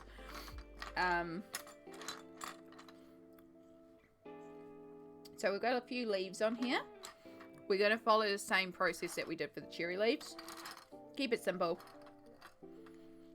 In fact, one thing we're going to do for the cherry leaves, just going to add a touch of yellow to the edges. And before I forget, because I will forget, this is why I had the posca out. Yeah, crown lin. I'm pretty sure my mum has some crown lin in her fine china cabinet. I really should get my tea set from her. I just have nowhere to store it, but I also really want to sort out all my cupboards and shit.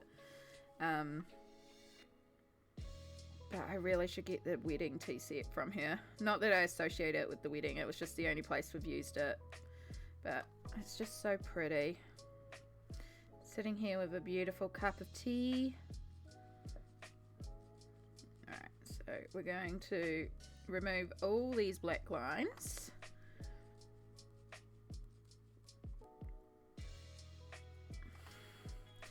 Add in some juicy frosting highlights.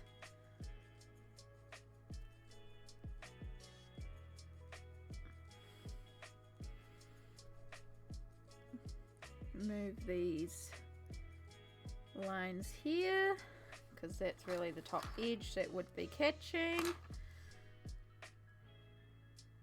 So unfortunately most of these are so light that I doubt you're even seeing them, because we're getting into some really fine light lines here.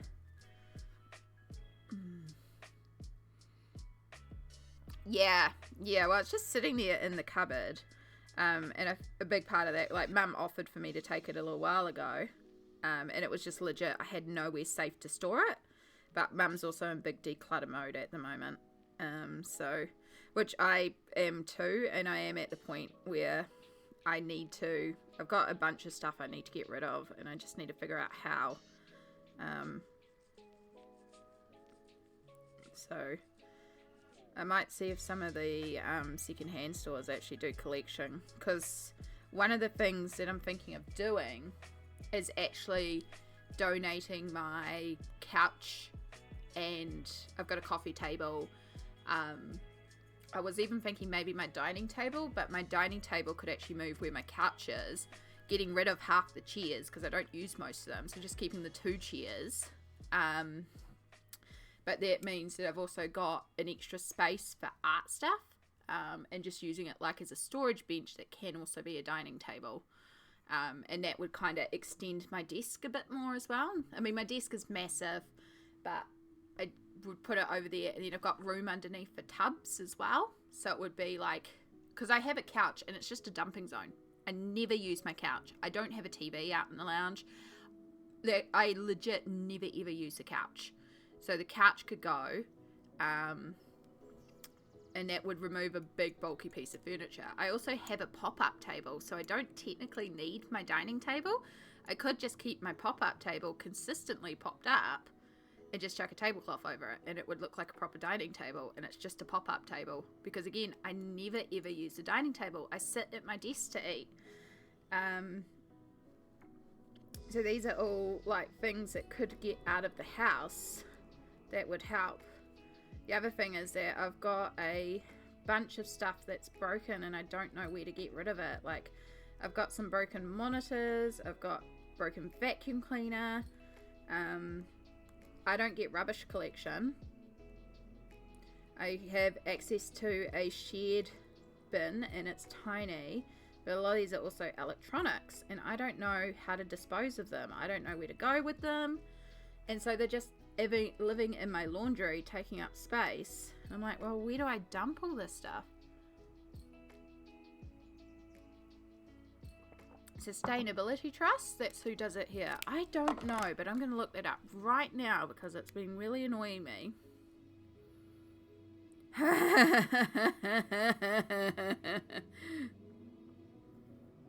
Sorry, Mum's been sending me the stuff about her packages, and then Bunnings has just sent me a message saying, we would like to hear about your recent delivery experience at Bunnings. And oh my god, is there going to be some feedback. I have to contact them anyway because we're getting some bins replaced because they arrived damaged, but there have been problems, so that's just funny.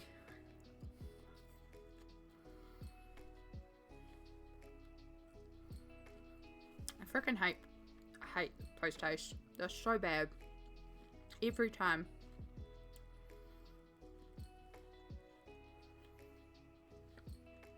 Because that's another thing about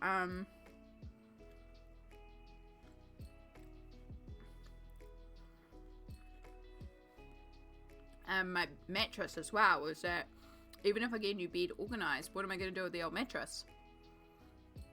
Non-profit in Wellington, so I don't know if they do.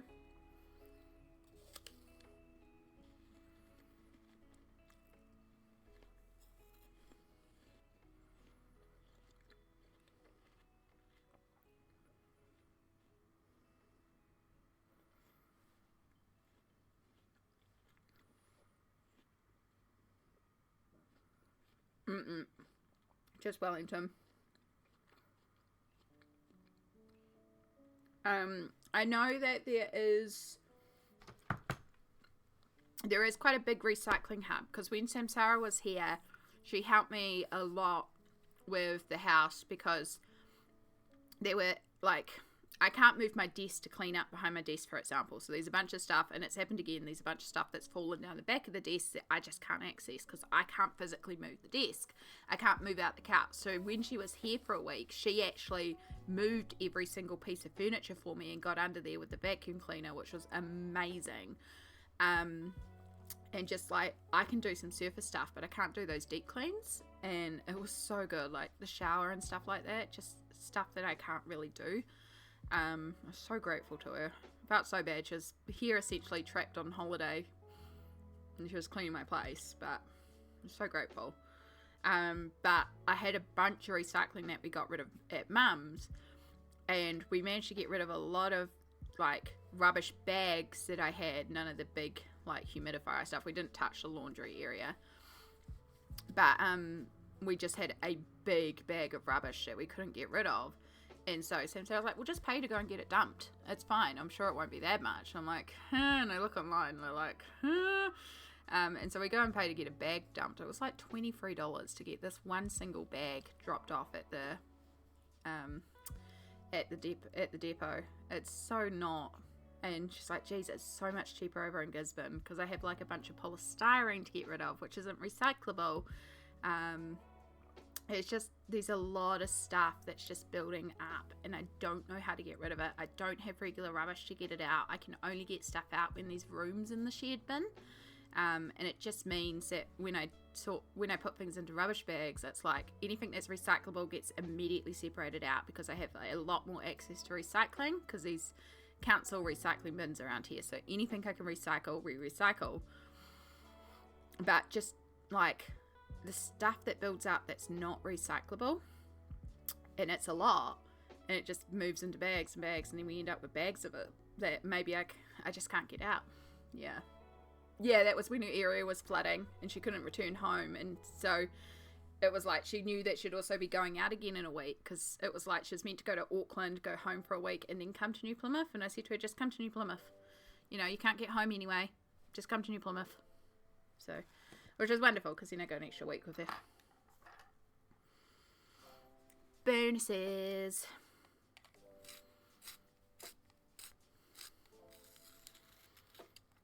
But yeah, she helped me with a bunch of stuff like that. But yeah, like the mattress, for example, if I do manage to figure out getting this bed sorted, like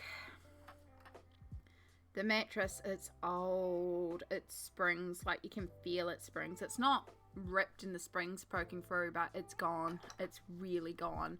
I don't want to dump that on somebody. I don't think that it should even go to the secondhand store. Like, it's rubbish. And I wouldn't necessarily need to replace my base because the base is fine. So it's literally just a mattress that's gone. Yeah.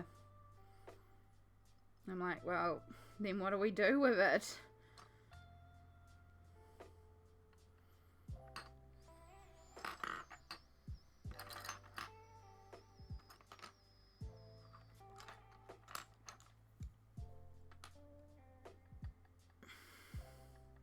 Like a simple thing of getting the mattress replaced, at least now with delivery, it's like, okay, yeah, maybe I could arrange delivery. And I was looking into a couple of companies because my mum got her bed from a little New Zealand store and they do deliver, but they stipulate very clearly that when they deliver, you have to be available to assist. And if you are not able to assist, somebody needs to be there to assist them because there's only one delivery driver and it's a 2-person job. So immediately I'm like, okay, well, that doesn't work for me. And then I was looking at some other stores about that. And I was talking to one of them because I was like, hey, when you guys deliver, like, do you just dump it into the apartment or would you actually put it on the bed for me? They're like, oh, no, we're just going to drop it off by your door. We're not even stepping foot into your apartment. I'm like, well, that's not really going to work for me. Like, could you at least put it inside my apartment? No. They will drop it by your door. You have to move it in.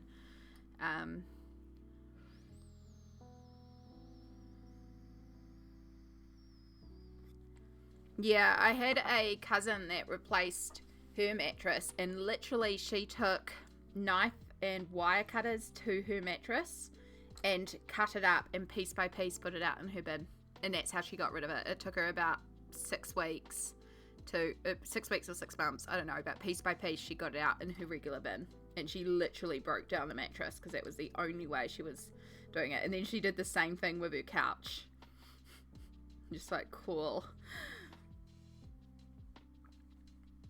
The landlords have said that they are planning to do some renovations in here at some point, so they will be hiring a skip bin. And they were like, would you, this was last time they were here, and they were complaining about me having too much stuff, and they were like, would you have stuff you want to get rid of? And I was like, yes, because I don't get regular rubbish access here. So yes, if you're going to have a skip bin, I have a pile of stuff I would love to get rid of.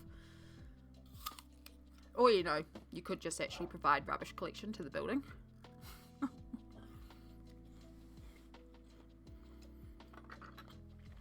Because how the bins work here is there is one regular size bin, not even like a big commercial one, a regular size one, but it's with the landlords on the 4th floor.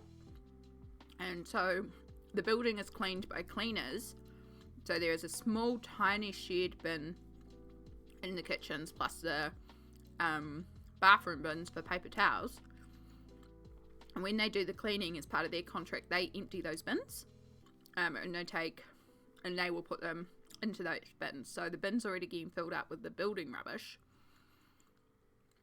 But then the landlords also use it for their rubbish, and then it goes out Monday night. And the deal is on Monday night, when the bins are out, you're free to put in.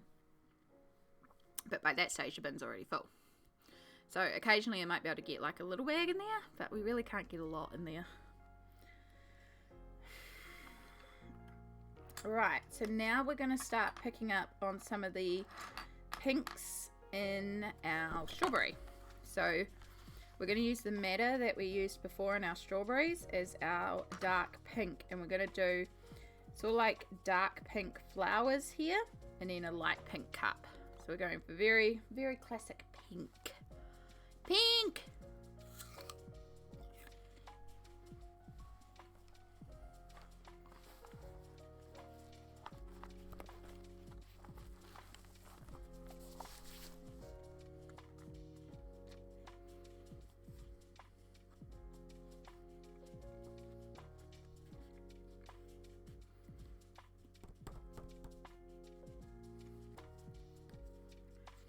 Fuchsia, and then I think we want pink carmine.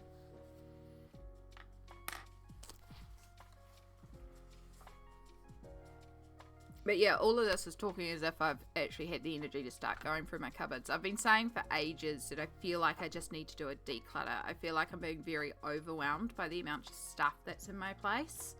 And I get like this every once in a while, and I usually need to do a big declutter. And it's good when I do it. It feels really good. But in the past, when I've had these big declutters, I've always had someone available to help me deliver stuff to op shops or help me get rid of it in the bin, aka my dad, because he had a work bin. And it was the same deal. The work bin went out on Sunday night. When the bin was out, the employees could top it up because it was going out. And so Dad could get rid of quite a bit for us.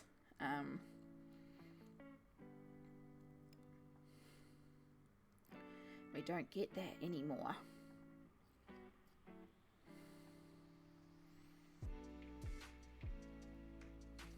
So yeah, unless I've got somebody who can deliver stuff to an op shop for me, or find an alternative bin source. And like when the recycling gets too much, I also sometimes take some up to my mum's or get some up to my mum's.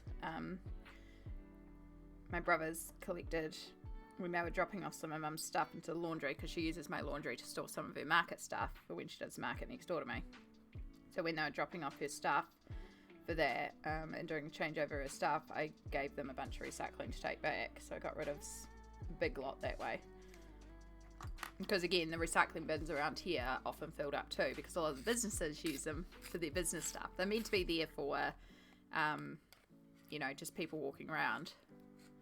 But you get to the like recycling bins, because there's like a general waste, cardboard, paper one, a glass one. Sorry, general recycling, which is like cardboard and tins and stuff, glass, and then there's like a compost one. and you'll see the recycling one, and it's just filled with broken down cardboard boxes, and you're like, yeah, we know who's been in here.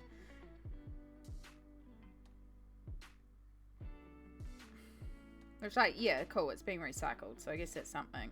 But also cardboard can go in the compost, so like put it in the compost.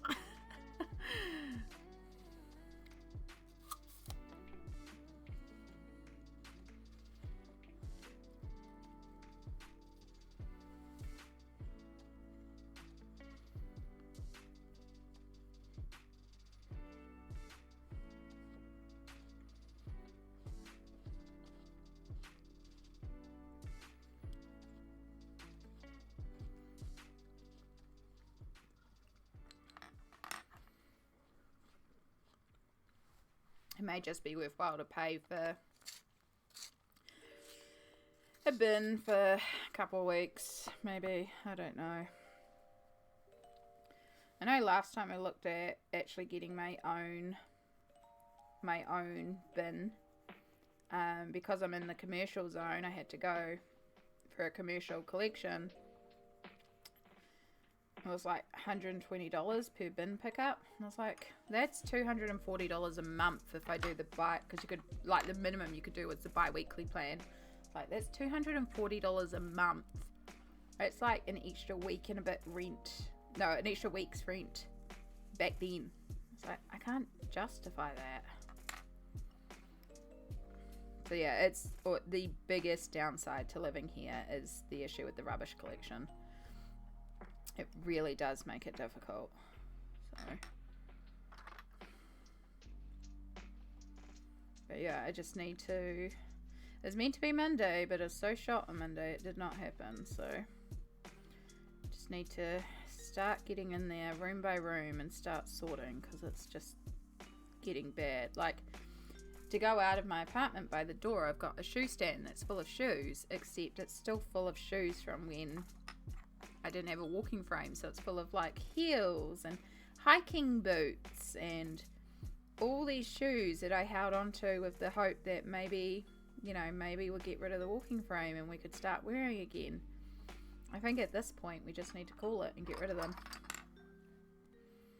Like, they could go to the op shop and somebody could buy them and enjoy them.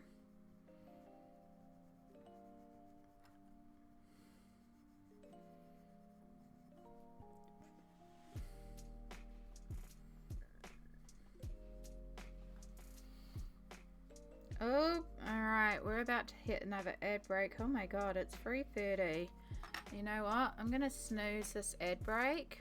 I think maybe we should call it here for a day. I didn't realise quite how late it's getting. I'm just going to hit that another snooze as well, just so we know we're not going to head into an ad break. It gives us 10 minutes. I think I'm just going to finish off these flowers and then we'll call it for a day. Just so I can take a little break before work.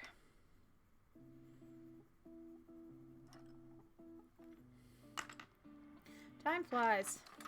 Time flies.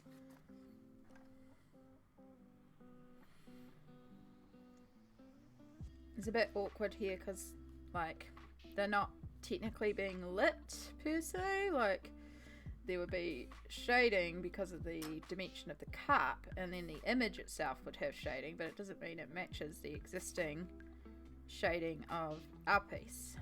But we want it still to be a bit cohesive.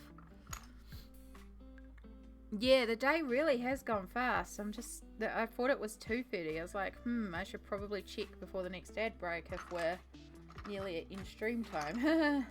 We passed it a little while ago, but genuinely, it's been really lovely hanging out with y'all, and you've helped a lot, because again, today is a bit of a bad day pain-wise, and y'all have just been so I'm so grateful to you all for helping me keep distracted and pushing through on the pain, because these are the days where things can get very overwhelming. So, and I've been a little bit not as energetic today, and we've had a bunch of pushing through, but I hope you all enjoyed watching it.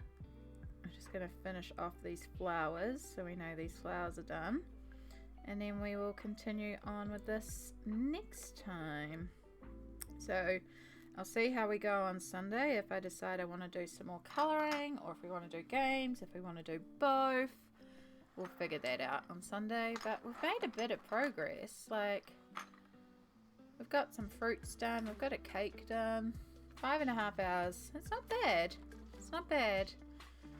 I really like how that's turning out. I think that's looking really tasty. Yeah, thank you. Thank you, lovelies. Right, should we see who's on? Should we go and see who we can raid?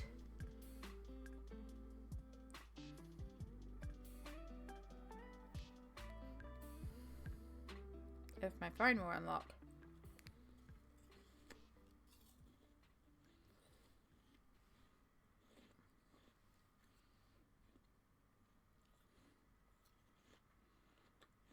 Mm-mm-mm.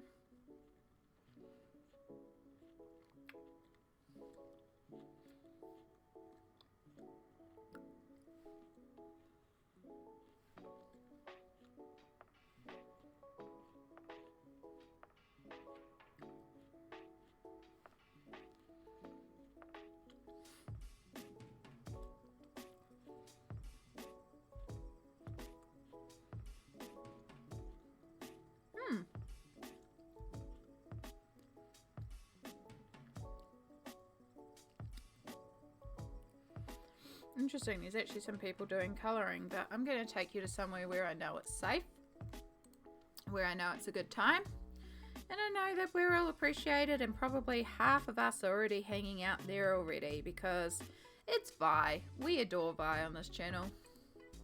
So we're going to go and hang out at Vi. I'm about to start this raid and haven't even done my duties. So let's bring up the raid message. That's not the raid message. Oh my god. That's the raid message. So if you would like to copy that as we head over to the wonderful Violacious, who is playing some Legend of Zelda, which means it's a nice, good, chill atmosphere over there. So yeah, make sure you copy that message and we will head on over there. Thank you so much again. I really appreciate you all. Really do. I can't express it enough, especially on a day like today. So I hope you've enjoyed. I will catch you all on Sunday, if not before then. And make sure you're self-caring and looking after yourself as well. And I'll see you Sunday. Thank you so much. Bye.